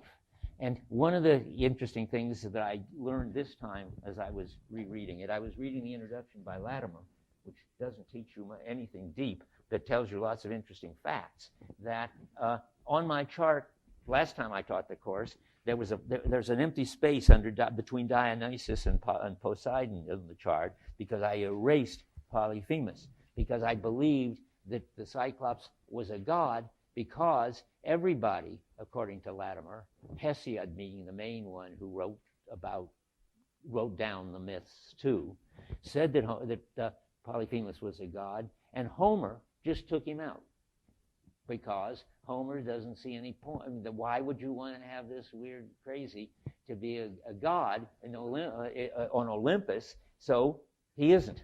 And why am I telling you this? Oh, well, because there's all this order that Homer's imposing. He's gotten rid of the Furies, too, as I keep telling you, because I'm preparing you for the furious return of the Furies later. But Homer just reads them out. There's not going to be any goddesses of vengeance in the Odyssey.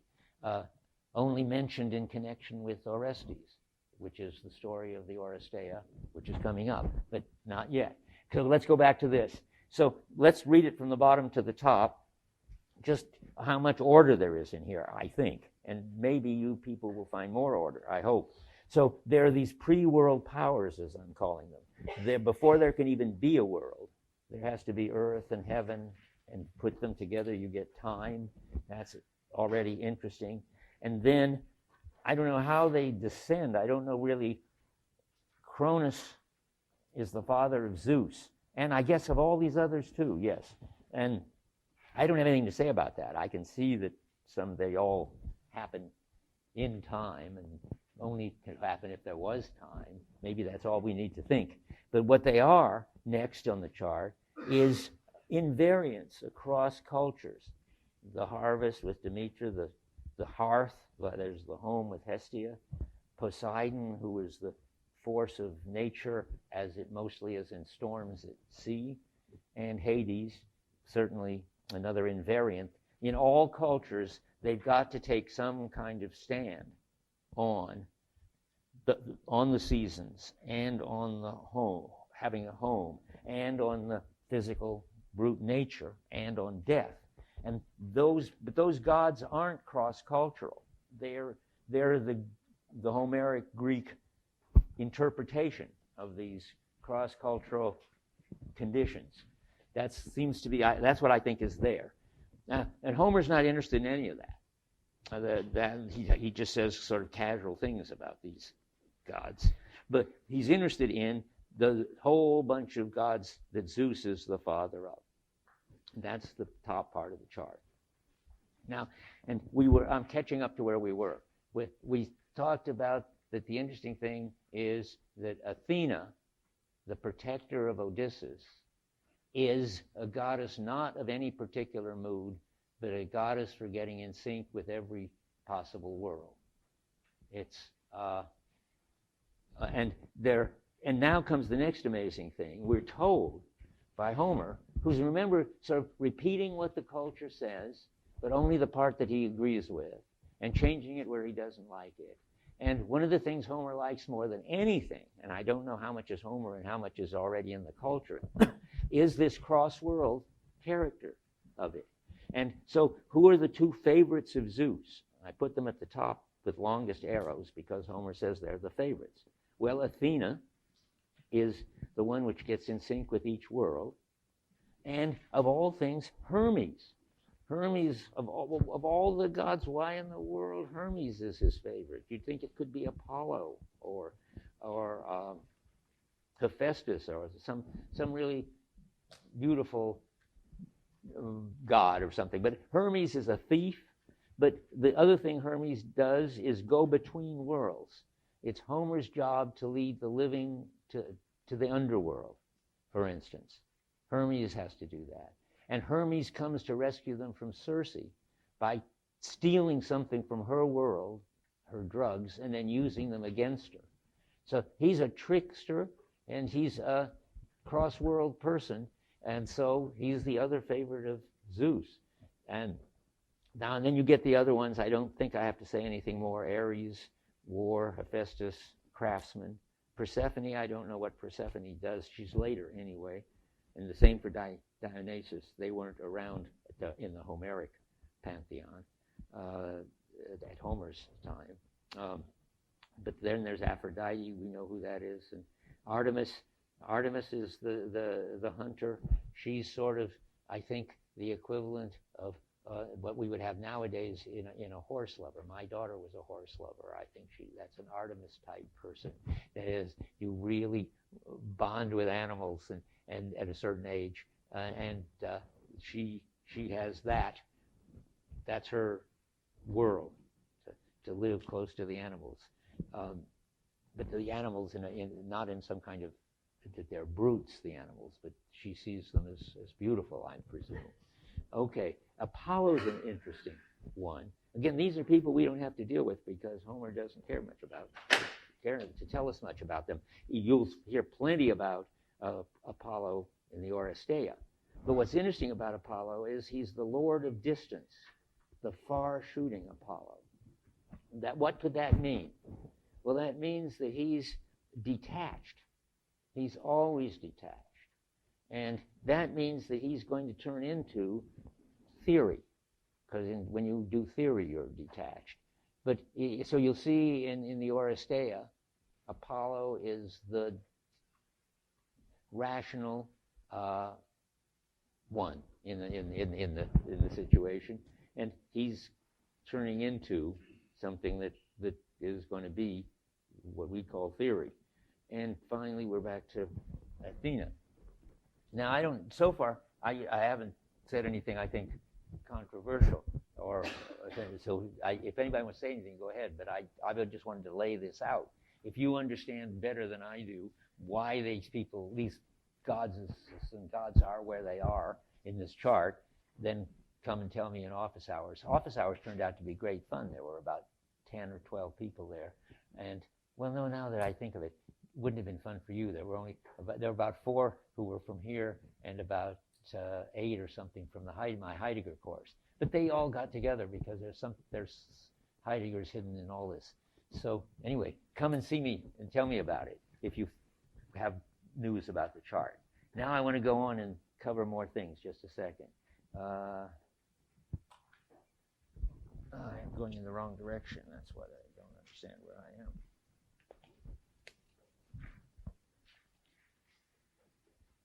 Okay, now I'm back to Odysseus, and he's never swept away, and he's always sensitive to the situation, and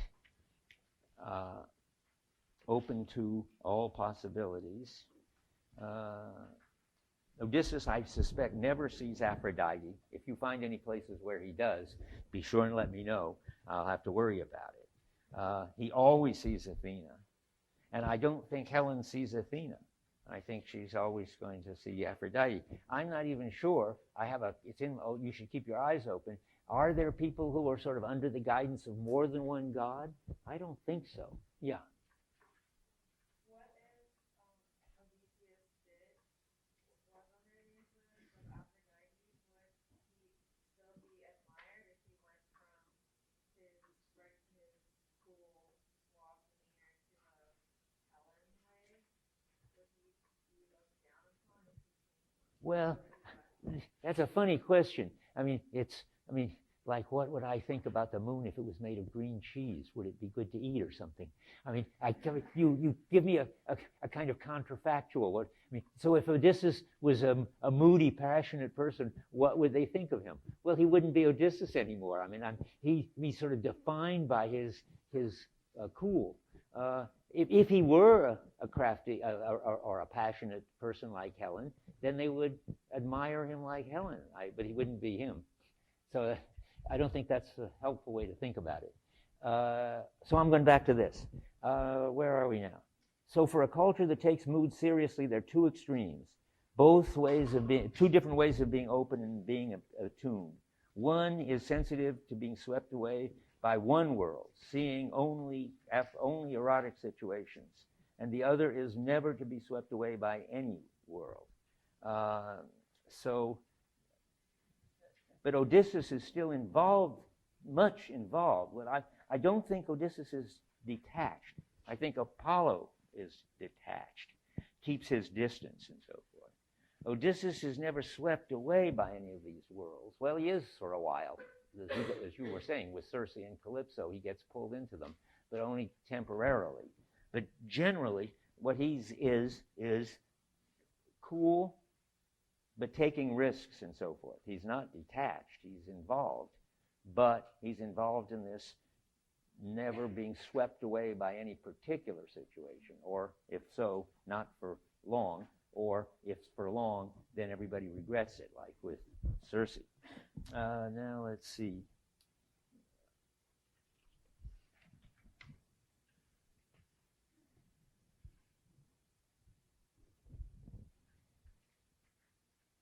And then you want to ask, and this is my last point, and which does Homer favor? Does he like Aphrodite most? Does he like Ares most? Does he like cool Odysseus most?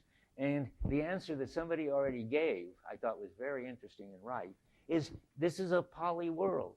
Homer likes them all, sees in every one of them something admirable. Not in the Cyclops, because the Cyclops isn't a world. He's too primitive to be a world.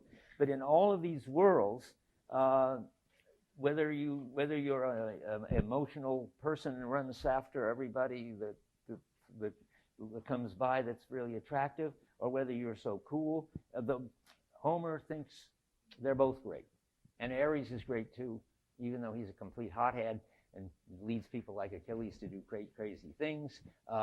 He likes Ares.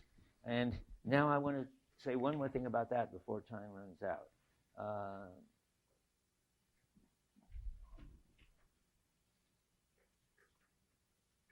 I want to leave you with some idea, because I think it's important that he doesn't privilege any of these good lives over others.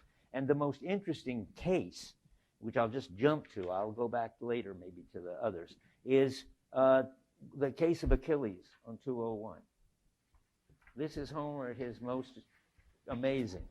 I mean, Achilles, after all, is the most glorious warrior. Ares is on his side. He goes off and kills hundreds of people and his soldiers and so forth.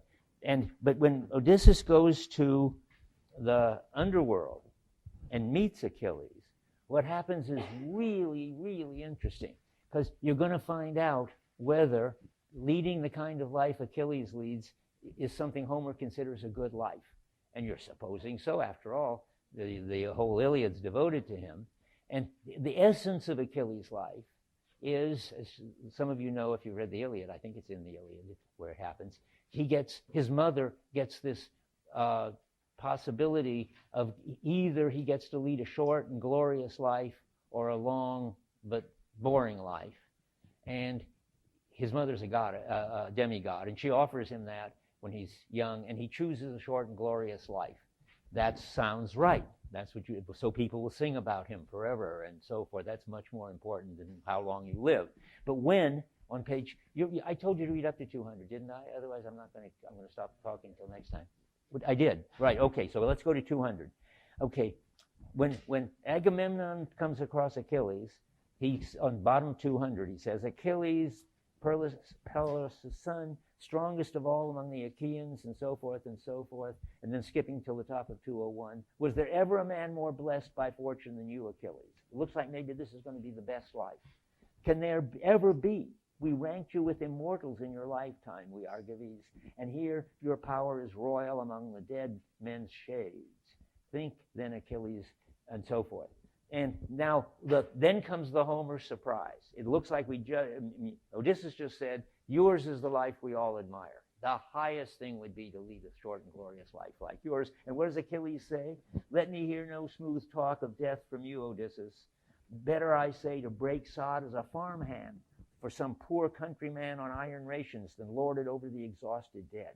That is, even if I led a glorious life, the most important thing is life. And if I have to give up my life for this glory, I didn't want to do it. I'd rather still be alive. And that seems shocking. It should be the best life. Now it looks like the worst life. It would be better to be, just living a minimal existence as a farmhand than have a short life. And then another switch. That's what's so interesting. So Homer's taking back both praising and condemning the short and glorious life as the best life and the worst life. And then the next move is, right away he says, middle of 201, tell me what news of the prince my son. Did he come after me to make a name in battle? Or so forth. And so forth. And so though he just seems to have said it would be better to live as a farmhand than die young, he's now asking about whether his son is leading a glorious life, and it might well be short, if it is, because it would be a warrior life. And then he hears from Odysseus at the top of 200, when we formed against the Trojans, nobody could touch him, scores went down before him, and a little further, what a champion his lance ran through, and so forth, skipping down to the bottom there.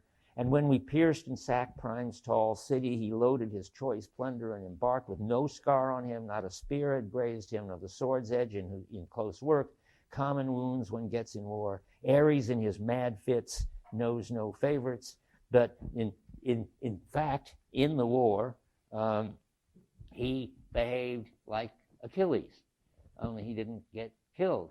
So it seems to be that it's neither the best life to be a warrior, nor the worst thing that can happen to you to be a warrior and die young. And Achilles' reaction is very interesting. At the bottom of 202, Odysseus says, I said no more, for he had gone off striding the fields of Asphodel, the ghost of our great runner, Achilles, glorying in what I told him of his son. So there he is sort of reestablishing the idea that this is a glorious life, to be a successful warrior. Sure it is. It's to be under the aegis of Ares, and that's a possible Olympian, and that's a kind of power that draws you into something risky and exciting and passionate and meaningful. And Homer's not going to turn against any such life. He's not even going to turn, but now you might say, aha, now we've got a new ranking. What I'm really beginning to argue, and I'll go on talking this way every once in a while, is Homer doesn't rank lives. He sees something to appreciate in all of them. He sees some dark side, a trade-off in all of them. And he doesn't put them in a hierarchy. Not only does he not say this is a good life, this is a bad life. He admires them all. But he doesn't say this is a good life and this is a better life and this is the best life in a hierarchical way. You'll see in Dante's got all the lives ranked, absolutely ranked, layer by layer by layer, of badness in hell and of goodness in paradise. Not Homer. It's all different. All lives are good that he's interested in. Yeah. Maybe that's why, like, Zeus is kind of like kingdom on gods, is because he's a protector of strangers, because he's a protector of, like, this pluralism. That's right, exactly. This polytheism is pluralism, and this pluralist view that there are all these possible ways of life, all these possible worlds, and they're all worth protecting, and Zeus protects them all. That's what I'm trying to say is going on here. And here's another, I just have time to do it, where he's asked to compare, and he won't rank them. I mean, he's asked to compare Calypso and Penelope on 87. And you get the same sort of trade-off story. Calypso says, sort of to a third of the way down or a quarter of the way down, after these years with me, you still desire your old home? Even so, I wish you well. if you could see it all before you go, the adversity at sea and so forth, you would stay here, guard this house, and be immortal. That is, live this lovely life with Calypso. And he answers, my lady goddess, there is no cause for anger. My quiet Penelope, how well I know, would seem a shade before your majesty. Death and old age being unknown to you, while she must die. Yet it's true, each day I long for home, long for the sight of home, meaning home and Penelope.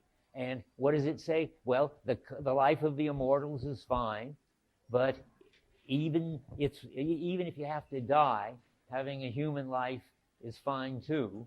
And Homer's not going to rank them, and he's not going to say that one is good and one is bad. And that's what happens if you're a polytheist. There you have a plurality of gods, you have a plurality of good, of lives, a plurality of worlds, and you find what's good and the limits. You see the good and the limits of each of them. And that's what makes Homer so interesting.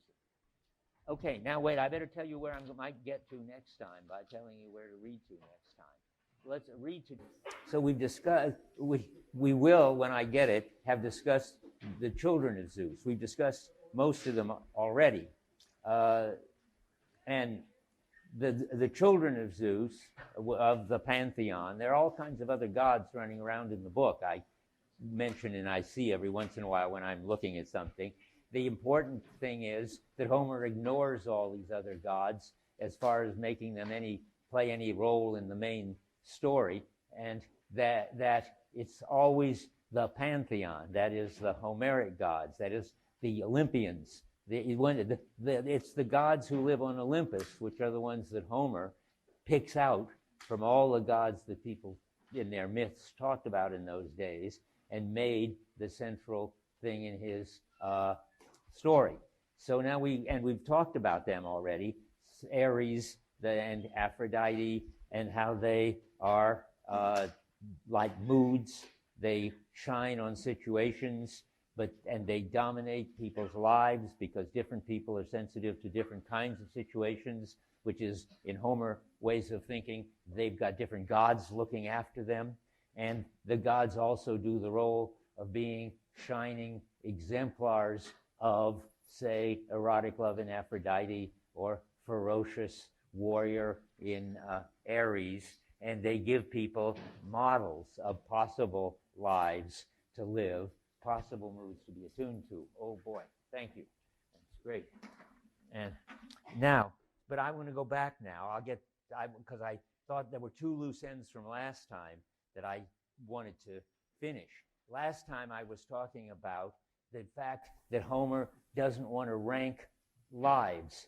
And we talked about how it looks like Achilles would be the example of the perfect way to live, a short and glorious life and people singing about you at banquets ever after. And of course, remember, it is a glorious life, and Achilles, but Homer sees it both the good and the bad. I mean, Achilles hates being dead, given that he's lost his ability to fight to the death and be an active warrior, but the style of life that he represented, he loves, and he's proud of the fact that his son is now a hero. I didn't have time, and I skipped contrasting that with another way of seeing two kinds of life than Homer not choosing between them, is to see what happens to Menelaus and contrast that with what we've just been talking about with Achilles.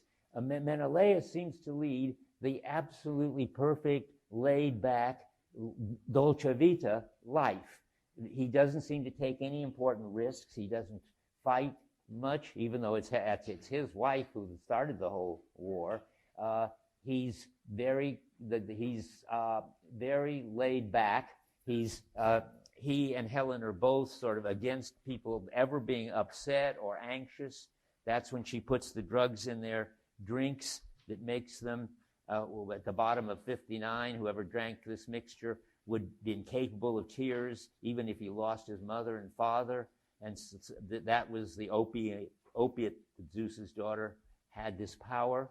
And so they live in the sort of drug, and of course, as I said, that they have their hot tubs, but everybody has that. But they live in this laid-back way, and the interesting thing is, what happens when they die?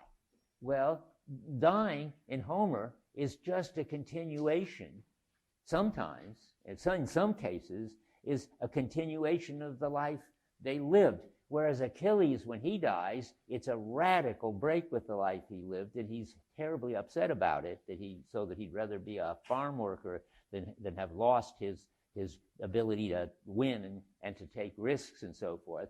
Menelaus just goes from the layback life of his normal way of being to leading a equally relaxed and good life after he dies on 69. He's told in about 20 lines from the bottom, about 558, as to your destiny, Prince Menelaus, you shall not die in the blue grass land of Argos. Rather, the gods intend you for Elysian, with golden Rhathamantus at the world's end, where all existence is a dream of ease. I don't know where he does die. I mean, he does die. But after he dies, he goes to this place where snowfall is never known, neither long winter nor torrential rain, but mild and lulling airs from ocean, bearing refreshment for the souls of men, and west wind always blowing. For the gods hold you as Helen's lord, a son of Zeus. So if you've built your life around not using your strength and taking risks, then when you die, it will just continue. But that's neither better nor worse than Achilles. I mean, Achilles had a much more interesting life when he was alive, and people are singing more about Achilles, and he has glory, which Menelaus doesn't seem to have any of, as far as I read anywhere in the book. And so you can have this laid-back life without glory, and Homer thinks that's fine. He's not criticizing Menelaus and Helen for their beautiful banquets and opium and so forth. And you can have the other kind of life. And just another example I'm giving of Homer not taking a stand on this. But the most extreme example, which I didn't get to last time, is the relation of the Phaeacians and the Cyclopses. That is so weird and mind-boggling that it stretches Homer even beyond what I expect or understand. But it seems that Homer doesn't even want to take a stand on the fact that the Phaeacians, who, remember, are the most sophisticated people, that's Nausicaa's parents, and they have a banquet in which everything is perfect, and they say their banquets are so perfect that the gods come and banquet with them, and they're the best at running and the best at singing epics and the best at cooking, the best at everything.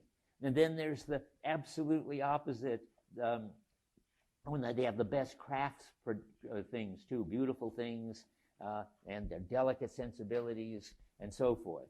They're close on 117 to the Olympic gods at the top of 17. They've shown themselves in glory, those figures banqueting at our side, thrones like ourselves. Or some traveler, when they're alone, they bore no least disguise. We are their kin. Stop reading there for the minute. And on the other hand, there are these savages, close to nature, with no society. They don't cultivate crops. They have wine and cheese, and they have sheep, but they're almost brute natural forces. They're sort of related to volcanoes. And you would think they would be the bottom of some hierarchy of good lives, of which the Phaeacians would be the top. But it isn't like that. On page 148, we get first this description of how hopeless they are at the middle of the page. The Cyclopses, giant louts without a law, in ignorance of the mysteries of the immortal gods. They don't plow, they don't sow. I mean, they're hunter-gatherer types, except they have their lambs. The barley grows untended, and wine grapes ripen in heavenly rain. Cyclops have no muster, no meetings. They don't have any social or political life. Each one dwells in his own mountain cave. That's the sort of nature volcano side of them. And on 151, the Cyclops is described as the 230, a towering brute, wild man, ignorant of civility. That's the same thing.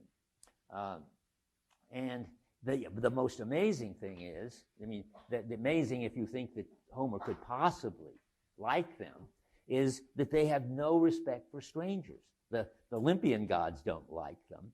When Odysseus says, "Take care of us, we're strangers," at the top of 153, "Honor strangers, we would entreat you, have a care, for the gods' courtesy, Zeus will avenge the unoffending guest." And what in the world does the Cyclops say to that?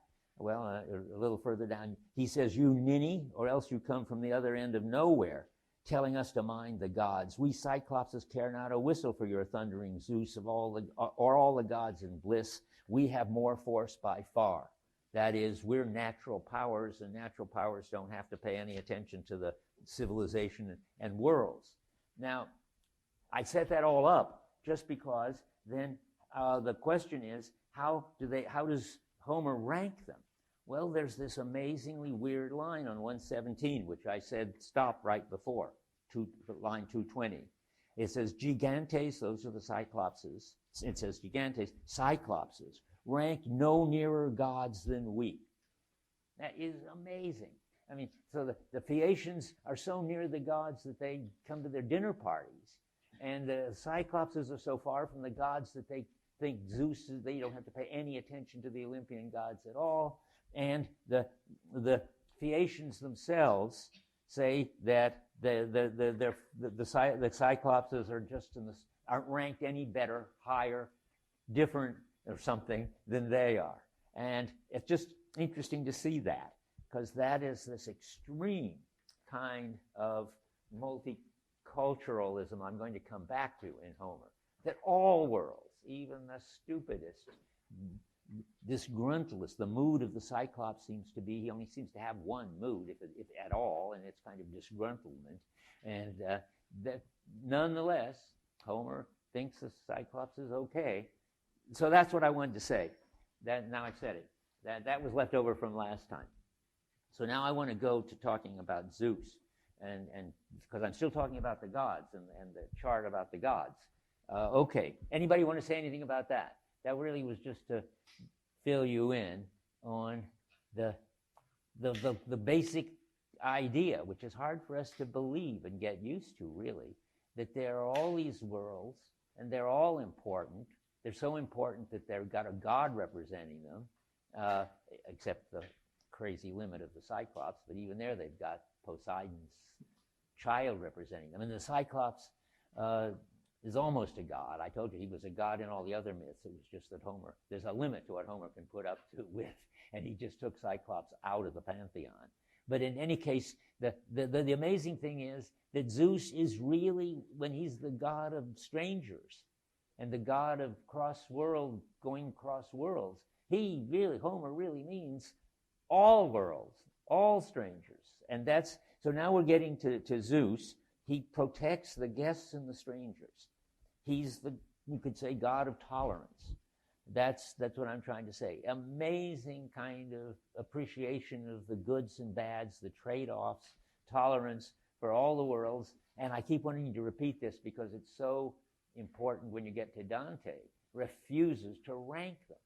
Dante ranks everybody, even the saints. There are better and worse ones, but not in this. So, and Zeus is what it makes it. He's not an invariant across all worlds, like in the chart, death and harvest and nature and so forth. But he's not a shining exemplar of a particular world, like the erotic, domestic, craftsman, and so forth. He's what makes it possible to go from world to world. He makes it safe. He protects people who go from world to world. Then I just want to, on 105, we hear it often, but just on line 220, strangers and beggars come from Zeus. That is what he doesn't. He's not the father of them, but he's the protector of them. And 153. Well, I read that. When they wanted the Cyclops to pay attention to him, they say Zeus will avenge the unoffending guest. That is, Zeus protects these guests from other worlds. And then now, I'm sort of reviewing still, and Zeus's favorite children have the same character of going from world to world, getting in sync with every kind of world. And it's odd. I mean, you think, well, I mean, why not have Hephaestus as one of his favorite children, or whoever? But the two favorite children, you think Athena would be one of his favorite children. But in fact, well, she is, sorry. Of course she would be. Well, good, that's what I would think. But and what you wouldn't think is that, say, Hermes would be his other favorite child. Why not Apollo or some really high-class god? Remember that Hermes is the god of thieves, travelers, and tricksters. And he's the other favorite. And he's called Zeus's favorite son, because the other favorite's his daughter. So now we have to say something about them. We're still with the gods. So Athena's the favorite of all, more than Hermes, thank goodness.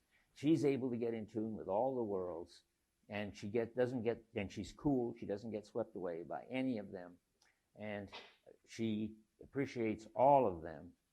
So she's the favorite child of Zeus, and as long as things are going on in the social world, she's able to get in sync with it. All this is summed up nicely on 239, when she's telling Odysseus how much he is like her. And then you find out about what both of them are like at the middle of the page.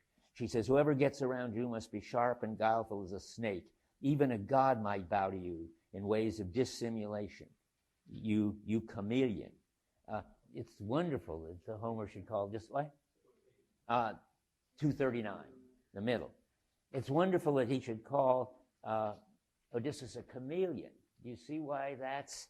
I mean, chameleons don't exactly dissemble. I don't know. I think maybe dissimulation is the wrong word there. I didn't bother to look it up. What do chameleons do? They don't just disguise themselves like monarch butterflies disguise themselves as what? I mean, or some other butterfly. Buckeye butterflies disguise themselves as monarchs because monarchs don't taste good to the birds, and so the birds leave the other ones alone. I mean, that's disguise. That's not what's interesting about chameleons.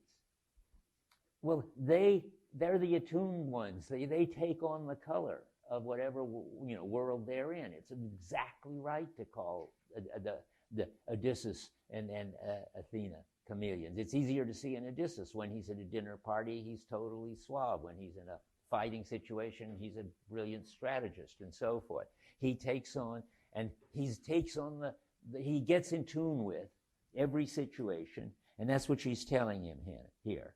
But it's a little, again, I think the translation, I looked it up, or did I?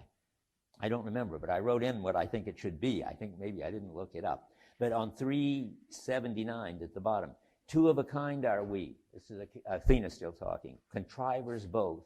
Of all men now alive, you are the best in plots and storytelling. My own fame is for wisdom. I bet that's more like diplomacy.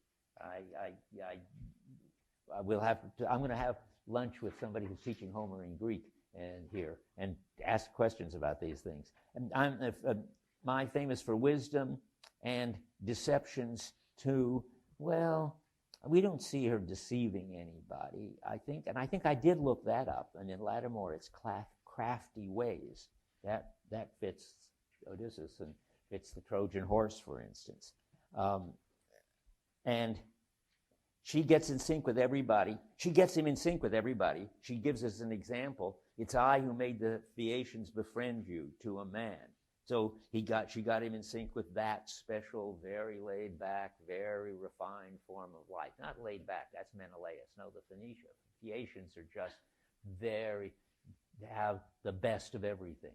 They're the different kind of good life. And she gets him in sync with them, naturally.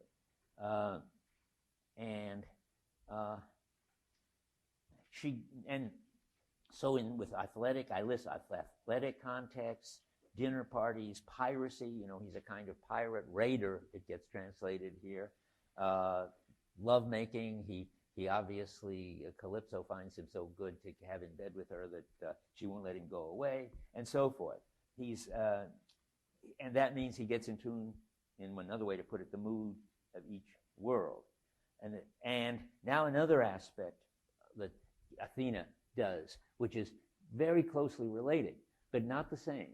Not only does he, chameleon-like, get in tune with and in sync with each world, but whatever world he's in, you could be in it in a blurry sort of way or in a very, very clear-headed, very lucid sort of way. And when she shines, she gives him a completely lucid grasp of the situation. That's how he's able to always find the right things to do and the right things to say. And I'm telling you this because of a very interesting thing that happens in here. Goes by very quickly, but I think it's important. Let me see, you'll get where I am. So when the gods shine, not the gods in general, when she shines on a situation, things show up with a special clarity. And the people involved get really in sync with the situation and really in sync with each other. And there's one place in the book where this happens. Anybody remember what I'm thinking of here? It passes in a hurry. I'm not surprised you don't. But on 354, you really get Homer, I think, thinking of the gods as having the capacity to, Athena having the capacity. I want a pen. I keep saying and writing the gods, but that's not right. I only assigned to 284. I'm sorry about that. I should have said read the whole rest. Well, it's not a big deal. Go look at it now. We're going to read it. I'm sorry. I should have said finish the book. I didn't really realize, there's something else I want to talk about too. I think, we'll see. I'll try to postpone talking about another very important thing that happens later than here, and I'll wait. So finish the book, though. I can't wait till after the beginning of Tuesday to talk about one of the last moves that are so interesting. But here's one that you can just look out of context. So Telemachus and Odysseus are getting ready to take on the suitors, and to do that they have to take all the armor and bows and arrows and spears that are hanging around in the big dining hall and lock them up so that they're the only ones who have weapons. Otherwise they're not going to be able, two of them, to kill off, 50 suitors. So here the two men are together now. Of course, Telemachus is a man already now. This is line 40 on 354. I'll just read it. And now the two men sprang to work, father and princely son, loaded with round helms and studded bucklers, lifting the long spears. Spears, you see, they're taking them all down and locking them up. And this is the interesting thing, while in their path, Pallas Athena held up a golden lamp of purest light. So this is a new job for her. She's not getting them in sync with the situation. She's getting them in sync with each other and getting them sort of to be completely clear, having the same clear view of the situation and what to do in it. So what happens? Telemachus burst out, "Oh, Father, here is a marvel. All around I see the walls and roof beams, pedestals and pillars lighted as though by white fire blazing near. One of the gods of heaven is in this place." Then said Odysseus, the great tactician, "Be still, keep still about it. Just remember it. The gods who rule Olympus make this light." And that is, that's lucidity. They enable these people, Athena, not they. I think she's the only one who does it. I keep saying they. So Athena has the special job of getting people not only in sync with the situation, but in sync in a way that is completely lucid about the situation, so that everything stands out in its special clarity. Okay, now back to things you have read. So I want to say something more about Hermes. And you just feel free to stop me when I say things that you don't understand or don't hear or contradict what you think, or you think I've missed a good opportunity to quote something I don't remember. Anyway, so he's the messenger, and he's the god of tradesmen and of thieves. What a bizarre combination of things. And why would he be one of Zeus's favorites? Why not love or war or hunting or craftsmanship or theory, these other worlds? Well, it's because Hermes is always sort of doing things between worlds. He's a between-world operator. He's the one in charge of taking people to the underworld when they die. That's a change of worlds, all right. He's in charge of more than any other god, apparently, of putting people to sleep and waking them up, which are two worlds, the waking world and the sleeping world. He's also, I forgot to list, the god of medicine. Why can that be? Well, I think it's because he takes people from from sickness to health. He's always sort of taking people from one world to another world. They're not like moods, sickness and health. It's a different kind of job. It's not like moods to go from life to death either, or wake to sleep. But he's that kind of person.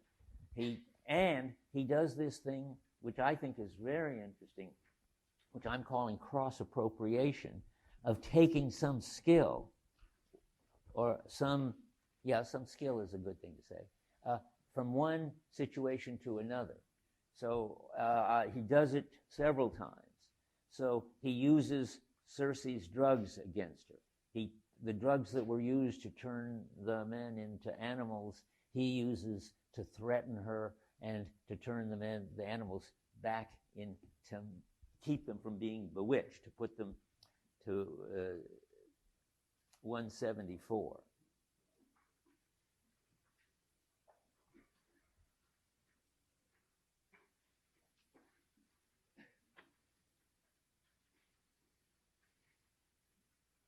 So he gives them the counter drugs from her drug supply on 174 that will keep them from being taken over by her. So it keeps your mind, at line 329, it keeps your mind and senses clear.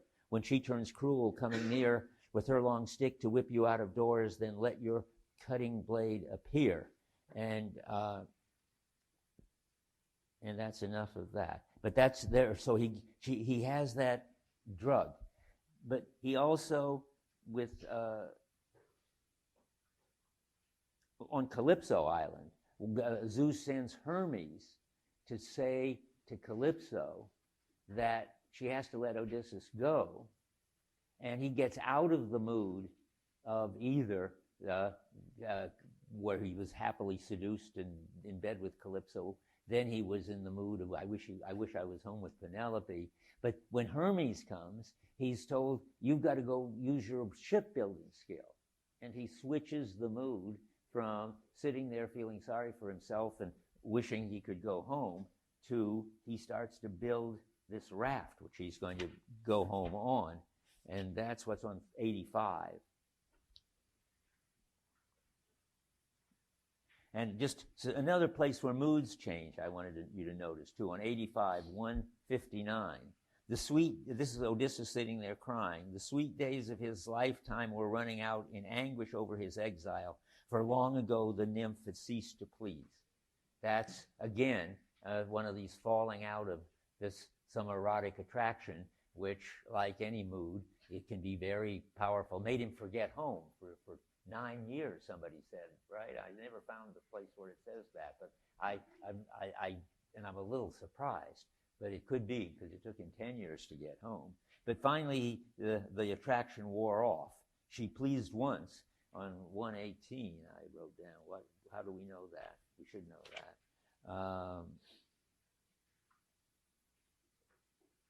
Oh, look, here's the number of years, too. Everything is at the bottom of 118 that we need, about 274. The enchantress in her beauty fed and caressed me, promised me I should be immortal, youthful as the days to come. But in my heart I never gave consent. I think he's now retroactively. Hey, that's interesting. You learn something new every day. It's just like Helen saying, once she's gotten over Paris, that in effect she views the whole thing with remorse. She can't really understand why she ever ran off with him, and so forth. It's the same thing happening here. Oh, I know this is going to get me in trouble. Just a second. It's the same thing happening here, that he's claiming that now, and he's not lying, he's now in a mood to get home to Penelope. He can't remember what it was like to be willing to forget and want to stay there for, it turns out, 8 years. I never gave consent. Oh, sorry, those 7 years detained. You know, he wasn't detained. He was enjoying it up to a certain point till the mood changed. And now he can't understand even looking back, or else he's lying. You can't tell which, being Odysseus. But now he claims he was never seduced by her, but took him 7 years of non-seduction before he got ready to go home.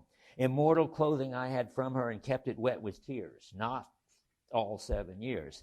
Then came the 8th year. Oh yeah, there it is, but not 9, 8. Then came the 8th year on the wheel of heaven, and word to her from Zeus, or a change of heart, so that she commanded me to sail. That's interesting too. So I'm learning lots of funny things. I mean, that's or a change of heart. Did Hermes do it, or did Hermes coming just be the Homeric way of saying she's tired of him sitting there crying, and he's not happy in bed with her anymore? She'll give him another job. That should remind you of Homer saying, well, or somebody saying, it isn't Homer. Homer has somebody say about Telemachus that Athena came and changed him from a boy into a man, or Mentes did. It's one of those. So here it's saying, well, either Zeus told her to let him go, or her mood wore off, and it doesn't matter which. It's to Homer, it's somehow just two ways of describing the same thing. That is interesting. I like that. Now where am I?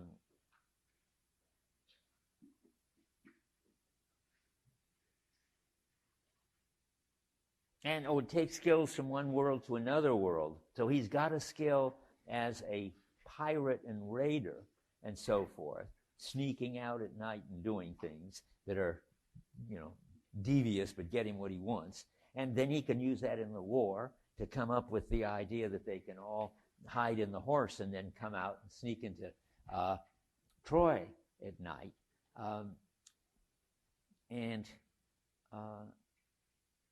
But now that's interesting. I say something here that sounds very interesting, but I don't know what it means yet. He uses, I'll read what I wrote here. Rather than face combat in the war head on, like Achilles does, or Hector does in the Iliad, he's ready to hide in the horse and sneak in at night like a pirate or a raider.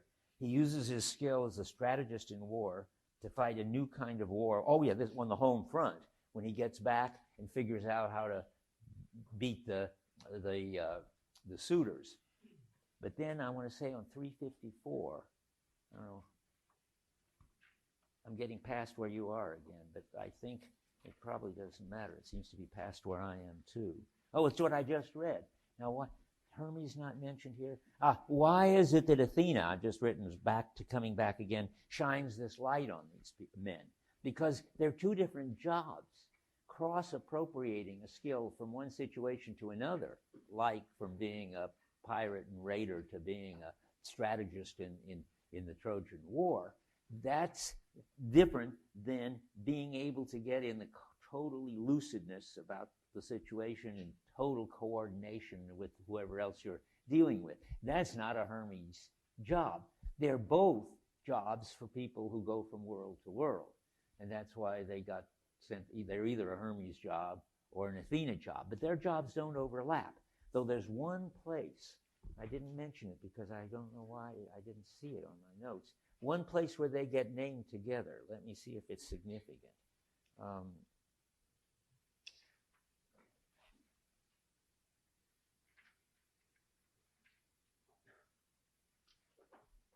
remember writing it down. 205. I think it's just that they happen to be mentioned together, which is rare.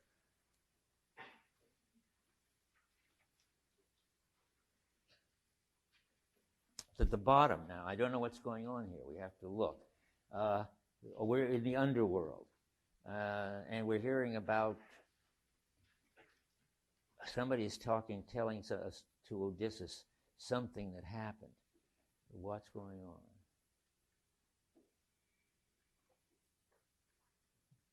When anybody figures out what's going on, let me know. But I want to talk about it, and somebody is saying, son of Laertes, about 735 on 205.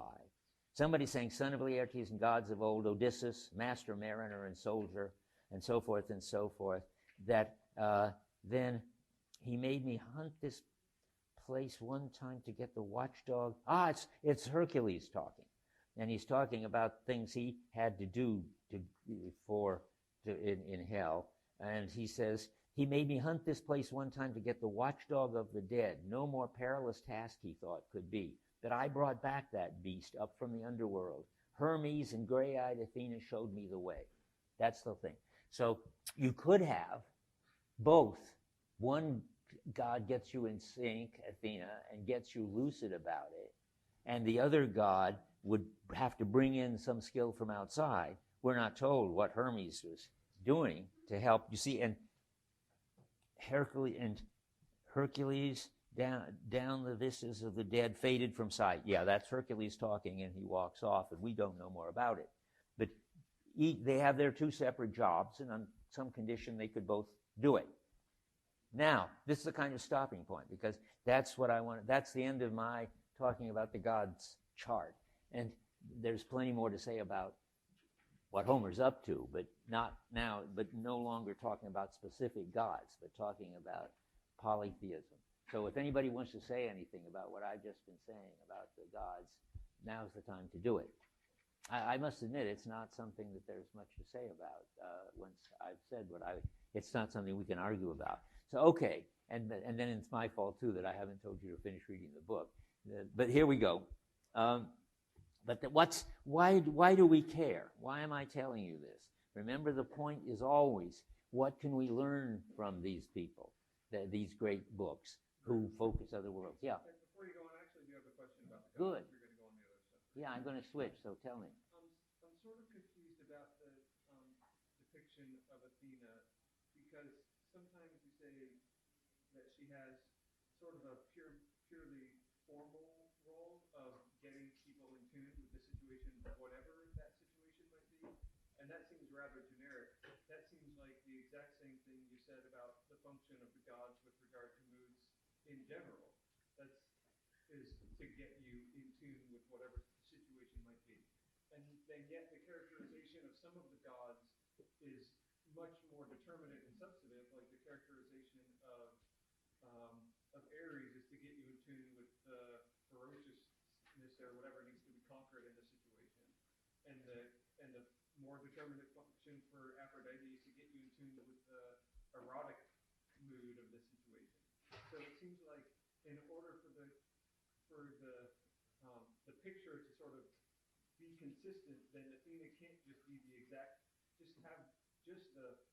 formal generic function of getting you in tune. Otherwise, she could have done the same job that Aphrodite did with Helen, but that seems totally wrong. It seems like it was essential that was Aphrodite and Helen, and Athena couldn't have gotten Helen in tune with the erotic situation. That's right.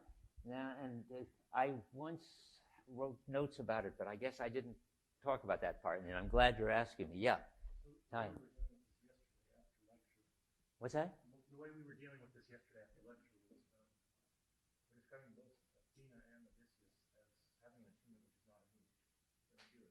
Yeah, that's exactly. So, well, let me put it. Attuned to a situation is not always to be attuned to a mood. There are erotic situations and aggressive situations, but there are also this girl. He's totally naked and he's about to try to ask a favor of this nice girl. That's a situation, but it's not a mood. Is that the point? And Athena's is sensitive to, or he's invited to a banquet by the Phaeacians. Can he be sort of James Bond-like, absolutely suave, and know exactly who to talk to and when to fall on the ground and embrace the knees of the Queen of, as I recall.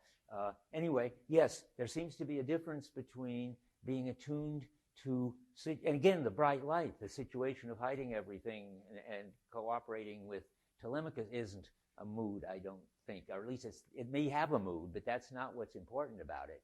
What's important about it is they've got a clear grasp of the situation. And, okay, yeah, now more.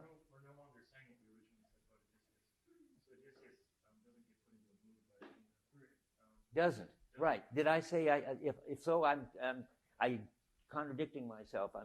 I'm correcting myself. Yes, Odysseus never gets into kind of total world-defining moods, I don't think. What is this chameleon thing?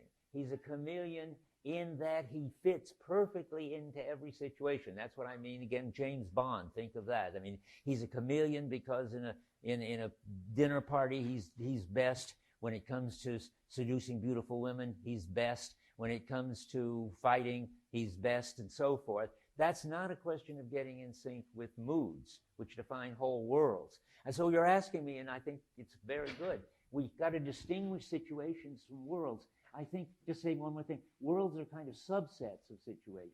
I mean, there is erotic situations, and when the erotic situation is total and sort of directing the lives of the people in it, then I think it's always going to be a mood. But Odysseus is not sort of taken over by situations. He's always on top of them. One more thing. There's always a certain distance. And again, it's a sort of James Bond-like thing. He's never going to just be swept away by anything, any mood or any other kind of situation. He's always sort of standing outside and chameleon-like, fitting in. But he's not. There's a difference between fitting in and being swept away, I think. But that's you're asking. You started a whole good discussion. You look like you still want to say something. Yeah, well, I was just going to point out, like the passage you bring up on 354, where Athena holds the light and shows them the spheres and stuff. I mean, there she's really she's performing a function that has much more to do with the gear aspect of the world rather than the mood. She's literally illuminating the gear for Odysseus and Telemachus, making certain objects in their world seem salient to them. I don't know how to just I mean, I don't know how we can settle this, but I would say what she's illuminating is this is exactly what we have to do in this situation at this moment. I mean, it isn't as if she's like giving them a flashlight to see the spheres and the bronze better, but they are really on top of it.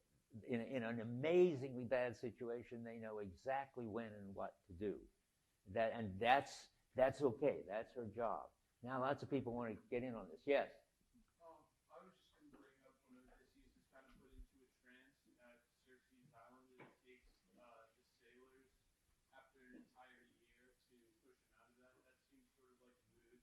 Yeah. I might suggest that your original model works in the sense that Athena is capable of exposing Odysseus to multiple moods, and he's responsive to multiple moods, and that's why she's with Hermes at the pinnacle of the gods, while someone like Helen is only vulnerable to, say, an erotic mood, making her only vulnerable to someone like Aphrodite in the situation, which puts Aphrodite below.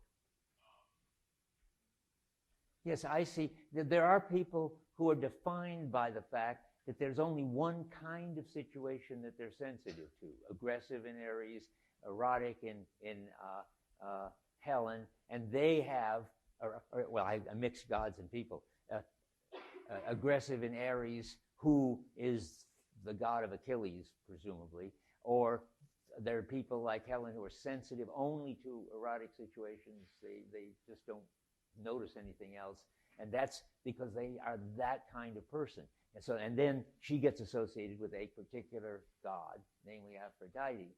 And then there are people who are sensitive in a much broader sense to every sort of situation, including, I think, somewhere it's mood-like, yeah, I guess. I mean, when he gets sort of swept away by Calypso for a while.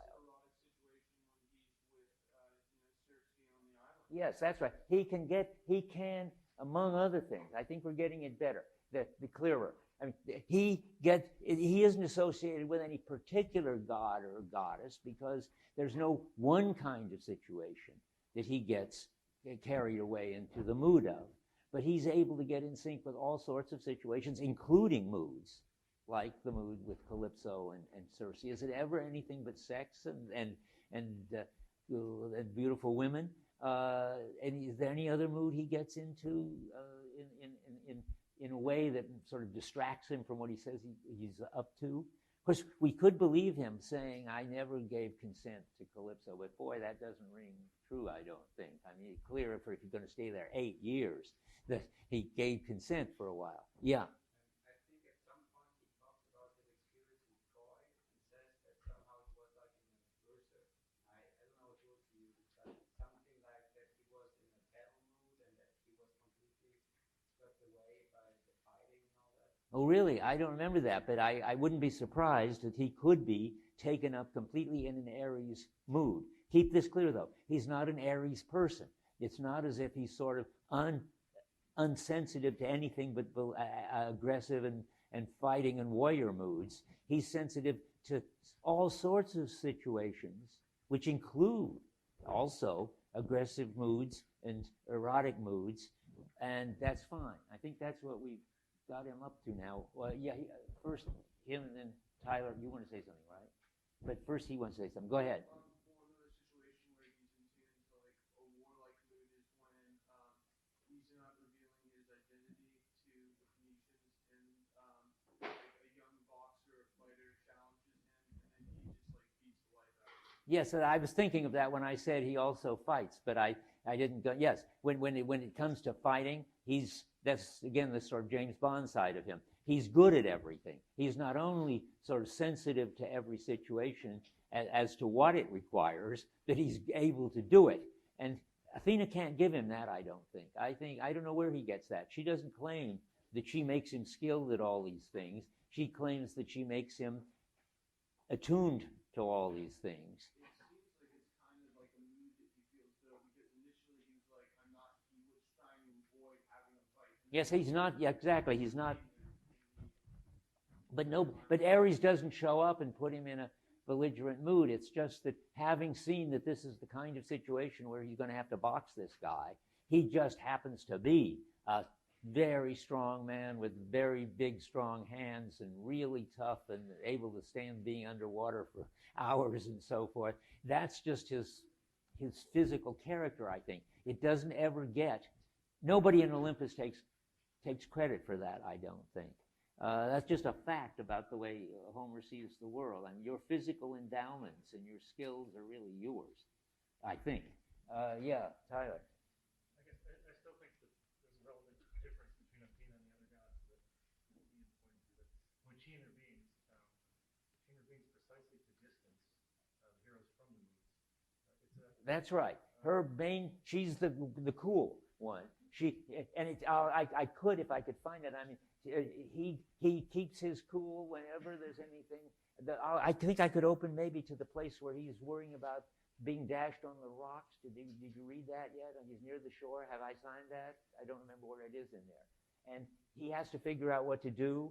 And Athena comes and advises him, hold on to one of the rocks or you're going to be smashed against the rocks. And that is, he doesn't, and again, it's very James Bond-like, he never loses his wits. He's always able, under the most drastic situations, to figure out calmly, as if he were, what to do. Right? We agree about that, I think. And Athena gives him that cool. Period. I don't know what more to say about it. It goes with, I guess I could say I'm trying to get it together all in my head.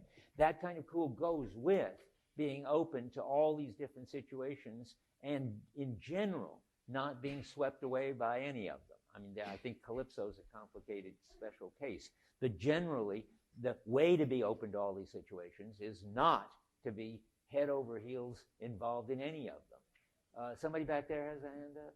Did I? Yes, you. Okay. Yes. Yes, one exception that I would find when he's speaking, he has a general, he's somewhat prideful quite often, particularly with when he's dealing with Philippine, and he's taunting him from his ship, and the crewmates. Oh, when he yells at Polyphemus, is that what you're saying? Or? Yeah. Yeah, that's right. Very proud fellow. Yeah, I, Odysseus, did this to you, and it's gonna contributes to the legend of how clever I am. Yeah, he does do that. So, is he not over? Because that's obviously not a rational thing to do in the sense that he might get them killed quite easily. Is he not overcome by that mood? Is he not overcome by his pride? Well, yeah, maybe that might be another moment. I guess I wanted sort of not. Homer's sort of so open-minded and flexible, it seems to me, and maybe just not like, post-Cartesian like us. He doesn't feel that he has to be absolutely consistent any more than people are absolutely consistent. Though Odysseus is 90% cool, there are at least two moments, and maybe more. Maybe one at the end when you haven't got there yet, when he is simply overcome by emotion. But it's not his. Now, this is the important thing. It's not his defining primary trait, and that's why it's Athena and not any of these emotions, which are the god that accompanies him. No other god ever takes care of him except Hermes, which is another non-involved type god. Yeah. Well, it seems to me that whenever Athena or Hermes is with Odysseus as his guide, everything he does, and I haven't found any exceptions, but maybe someone else can, is necessary. He is always in tune to what is necessary in the situation. Absolutely. That's necessary. good. That's good. When other people are affected by other gods, for example, Helen and Aphrodite, that was completely unnecessary thing for her to do. Necessary in what aims, I don't know. But anything he does is necessary towards getting home eventually. Well, I'd have to make just a second, a qualification of that. Given that for him it counts as necessary to see other life forms, so that, for instance, if you see the smoke of Circe's cottage, then all the sailors want to go home, but it's necessary, given that he's Odysseus, to go see what's going on there. That's the sense, in case it helps, that he's like Captain Kirk. He's sort of a mixture of James Bond and Kirk, because Kirk has got this sort of mission to see all these life forms, and he does too. Only we don't need to bring in Star Trek. He's an adventurer. Adventurer is just one to see as many interesting sights and have as many interesting encounters as possible. That's equally important to him as getting home. People always think of this as a big struggle for him to get home, but it's not quite like that. One, he's got these 8 years with Calypso. That's one of the evidences that he's an adventurer of some sort and not just getting home. And then there's this insistence that they go see a Circe. And didn't he do the same with the Cyclops? We wanted to see what kind of creature lived over there on that volcano, in effect. And he gets in trouble for that, but that's his adventure side.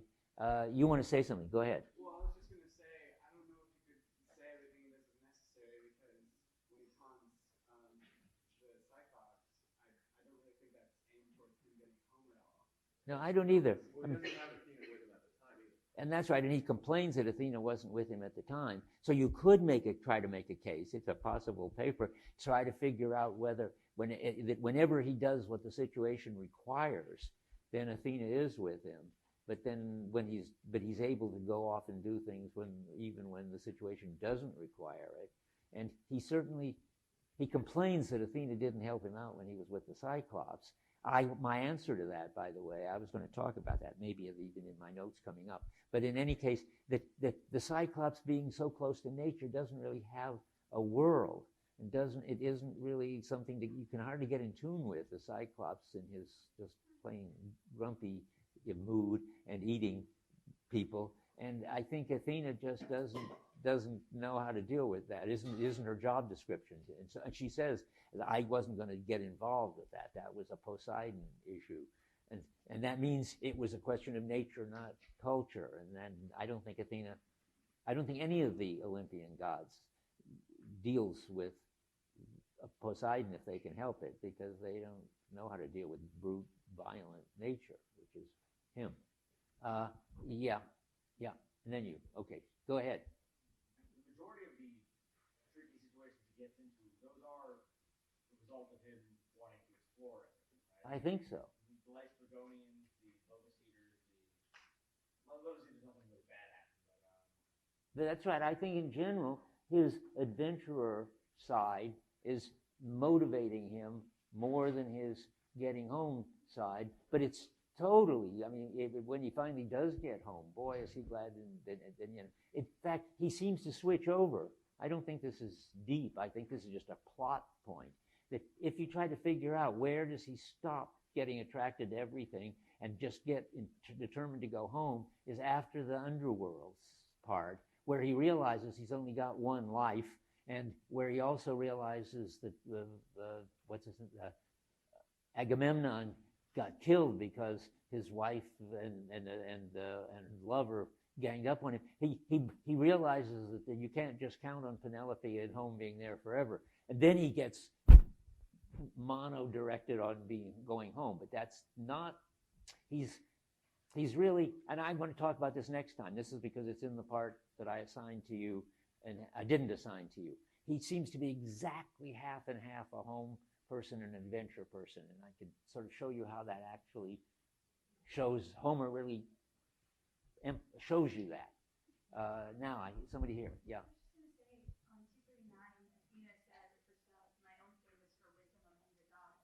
So maybe she's responsible, because like you said, that whenever it's necessary, she's there. It's almost like she's there in wise situations, or she's supposed to give him the ability to make decisions. I wonder if that's what maybe she monitors, like wise moves.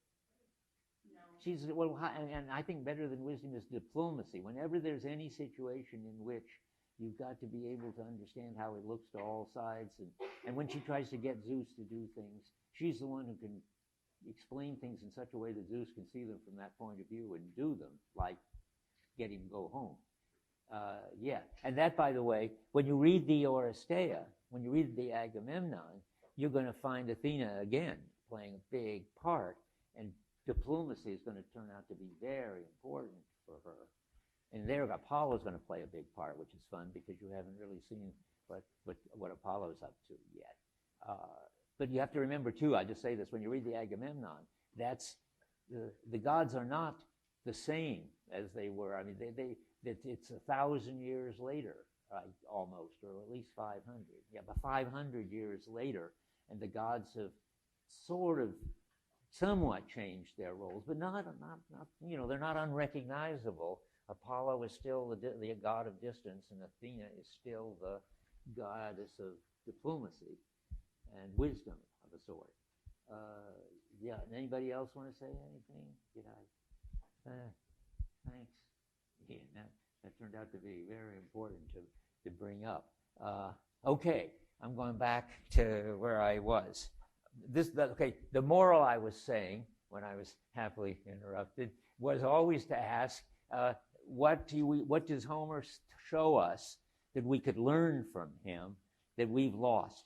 That's going to be most important when we're reading Homer, because Homer's got the most that we can learn from, because in the course of the history of the West, we lost bit by bit things that Homer understood. And but in each of the books we're going to read some things that we can learn that are not part of the humanist Kantian Enlightenment technological world that we live in, but teach us something that we're missing. Anyway, so what's going on in Homer that we're missing? Well, he's a kind of pluralist, but he's not the kind of pluralist we are. That's what I try to figure out. I mean, we're all pluralists in the sense that it seems perfectly natural to us and right to think, Well, there are all these different lives. If you want to have an erotic life, that's fine. If you want to have a warrior, aggressive life, that's fine. If you want to be a techie like Hephaestus, that's okay too. And surely it's fine to do theory like Apollo and music like Apollo. And there are just all sorts of lives, and they're all okay. And we don't want to rank them either. We're not going to say that it's better to be, I don't know, whatever, being a lawyer or being a doctor or being a soldier or being a movie star. They're all right. And in a way, Zeus supports all people: warriors, pirates, lovers, wives, loyal servants, craftsmen, refined, laid back, I wish I had one word for it, Menelaus types, Marim type lives, I call them sometimes. Zeus is for all of them. So why doesn't that kind of Homeric tolerance lead to our kind of pluralism? First, what is our kind? Well, and here I'm attributing a view to you that you may want to deny, but I would say that we have a kind of totally sort of open-minded, don't interfere kind of relativism, where it's equally okay to have all of these kinds of lives, and not only are you not going to rank them, you're not going to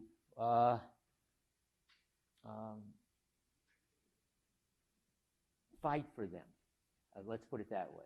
I mean, you're not going to die for any of these kinds of lives, and you can have several in the course of your lifetime, and maybe the more the better.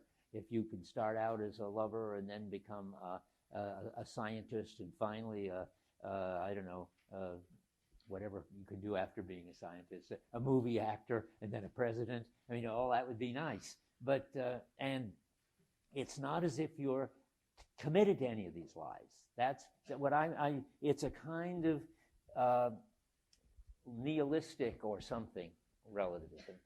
I don't know whether people still say, I used to think of it about 5 years ago as the whatever attitude. Does that still ring any bell? I mean, students your age were always saying whatever, and it was sort of interesting to try to figure out why they said it and what it meant. And I thought it meant, well, that's one way of living too, and you can do that, and it's just as good or as bad as any other.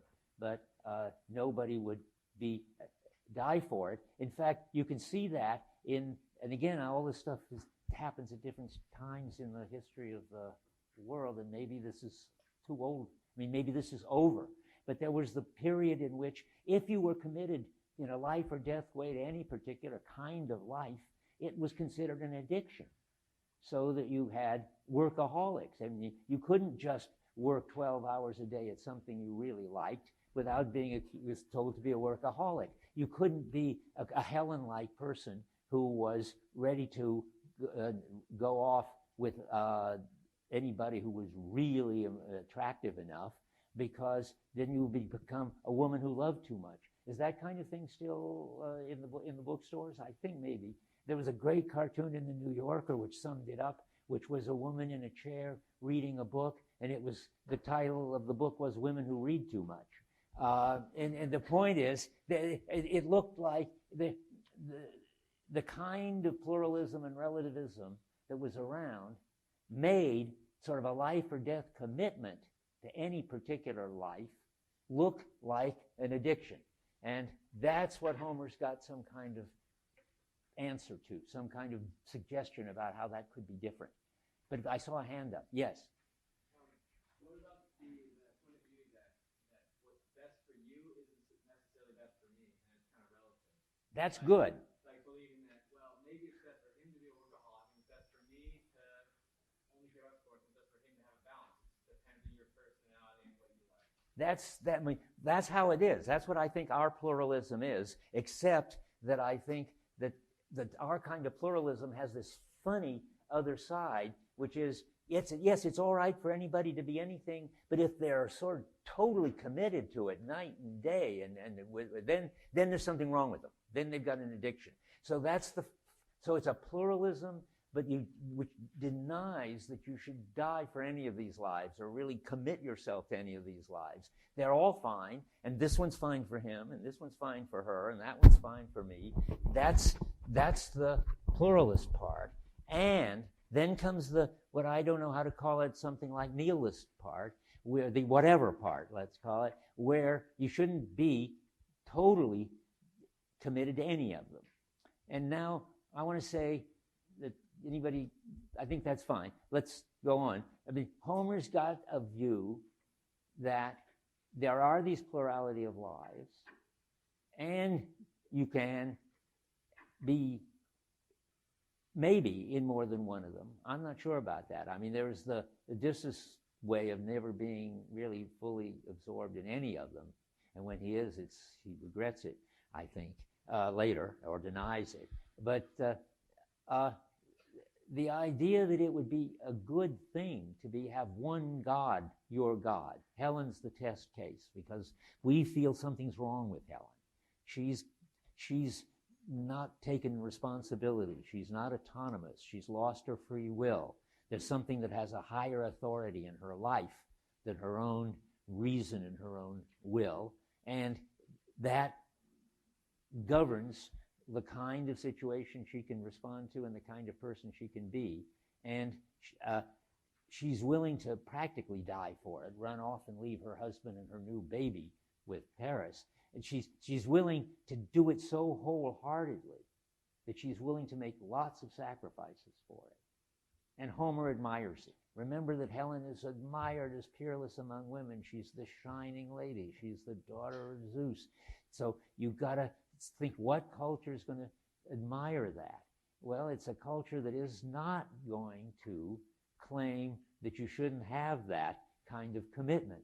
So when you're under some particular god, it's no better or worse than being under some other particular god, but it's important, and it's sort of the opposite of what he was saying. It's important to be, in a certain way, we would say, addicted to that God's world is a good thing and not a bad thing for Homer. Yeah. In our case of Helen, can you be addicted to not having addiction? Yes, I think so. Then you become in a way, that's how Odysseus is. I mean, he doesn't quite make it, but he comes very close to not being committed. Well, no, he's so much better than anybody else. He's committed like mad to adventurousness, and also to Penelope and coming home. I don't know, is there anybody who's committed to not getting sort of committed to something? Well, Odysseus is sort of. Wait, I got to think about it. Odysseus? Menelaus is not committed to anything. Is that what you're saying? I think that might be right. I was looking for somebody who sort of on principle wasn't committed to anything. The funny thing about Menelaus is he's just so happily laid back with his beautiful castle, or whatever it would be called, and his beautiful wife and his beautiful food, and beautiful music. He's just enjoying it all and not taking any stand. But he doesn't seem to have to fight off the attraction of any of the gods. No, the gods sort of leave him alone, and he leaves them alone. I don't know what to make of that. But Homer, anyway, I'm trying to think, what would remember Homer even admires Menelaus. I mean, he's nothing against Menelaus. He calls him, not glorious, that would be Achilles, not godlike, that's Telemachus. He's got a word for Menelaus, which is a big praise word. And but what I want to focus on is that for Homer, it's not only all right, it's terrific to be under a god, to not have your free will, not take responsibility, not do whatever you do because it's rational, but do it because you are open to the attraction of a force that comes from outside of you. And why would we want that, to have something like that in our lives? Well, it's because it gives these people a kind of seriousness in which they wholeheartedly throw themselves into things, like Helen does. or Hector. Well, let's not go out of the. No, let's not get into the Iliad. I don't know how it fits here. But let's see. There must be other people who throw themselves wholly into their kind of life. Am I stuck with Helen? Achilles is another one, although you see less of it in the Odyssey than in the Iliad. So it's a kind of culture in which there's a special appreciation, though there's an appreciation of every kind of life, including, finally, the detached from it all kind of life. But there is certainly an appreciation for the wholeheartedly committed people. They have Homer's description of them is they've got a god who's looking after them. And these wholehearted, committed people have lives that really matter. So Helen's always the crucial case. I mean, she's led this full life in which she really did care about Paris at one point. And she now is really committed to Menelaus and her child, I guess. We don't ever see her child, do we? I don't think so. He must be also 21 or so. But anyway, Homer, he's not going to call anybody a workaholic or a woman who loves too much. Helen is the test case again. She's not considered a woman who loves too much. She's considered a woman who is receptive to one of the possible kinds of life that you can be completely, wholeheartedly committed to and let it take you over. I keep wanting to say she's not free. She's not responsible. She's not mature in this enlightenment sense. But she's receptive to something, some greater power than she, and something that she might be willing to die for it, or to put it more simply, make sacrifices for. I take it the whatever view doesn't understand that. Understands only anybody can do whatever they want with their lives, and if you're making sacrifices, you're in the addiction business or something else. You shouldn't do that. You shouldn't let something take you over. Okay, let me get back to my text here, because it's hard to try to describe what a committed pluralism is, but that's what I think he's got, and I think it's interesting that he's got that. Let me see now. So current relativism says there are all sorts of lives. You take your pick. They're based on personal preferences. You can make your willful choices. You should be free to change them, and maybe the more the better, but never get committed. Never get to the point where you're stuck in one and making sacrifices. That's a kind of postmodern flexibility. It's not even autonomy anymore, because it isn't as if you sort of choose something and then stick to it for your whole life. The really highest thing is the kind of flexibility, I think. And whatever, but we don't have to worry about, this isn't, of course, in what you think about it, though it's very important to know, and very important for you to think about whether you're Homeric or modern or postmodern. The main thing I'm trying to get now is, what is Homer doing? It's not just a laid-back kind of tolerance, but it's not fanaticism or addiction either. It isn't just that everybody should do their own thing. It's that there should be serious things which give meaning, which make things matter, that are worth making sacrifices, so that you could trade off autonomy, responsibility, and freedom for the God's authority and seriousness. Now let me see where I am, because I'm saying, when I start saying the same thing over and over, it's not a good idea. Let's see where we are.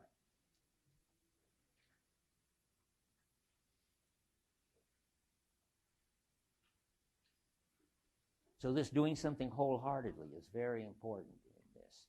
It's not enough just to, you can have love and business and craftsmanship and so forth.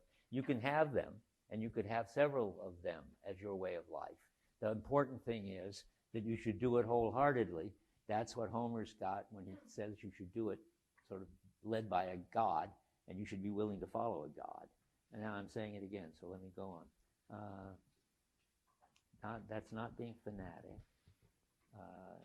That means you don't think your life is the only right kind of life.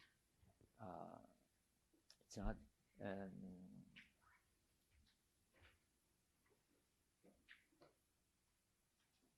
So to try to sum up, the Homeric Greeks lack an appreciation of will and responsibility and free choice, the very thing that Snell and the Enlightenment people said, well, those poor Homeric people are like children. They just don't understand what it is to be a grown-up, mature, responsible human being. That from the Homer point of view, they give that up to lead a life of conviction and wholeheartedness and mattering and meaning. That is, they lead a life following the calling of some God. And moods aren't understood as fleeting, private experiences that you just happen to feel, and then they go away, and that's the end of that. While you're in them, they have authority for you. They are an irresistible power that draws you into a world where there is something so important to you that you're willing to make sacrifices for it. Okay, that's that. Now, and I want to go on to one more thing, but there's just a little time, but this is just a little one more thing. What I want to know now, sort of, what unifies a life in which you could throw yourself wholeheartedly into various situations or under various gods and so forth, so that it doesn't just become a series of sort of playing at this and playing at that. And that, I think, is got to do with the way that these various lives, even when you choose one of them, the other one is on the horizon, making the one you choose more serious. And the easy example of that, and I don't know whether there's any other example of that except one that I'm going to talk about next time, but the easy example to talk about this time is the way the warriors fight, knowing that if they do glorious things, it'll be sung about at the banquets. And the people at the banquets know that they're sort of the audience and appreciators of the warriors. And the two things, I mean, if it was just banquets with no warriors fighting gloriously to be sung about, that would be pretty boring. And the warriors have a special sense of why it's worth sacrificing and dying in order to get glory. And those two things come together. If it were just that they were sometimes a warrior and then sometimes a banqueter like Menelaus and sometimes something else, that would be just like being a computer programmer and then a businessman and then a golfer and then a doctor and so forth. But these various lives in Homer don't just come around like that. And the interesting question, I still got a minute, so let me see. And now it looks like maybe Odysseus is just somebody who was a king for a certain number of years, and then a warrior for 10 years, and then an adventurer for 10 years, and then gets a domestic life for an X number of years. But that's not how it is. These lives resonate with each other.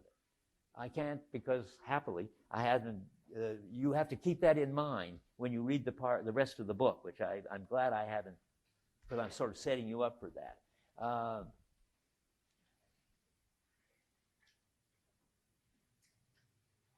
Even when he comes home, this is not the thing I want to talk about, and you'll see when you read it, that he says he's still going to be a raider and a kind of pirate, and he doesn't mind going out and fighting and getting more sheep and oxen and all back again, so that he can be a raider, to be better domestic and have a better life with his family, and he can have this good life with his family.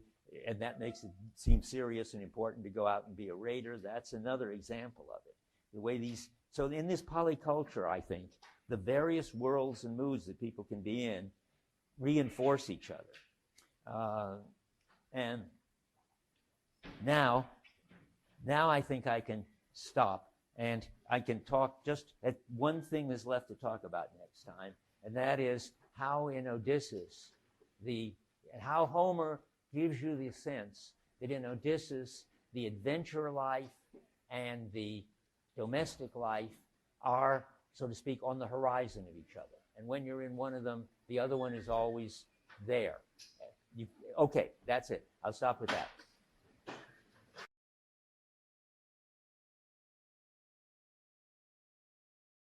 So I just want to go on with the kind of summary of what I was saying last time to begin with about him being a kind of special pluralist, what I was calling a committed pluralist.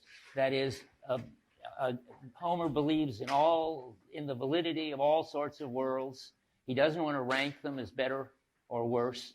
I will come, thanks to the discussion I had with a student in office hours Monday, I do think there is a kind of moral ranking, which I'll come back to, but it's not a ranking of worlds. You remember the war world and the erotic world and the techie world and the domestic world are all equal for Homer, and yet he's got some kind of place in there for commitment. I want to say more about it. And here's the other thing. I want to answer somebody else from office hours who said, and he probably represents what many of you are thinking, what are we supposed to get out of this? He asked me. I don't know why. I wonder if people ask that in every course, or is this course so far off the chart and the wall of ordinary courses that you don't know what's going on? I don't know. But what I tried to say, and I'm going to say it again, is what you want to get out of it is whether Homer understands things that we need to understand, that we don't anymore understand.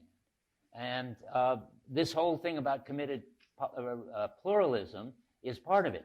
That is, that he can see as equal warriors and pirates and lovers and wives and loyal servants and craftsmen and people who just lay back in their hot tubs and at their banquets like Menelaus and basically are just good hosts. He understands. He loves them all. And so then why doesn't this lead to a kind of relativism, a kind of laid-back relativism where all sorts of lives are all right, and you just pick one that you like for a while, and then you pick another that you like, and if other people pick different lives for them, that's all right with you too.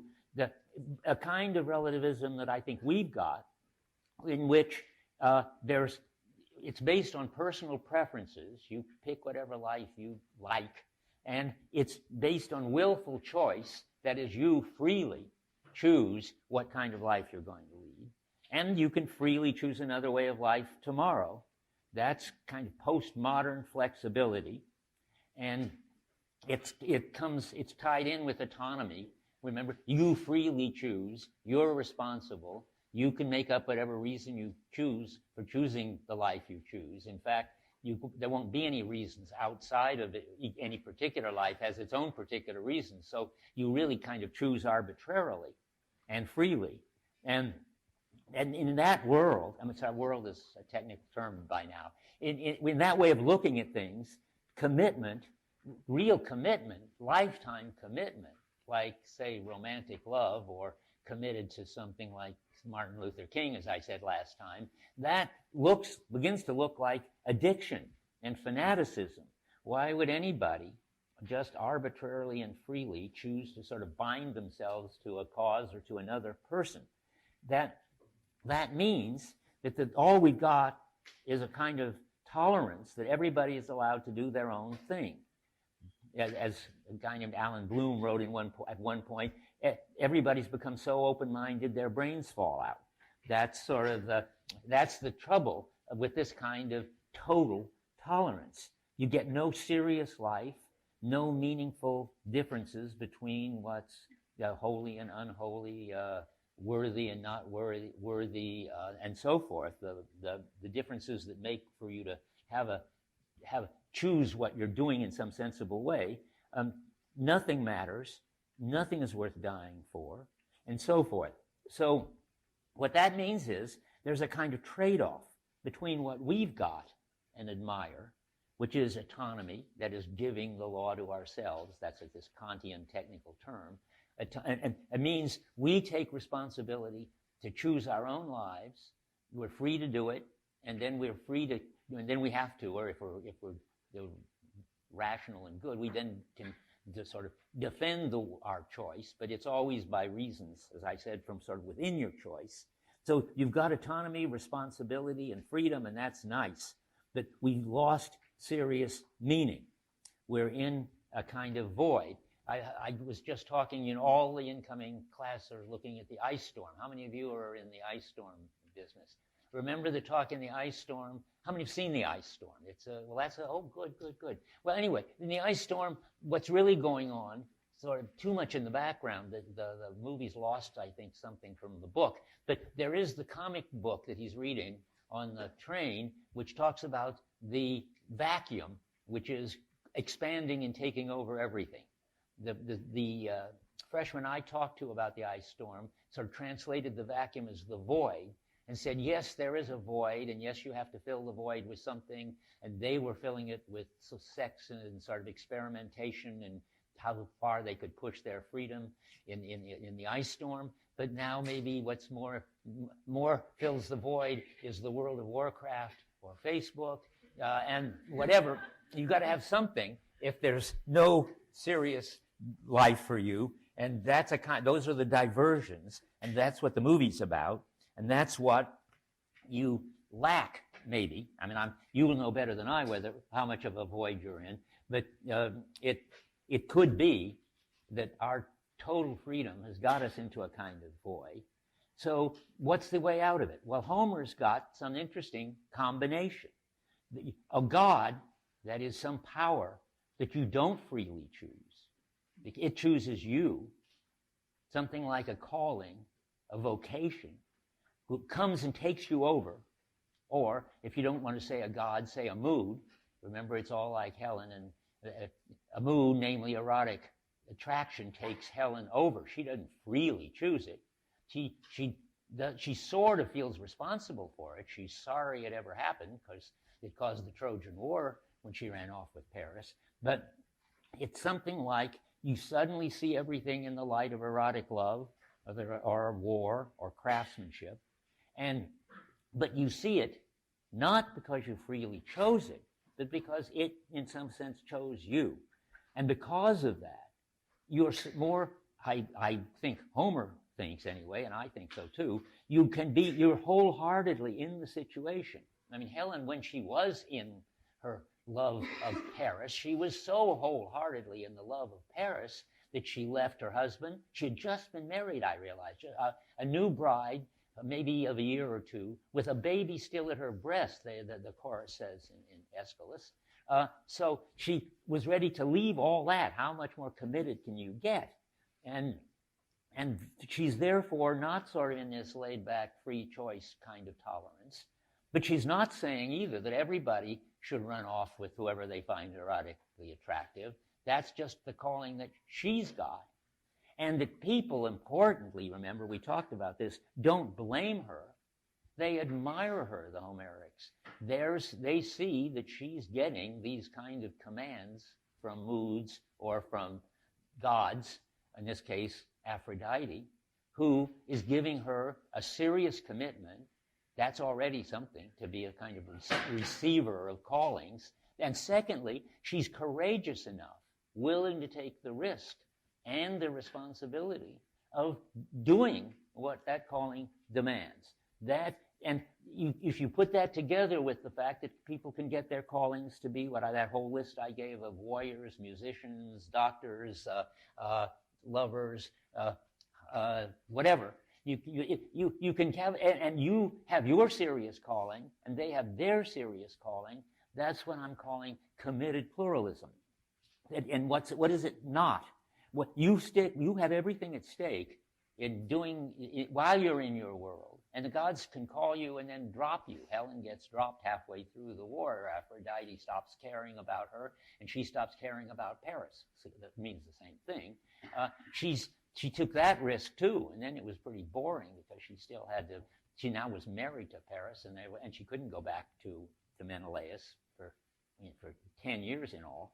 So, but now the question is interesting, and we're going to go back over this just one more time because I found a new quote which it wasn't this year. The last time I gave the course 2 years ago. I wish I could just sort of cheat and show you the interesting shock that happened, but it seems to me I have to tell you the truth. I'm no longer in shock.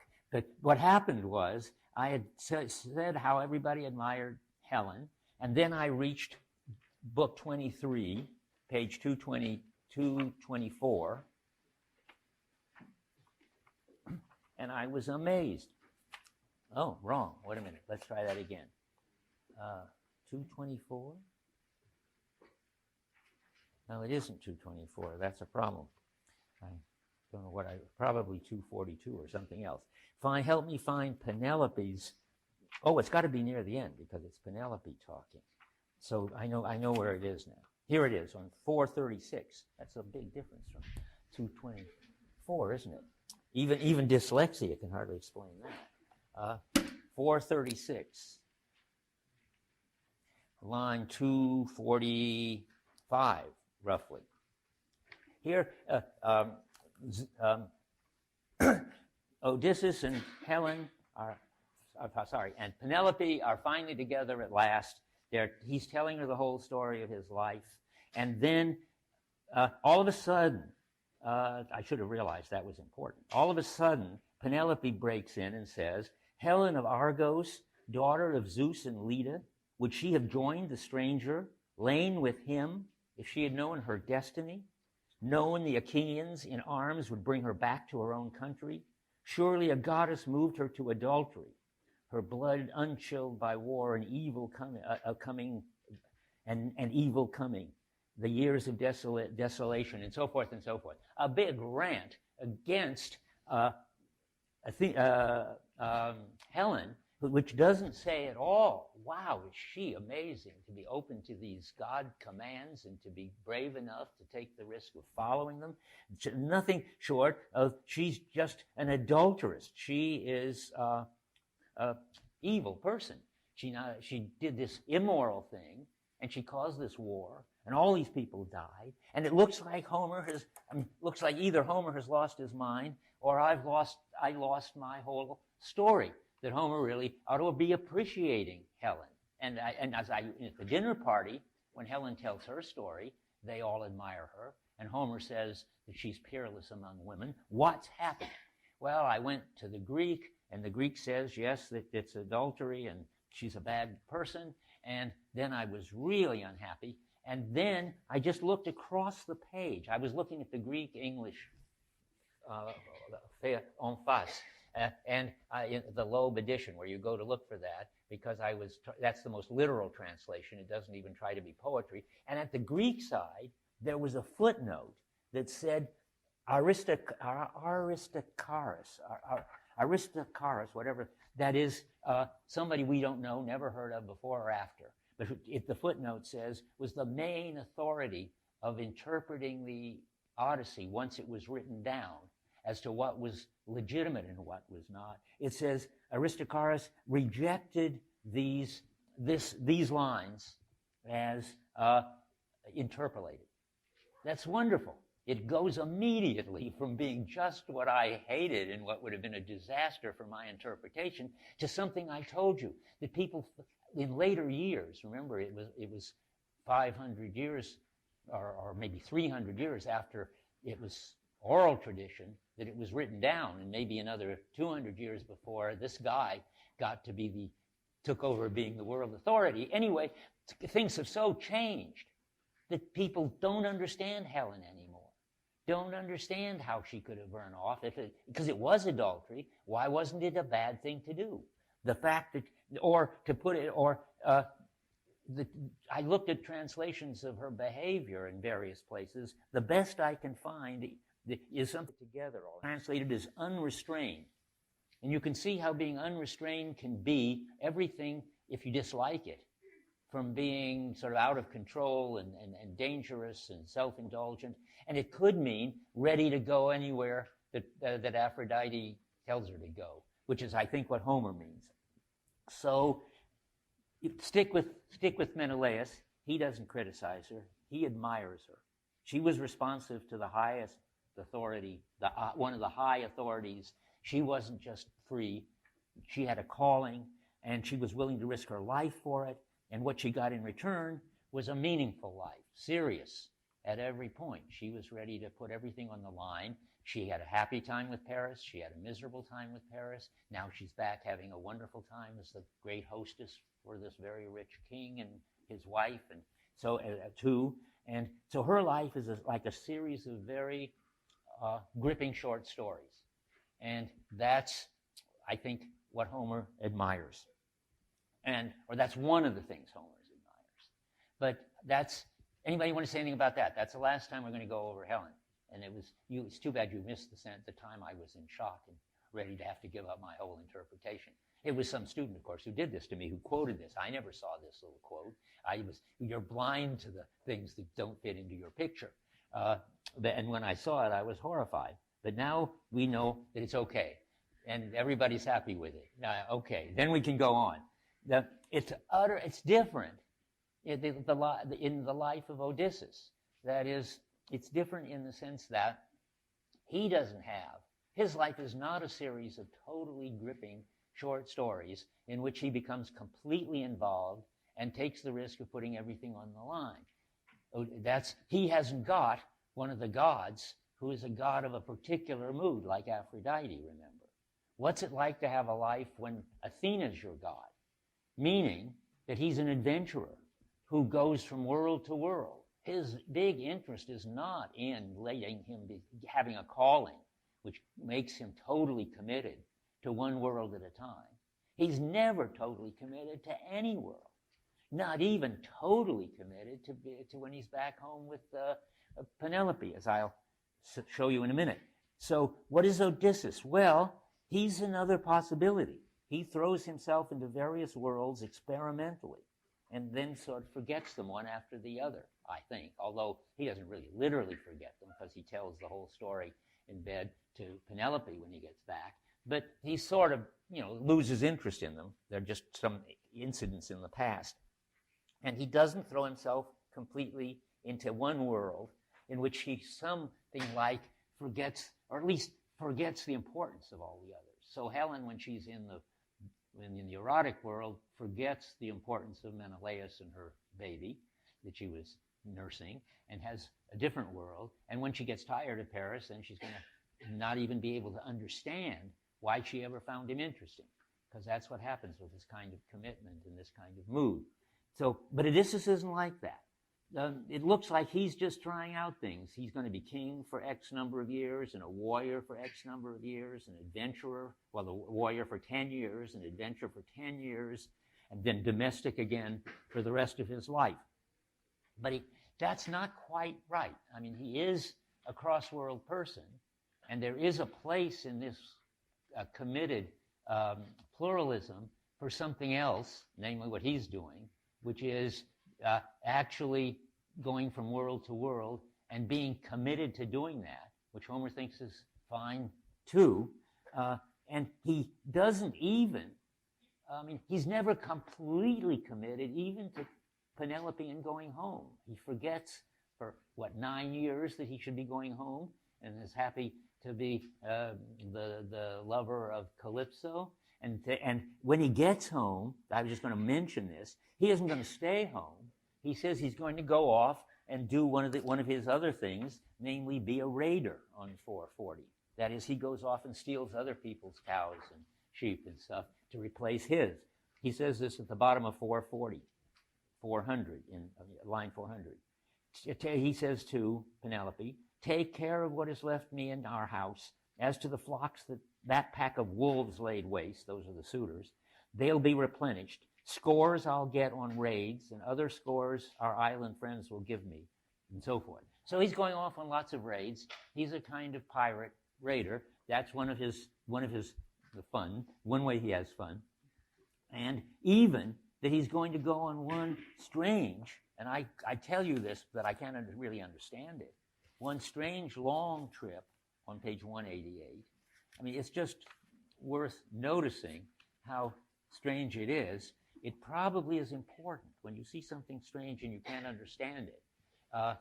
It might be the tip of some interesting iceberg if you could understand it. So if anybody understands this, you should definitely come and tell me, and you can write a paper on it. He's told that what's going to happen to him after he kills the suitors isn't that he's going to settle down with Penelope, isn't even that he's going to go out on these raids, but this is the most amazing one at the bottom of 188.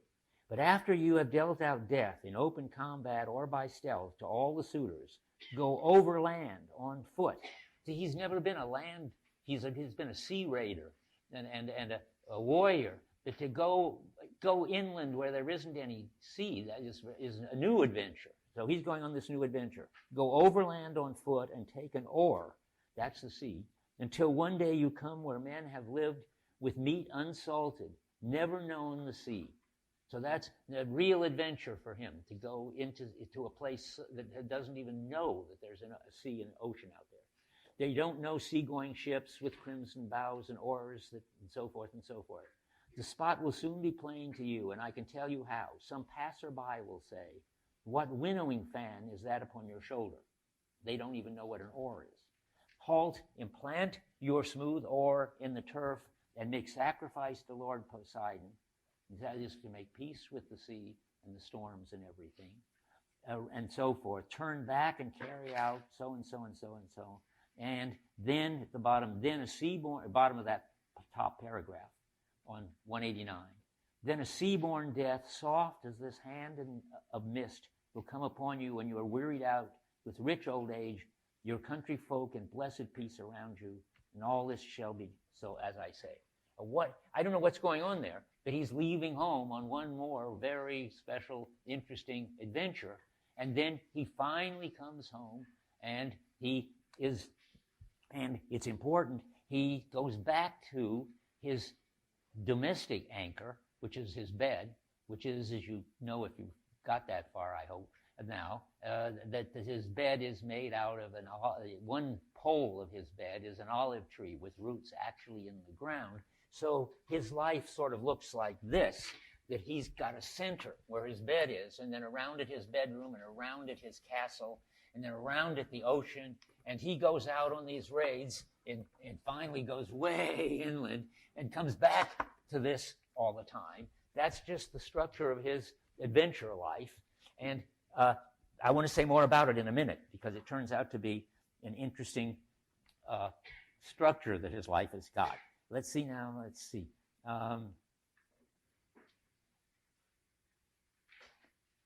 So he lives in one of these worlds at a time, but he never commits himself to any of them.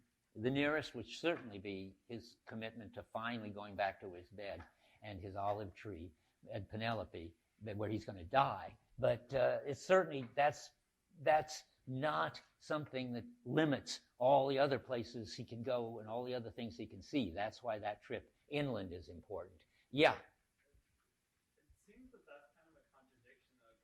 Didn't you just say that it's important that there's committed pluralism for Helen?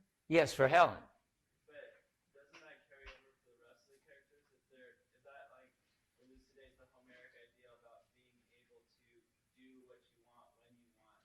No, I think interesting. I used to think what you're thinking, but I think now Homer's got two different forms of good life, and the way you can see the difference is that there are these gods in Olympus of love, of war, of a particular mood that takes you over completely for a certain. And then there's Athena and Hermes and Zeus, who are the gods of the strangers and people who go from world to world.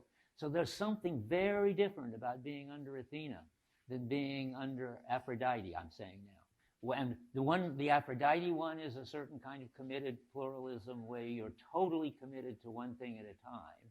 And his isn't even a kind of pluralism. It's a meta something where you never commit yourself fully, totally to anything, but you're always an adventurer. And now I want to say what follows from this is that if you're that kind of person, then you need to understand how it is that they don't get completely involved, what it's like not to be ever totally involved, even in the situation you're in. But I have trouble knowing how to put this, but it's that the other possible situations you might be in are always on the horizon. That's the sense in which you're not totally in a mood. In a mood, when you're totally in love, war and law and whatever else isn't even on the horizon for Helen, I think. But for Odysseus, whatever he's in it all right, and he's ready to take risks in it too, but there's always other possibilities that he's aware of, and that make, and now I want to add something else, make whichever one he's in even more rich and make it more rich and interesting. Now, I mentioned this last time, remember? I mean, the perfect example of it in the book and in the Homeric world is the way the warriors fight because they know they're going to be sung about, and it's for the glory of being sung about that they fight, not to win the war, but to do it, very, very wonderful, exciting, sort of like winning the gold medal in the Olympics way. And so they fight for this, they fight for the glory, and when they, and likewise, the people at the dinner parties, at the banquets, enjoy the banquets, partly because they've got a minstrel who's going to tell them about these glorious heroes. So the heroes always have the banquet in the back of their mind, and the banquet people, even Menelaus, who's mostly devoted to banquets, need the heroes to have successful banquets. Okay, that's an interesting thing, and it's not the structure of the Helen thing. And the Olympus has this fascinating structure. There's so much structure in this book, in the gods, that people don't notice, that there are these two totally different kinds.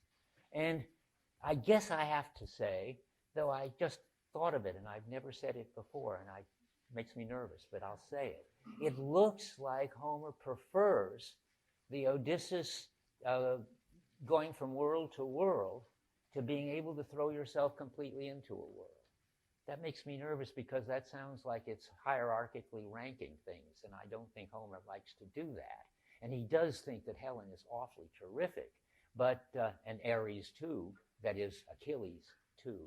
But it does, the way he lays out that in my chart, the way he lays out the gods at the top in some hierarchical sort of way, there is Zeus and his two favorite children, the go from world to world adventure people, the thief Hermes, and Athena. So there may be this. So then I would have to make my position clearer by saying, well, he won't rank specific worlds. They're all equal, that's sure. Whether it's war or whether it's love or whether it's technology, they're all equal. But he does seem to rank going from world to world one step higher than being able to going from world to world with other worlds always on the horizon, namely adventuring worlds. One step higher than being able to be called into one world totally at a time. It's interesting. They're just two proposals for the good life in there. And Homer's got them both. If I think any more about this, or you do, you come and tell me on Monday, or I may take it back what I say on Thursday. We'll see. But that's what I think right now. So where are we? So he's got a life. We're back to Homer: raider, adventurer, husband, explorer when he goes into the interior, and they are all sort of on the horizon of whatever one he's in. And that is, so there's a foreground and a background in his kind of life. And I think that adds seriousness and depth. So if you're fighting the war, the banquet in the background makes the fighting for glory better. If you're in a banquet, certainly hearing about the glory makes the banquet better. Now, I've got one more thing to say about Homer, and it's sort of literary, but I find it so amazing and moving that I got to put it in here. So, okay, there is a kind of literary, poetic expression of the way Homer thinks, and that the adventurer always has on the horizon something like the domestic life, and the domestic life always has on the horizon something like the adventurer's life, something like this structure, where there's always a center, and yet there's always this going out and never resting in the center.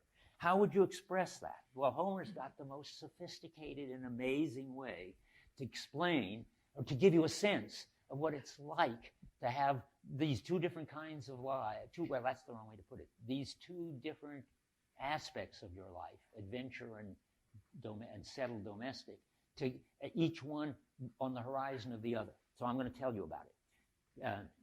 He's going to show you the adventure world and the domestic world and how they are somehow give each other meaning. He's going to do it in his poetry, not by describing actual events. And it happens on page 94 and 95. I'm just struck that he could be so sophisticated about it. So on 94 and 95, there's this famous passage where Odysseus, who's been splashing and thrashing around in the ocean for I forget how many days, finally gets up on the shore. And then we see on 94, and about 10 lines down, and now even as he prayed, the tide at ebb had turned, and the river god made quiet water. His knees buckled, his arms gave way beneath him, all vital force conquered by the sea, and so forth and so forth. And he crawls up on the riverbank, and now he then starts thinking at the bottom of 94. And it seemed best to him, as he thought it over, he made his way to a grove above the water, an open ground, and crept under twin bushes growing from the same spot, olive and wild olive. Now you might wonder, why does Homer tell you that? How could that matter? Well, it does matter. For one thing, as I read, the olive is Athena's tree, so it's right for him to be there. And then it's also going to pull together the domestic and the adventurer. So there he is. He's there for the evening, and he tunnels a wide bed from the leaves, enough to save two men, a sort of king-size bed, or maybe three on a winter night, a night of bitter cold. Odysseus' heart laughed when he saw his leaf bed, and down he lay, heaping more leaves about him. And then there's this nice simile, a man in a distant field, no hearth fires near. The hearth fires are in the far background. Will hide a fresh brand in the bed of embers to keep a spark alive. That is, he keeping alive in there. And then, as usual in this thing, Athena showered sleep on him. Now, that really happens. And the funny thing is, or the amazing thing is, it happens in a way that Homer relates it to his domestic bed. Now we're on 435. I mean, his audiences, you ask, how could any audience listen to this whole thing and remember these details and everything? But of course, they hear them over and over again. It isn't as if there's they think, oh no, the same Odyssey story that the minstrel's going to sing. For one thing, it's beautiful poetry. For another thing, it's sung. For another thing, it's just so well written. So here he is. Now, it tells us about the bed on 435, that it's a trunk of olive, presumably domestic olive, and he built his bedroom around it. Then it tells you then Helen gets her speech, which isn't really in there. And then at the bottom of 436, this very moving thing. Now from his breast into his eyes, the ache of longing mounted, and he wept at last, his dear wife, clear and faithful in his arms. Longed for, as the sun-warmed earth is longed for by a swimmer, spent in rough water, where his ship went down, under Poseidon's blows, gale winds and tons of sea. Few men can keep alive through the big surf to crawl clotted with brine on kindly beaches, enjoy that the abyss has been left behind. So she too rejoiced, and so forth and so forth. You see what happens as the whole episode of the bed of the two trees comes back as a simile how he feels now that he's finally out of the ocean and safely in a bed. And that's Homer sort of saying that even when he's in the adventure bed, the comfortable bed where I wish he had said a man and his wife could sleep instead of three men. But anyway, a comfortable domestic bed is on the horizon. And more amazingly, when he's talking about the domestic bed, the adventure bed is on the horizon. That's how Homer sort of puts into the poetry this special way that an adventurer is always in one world and sort of sensitive to the other in the background, and he makes it even happier for him to be at home. This is what I'm trying to say, that he knows what an adventurer bed is after you've been splashing around and almost drowned, and it makes him happier when he crawls out of almost drowning to remember what it's like to have a comfortable bed at home. Okay, And I don't think that any comments about it. It's just, I always find it just amazing that Homer would do that. Okay, now I'm going to draw just the concluding this is concluding remarks on Homer, sort of summing up. But I can't sum up everything we've been saying, but sort of summing up. And it's partly because these are the questions that people ask me in office hours that I now see I haven't properly answered.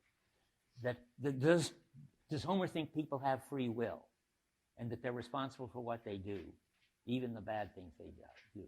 And the answer is yes. He certainly does. But you might well wonder, because it looks like, Helen was sort of swept away and she doesn't exactly take responsibility. She says, in effect, Aphrodite, made me do it. She doesn't really say that. She says more like Aphrodite called me to do it. I think she was free to refuse the call. But there's another kind, but that's very minimal.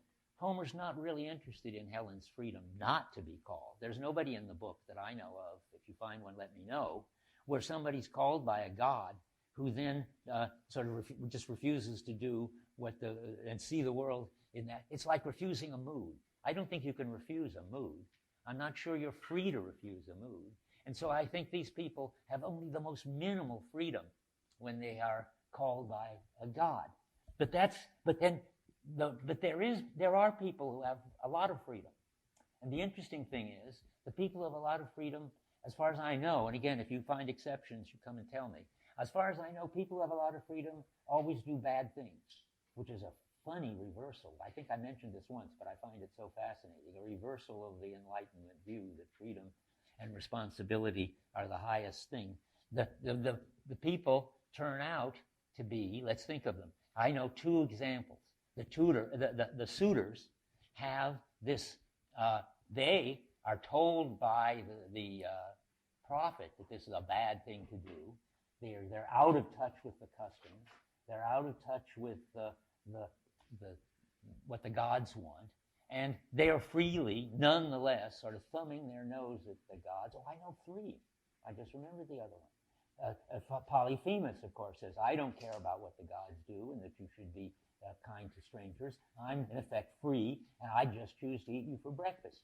And then, of course, there's this hidden references every once in a while, or hidden, sort of not important, to the fact that Aegisthus and Clytemnestra freely chose to do what they desired, namely become a couple and kill the king and take over the kingdom. And this is all terrible. To let your individual desires direct you in Homer seems to be wrong. I don't know. I mean, maybe the only counterexample I can think of right now, is the way the swineherd, who is such a good character, seems to do what he does. He doesn't do it freely. But he doesn't do it because a god calls him to do it. But he does it because it's the custom to do it.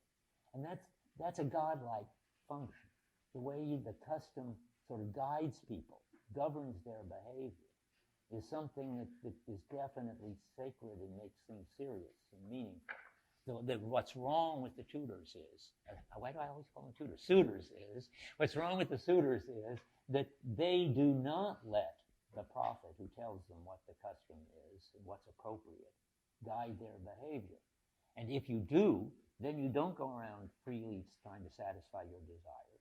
You do what is appropriate, and that's what the swineherd is doing.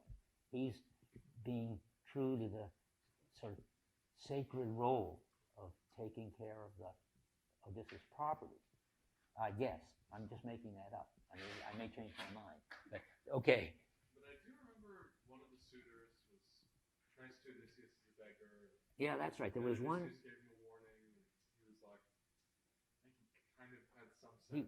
That's right. He was upset that they threw the stool at Odysseus, I think, and when they hurt him when he was the beggar. Yes. And what about him? He gets killed too. He does, but I mean, he follows fate. He's like, oh, That's I right. don't have a choice in this matter. So here we've got someone who's giving up his free will, and then That's right. It's sort of embarrassing to my view that I was just giving, that he doesn't get saved. I mean, I would think that somebody who is sensitive to the customs and who says, don't do it, don't sort of freely flout the way things are done, wouldn't be killed, but he's just killed along with all the rest. I don't know what to make of that. Maybe somebody does. Go ahead. It's almost as if the actions themselves have inherent consequences that are kind of more healthy. Like the suitors choose to act, and they get essentially what is coming to them, but there's very little, at least as I can perceive, moral judgment in regards to that. I think the moral judgment is in the mouth of the prophet. Can anybody help me find that? I wasn't going to read it, so I don't know. But what does he say to them? Something like what he's saying. Two, the good suitor says something like, don't do it. And now I want to find it. So the prophet says, and they just laugh at the prophet and say, don't bug us. So help me find it. It's got to be happening before he kills all the, soon, not very far before he kills all of them.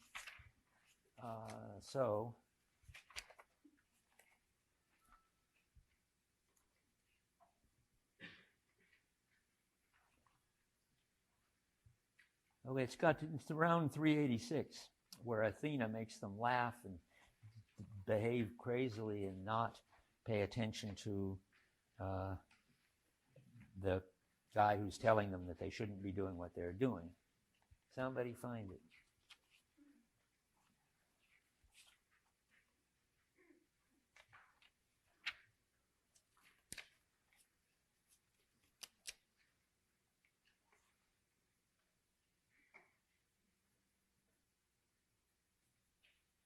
Okay, I think it's on 384.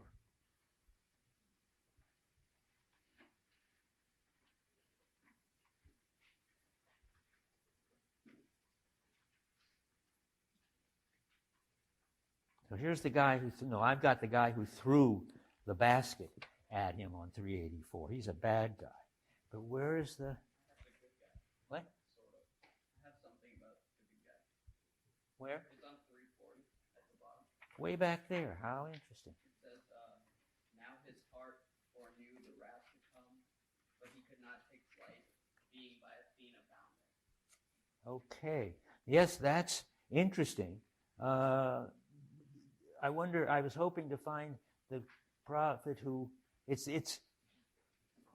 interesting. Athena shouldn't do that. I mean, I don't have any place in my story why she should take away his free will. You'd think that he would just be left to be freely a bad guy. If you understand that, let me know, and I'll try to integrate it. That just is like a point on the curve that falls off my curve. But so it isn't. Somebody else got a reference? If not, I'm just going to stop looking. I'll come and bring it next time. Okay. But let me not lose you. So it turns out there are free people can be free, and Homer thinks that when they're free, then no God is shining on them. Then they're not guided by customs, and they're not guided by moods, and they're just calculating how to satisfy their desires. That's like Aegisthus, that's like Polyphemus, that's like the suitors, except it's one nice one. And they do bad things. So he's turned the sort of our story upside down. But he isn't denying that there is autonomy in morality. That is, that people are free to choose what to do. And what he's doing is making it marginal, whereas it's central for us. And he's making moods, which are marginal for us. We think of them as inner and fleeting and sort of mostly pests. But in general, he's making those moods the super powerful gods. And he's making and this is now what I want to say, is he making a moral judgment? Yes, a high level moral judgment. Not which life is better than which life of specific lives, but which kind of life is better than which kind of life, namely the receptive kind of life to the moods, to the gods, to the customs, is higher and better than the free life to do what you want to do would satisfy your desires. And therefore, there is a kind There is and there isn't. I said this earlier, a kind of moral side to what he's doing. Now let me see. I just got to check and see if I've covered everything.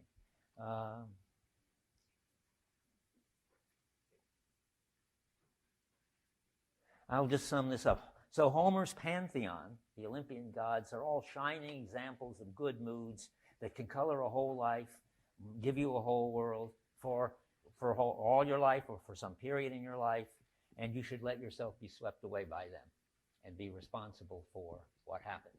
That's one side of it. But there are also, and now I'm making a move to something that isn't in the Odyssey. What about the fact that there are destructive, antisocial, dangerous moods? What would that be? Well, one of them would be vengeance. Vengeance is a very powerful mood. You can get a lot of meaning in your life and take a lot of risks, and it can govern everything you do. There are movies about this. I can't remember for sure. Maybe some of you know Sergio Leone's movie, is it For a Pocket Full of Dollars or something like that, where this young guy devotes his whole life to revenging the guy who killed his brother. Is that right? Anybody know? A Fistful of Dollars. Isn't that what this plot is? I haven't seen it for a long time. But anyway, there are people who, and there's a Mad Max movie too. I mean, there are people, there are movies about vengeance. Not very many. It's not a mood that our culture likes to think about. And it's a mood that Homer absolutely refuses to think about. There are no bad moods. That's the funny thing. I'm now trying to say what's missing from the Odyssey. I tried to tell you what I think is valuable and important and so different from us. Now I want to say, but Homer has just got rid of the moods of vengeance and that could dictate a whole way of life and does dictate a whole way of life in the Odyssey. I'm just not to be secretive about it. That's the job of the Furies. Homer has just read the Furies out of the story, but the Furies are very important. They're a kind of mood too, which gives life a kind of meaning too. Very destructive. Yeah. The way the book's presented would give credence to the idea that there's no big truth and there's no like big evil, but the history of the Greeks would say otherwise. Like there has to be. I mean, the suitors we talked about at the beginning of the class earlier in the semester, how the suitors they're frowned upon because they're going about suiting Penelope in a bad way. Is there? It seems to me like there has, at a certain point, there has to be something bad, but Homer doesn't say that there's something bad with certain characters, like with Polyphemus. He doesn't say that Polyphemus is outright bad, but He certainly, it's funny, good with Polyphemus, because remember the Phaeacians say that he's no nearer the gods than they are, and where he looks like he refuses to rank Polyphemus, which is strange, because I think he doesn't. I'm not sure I know what you're arguing or saying yet. He makes it perfectly clear that he totally disapproves of the suitors, that they're just bad. When the prophet says so, that's always you can trust the prophets know what the customs are, and if the prophets tell the suitors that you better not do this, it's not appropriate, the gods are going to be against you, and the gods are sitting up there in Olympus calculating how they're going to get rid of the suitors. And the same thing the gods say about Aegisthus. At the beginning of the book, remember, Zeus says, we tried to tell him. We said, don't marry his wife and take over his kingdom, but he didn't listen. And it's clear that there are bad things that you could. Are we disagreeing about anything? no, not necessarily. Just I think it's interesting how the suitors are the only ones who are portrayed in, I guess, a negative way, as opposed to a lot of the other people, like the Lycurgonians. They're, in our classical sense, I guess they're bad too. But I think it's interesting how only the suitors, who, like by comparison, don't do really barbaric acts. But I guess for Homer, they are barbaric. Right, they're against the customs. Polyphemus is a funny one because he's outside the customs. It seems somehow that because he's the child of Poseidon, who is nature, and falls outside of culture, he also falls outside of culture, so he seems to fall outside the distinction between good and bad.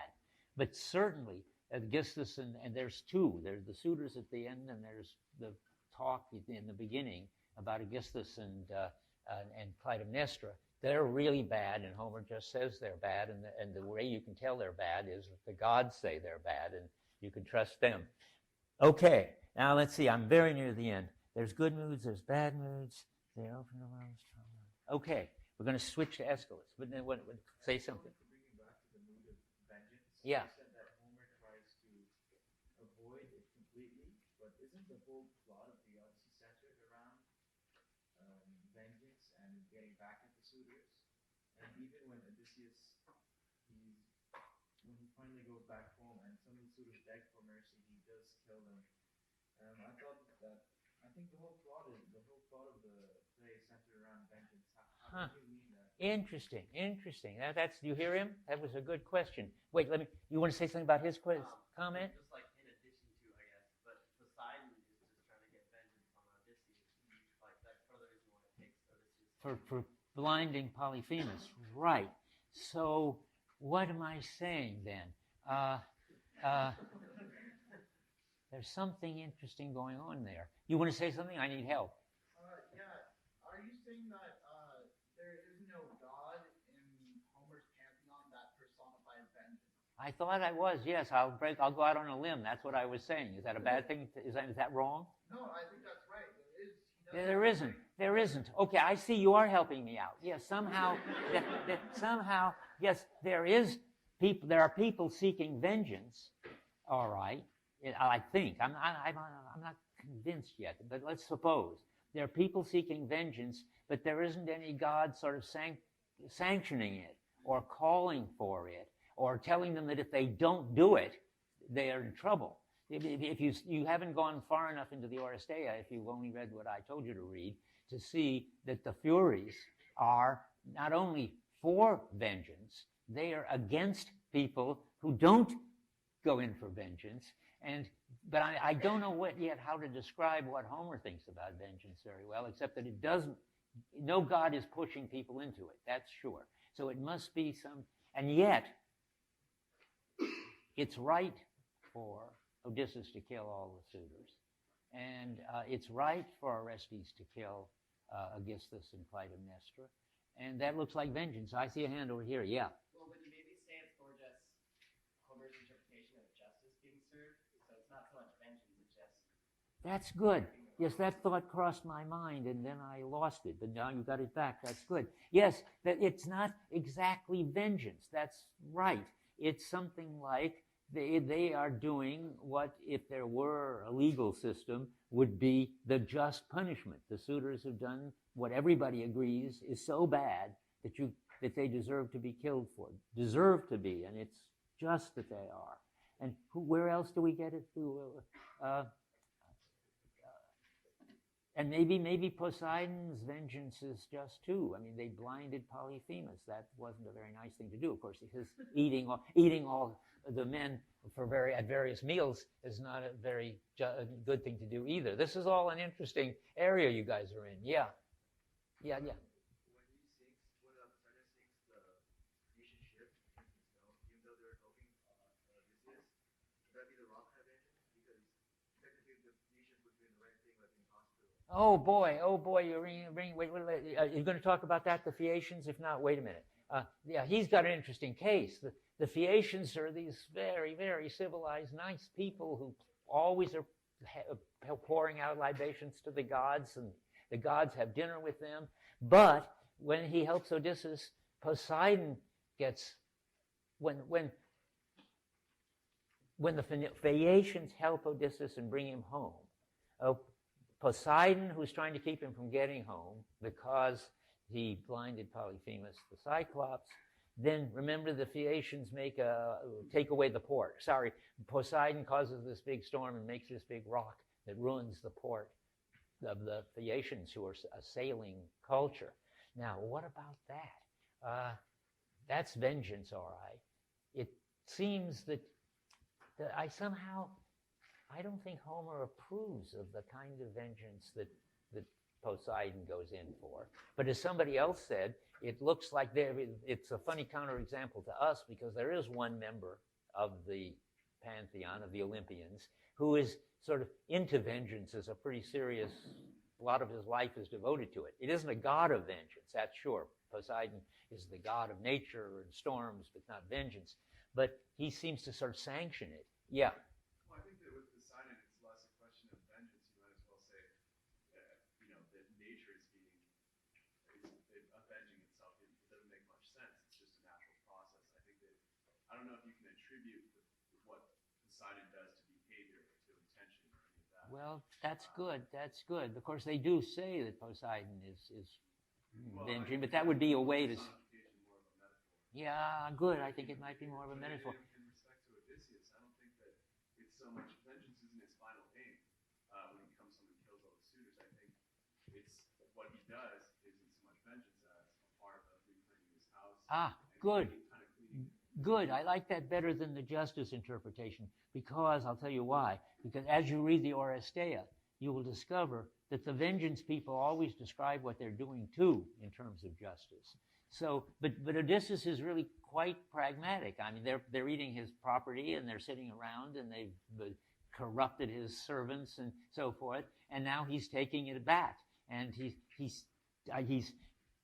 doing it in a kind of very violent way. But you could hardly do it any other way. If he kills 2/3 of the suitors, the remaining third will kill him. So he's got to kill them all. And I think you're right. We shouldn't view it as vengeance. And I think you're right if you can manage to do it to make Poseidon look like a storm that ruined the Phaeacians' harbor just coincided with the fact that they took Odysseus back. We don't want to think about it as vengeance, although that's stretching things. Yeah. Well, I think that, if we just look at the chart you gave us from all the gods, basically you have Poseidon being the brother of Zeus, and Zeus is the father of all the Olympians, of all the moons, and Poseidon is basically another concept. He's not into all that, and so he can just be into vengeance and all that. I think you're right. I think that's true. Poseidon is just not really on the side of the Olympians. They're always waiting for him to go away before they could enact all their sort of Olympian moral decisions. And I think you have to think of him as sort of nature, sort of out of control, doing dangerous, making situations dangerous. Yes, go ahead. I was just going to tell you on 234, Poseidon even acknowledges vengeance on line 183. Wait, what page? On page 234, line 183. Wait, 234. Let's all look for. It's always nice if somebody can ground their comments in the text. Okay, 234. Yeah. It says, "I, goddess from the sky, I should have taken vengeance, as you say, on my own, but I respect and would avoid your anger." So he said he was going to take vengeance by building this thing, but then he respects Zeus and doesn't do it. So then, in that sense, I guess it wouldn't be classified as vengeance because he's saying himself, "I didn't take vengeance." Well, where? I just didn't see what line are you? 234. I think it's like 183. 234 line what? It's like 183. Okay, I got to go there. Now said Poseidon, God, I, God of the strong, I should have taken vengeance, as you say, and have been respected and would avoid your anger. So he doesn't take vengeance. I'm not sure. I guess he doesn't take Because the Olympians are against it, I think. And that's important.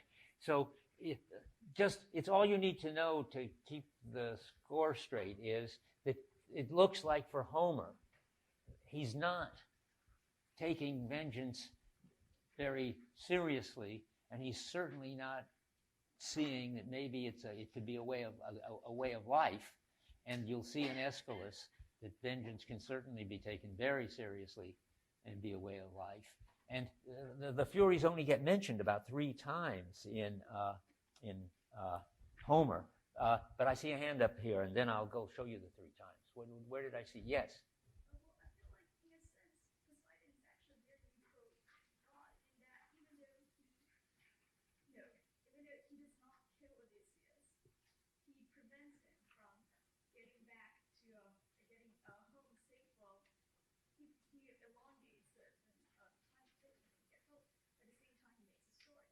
The same time what? He makes a story. He makes him a hero. So I feel like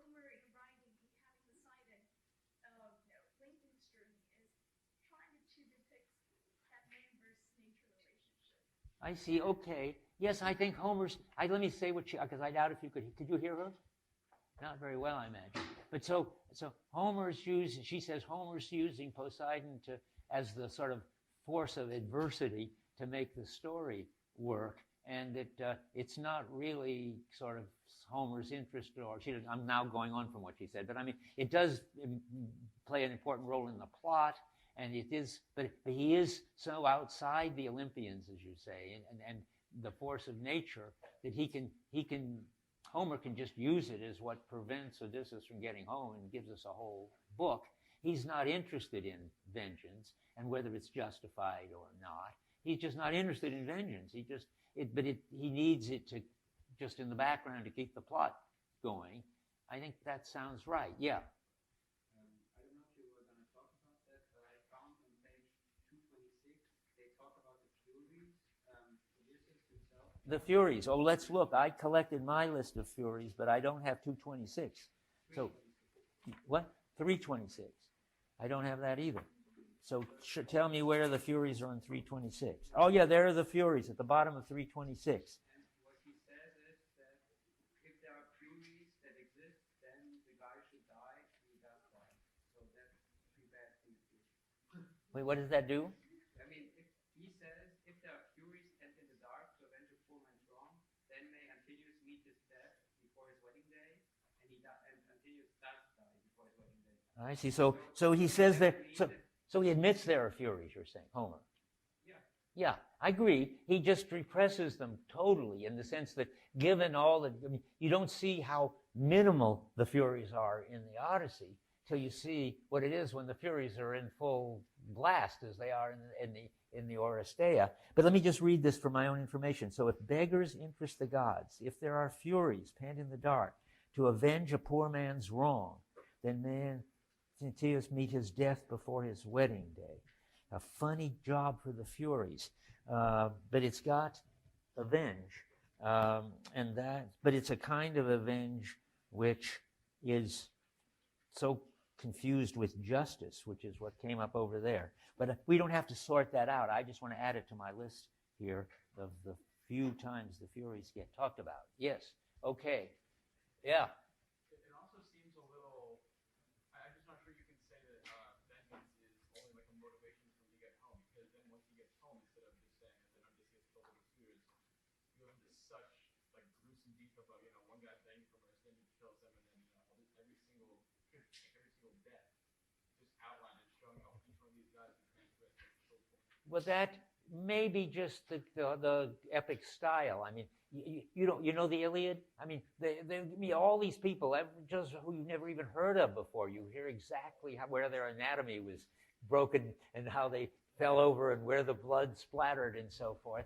I don't know if the gruesome death of the suitors is it's not as gruesome as the Iliad deaths. So but it's sort of, I mean, it's funny, it's violent, but it's necessary for him to get back the property. Nobody's going to help him. He tried to get Telemachus tried to get the citizens and the parents to get the suitors to come home, and that didn't work. So he's got to kill them. It's Homer. I think Homer's taking a kind of delight isn't quite the right word, but he kind of enjoys giving you graphic killing scenes. We were spared the details of how he hung all the serving girls. Yeah. But it's also, it's not in just the gruesome details. It's the fact that like before he kills everybody, each one of them begs for a different reason, and he says, here's why you're wrong. And then there's that one time when it's the minstrel who he does scream, and then they explain why. So it's like there's this whole kind of like instances of each different facing with vengeance is acceptable or not acceptable. Well, I don't know what to say because I don't quite understand fully what the issue is, but I want to say something like they deserve to die by the fact that the customs are against it, that is, the gods are against it, and the prophet, which I can't find, has told them, as if they didn't know already, that it's against the customs and it's against the Olympian gods, and they do it anyway, and so they deserve to die. And the amount of sort of ghoulishness involved is I don't really know how to judge it. but whoever said it's not exactly like revenge. It's not. I mean, it's not so much that look, you hurt me, and now I'm going to hurt you. It's you're in my castle, and I'm going to get rid of you, and the only way to get rid of them all is to kill them. Yeah. Well, I think, yeah, it's almost not even they deserve to die, they need to die. But he has to kill them. Oh no, that's too weak. It wouldn't be because the gods are against the suitors and the prophet is against the suitors. No, they deserve to die. They are, for instance, not friendly to strangers. They threw this basket or stool at the beggar. That is very bad. Well, you know the part of Odysseus. Well, Odysseus is the one they threw it at. I mean, he got pretty mad about it too. They're set up by Homer as absolutely deserving of what happens to them. I don't think you can doubt that. You can go on and say, as he said, they may have deserved to be, and it may be pragmatically necessary, but he does it in such a absolutely gory, delighted way. But I think that's just the way it goes. Who's the guy who wrote The Passion? I mean, the Mad Max and so forth? What? Yeah, Gibson. I mean, Mel Gibson is closest to understanding this. I mean, he likes that kind of goriness. He's very interested in vengeance, and he wants to show it to you in your face as gory as possible. I think that you have to just say he's got Mel Gibson should make the Odyssey, or at least that scene. Okay, anything else before I go back to where I was? I want to set you up more for being sure you sort of get some sense of what it is to go into Aeschylus with some guidance. So I guess I'll just look quickly, though. I want to see where the Furies get mentioned in here that I've got. And then you can look to see where you find them. So the Furies are on page 10 I've got, but I don't see them. What have I got here? Oh, no, there I'm telling you places in which the Aeschylus story is in the background. You should know that. This thing where he talks about how Orestes cut down at the bottom of page 10, the two-faced man Aegisthus for killing his illustrious father, and so forth. And then on 198 and 199, we're told about it again, where at the bottom of the traitorous Clytemnestra at the bottom of 198, and this is Agamemnon talking at the top of 199. That woman plotted a thing so low, defiled herself and all her sex, all women yet to come, even those few who may be virtuous. And he's really upset. And then I wanted to point out, as usual, they put this moral slant against Helen, or you could read it from the translator, of course, not from Homer. So he goes on, foul and dreadful that was, that Zeus, who views the wide world, vented his hatred on the sons of Atreus, intrigues of women even from the start, died by Helen's fault. Now, you've got to understand that fault is ambiguous. I mean, it could be moral, and it could be just that it caused it. I mean, it isn't moral, sort of, whose fault is it we ran out of gas on the way home? It just means who's kind of responsible for it and shouldn't have let it happen. I think it's neither this minimal sense of fault nor a moral sense of fault. Another translator says that it's got, Latimer, I think, that they died for Helen's sake. That's true. That's a fact. They wouldn't have died if it wouldn't have been for Helen running off with Paris. Most of these remarks against Helen are always like, it's her, she caused the war. But not that it's immoral that she caused the war. Far from it. She did a good thing, and it just caused the war. Yeah. One thing that always bugged me with the Odyssey was how Odysseus ended up getting a lot of his men killed, like between the Lacedaemonians and especially with Polyphemus. And I guess it's because Homer doesn't put so much emphasis on responsibility, but I thought it was interesting how finally, like, I can't remember how to say his name, but when they're with Circe, Eurylochus says how Odysseus has ruined them all because look at how many people, how many of their men he's killed. I guess my point is, why is Odysseus so revered when it seems like he's not the greatest commander ever of the Odyssey? Well, I think you're asking something like, why don't they have the same values we have, the same reverence for human life, for among other things? They don't. I mean, there's no doubt. I mean, Odysseus is sorry and cries when Scylla and Charybdis eat the men, but he's got to go through it to save the others.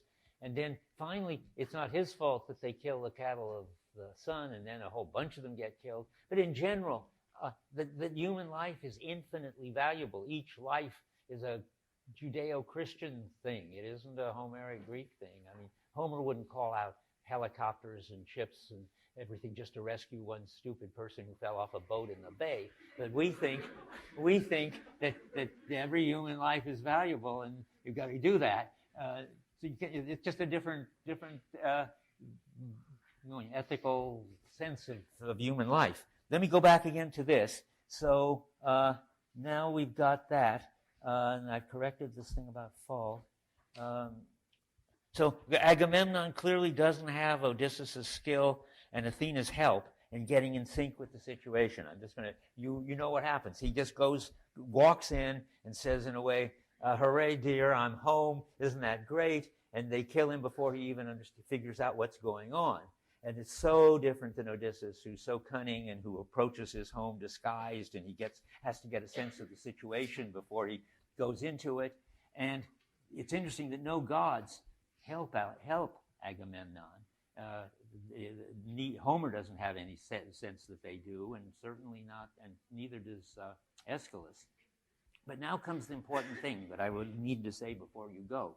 But don't start thinking like I just started there, as if there were the same gods in Homer and in Aeschylus. They've got the same names, but they are very different. They've got very different jobs. The gods they aren't moods. They aren't in the business of helping people. It's that people invoke. Gods are like the values of the culture now. And different gods stand for different values. And people call on different gods as a way of justifying what they're doing by appealing to different values. I can't say more, you'll see as you read it. So the gods, I wonder if I have time. I think I may have to, I can't go any further.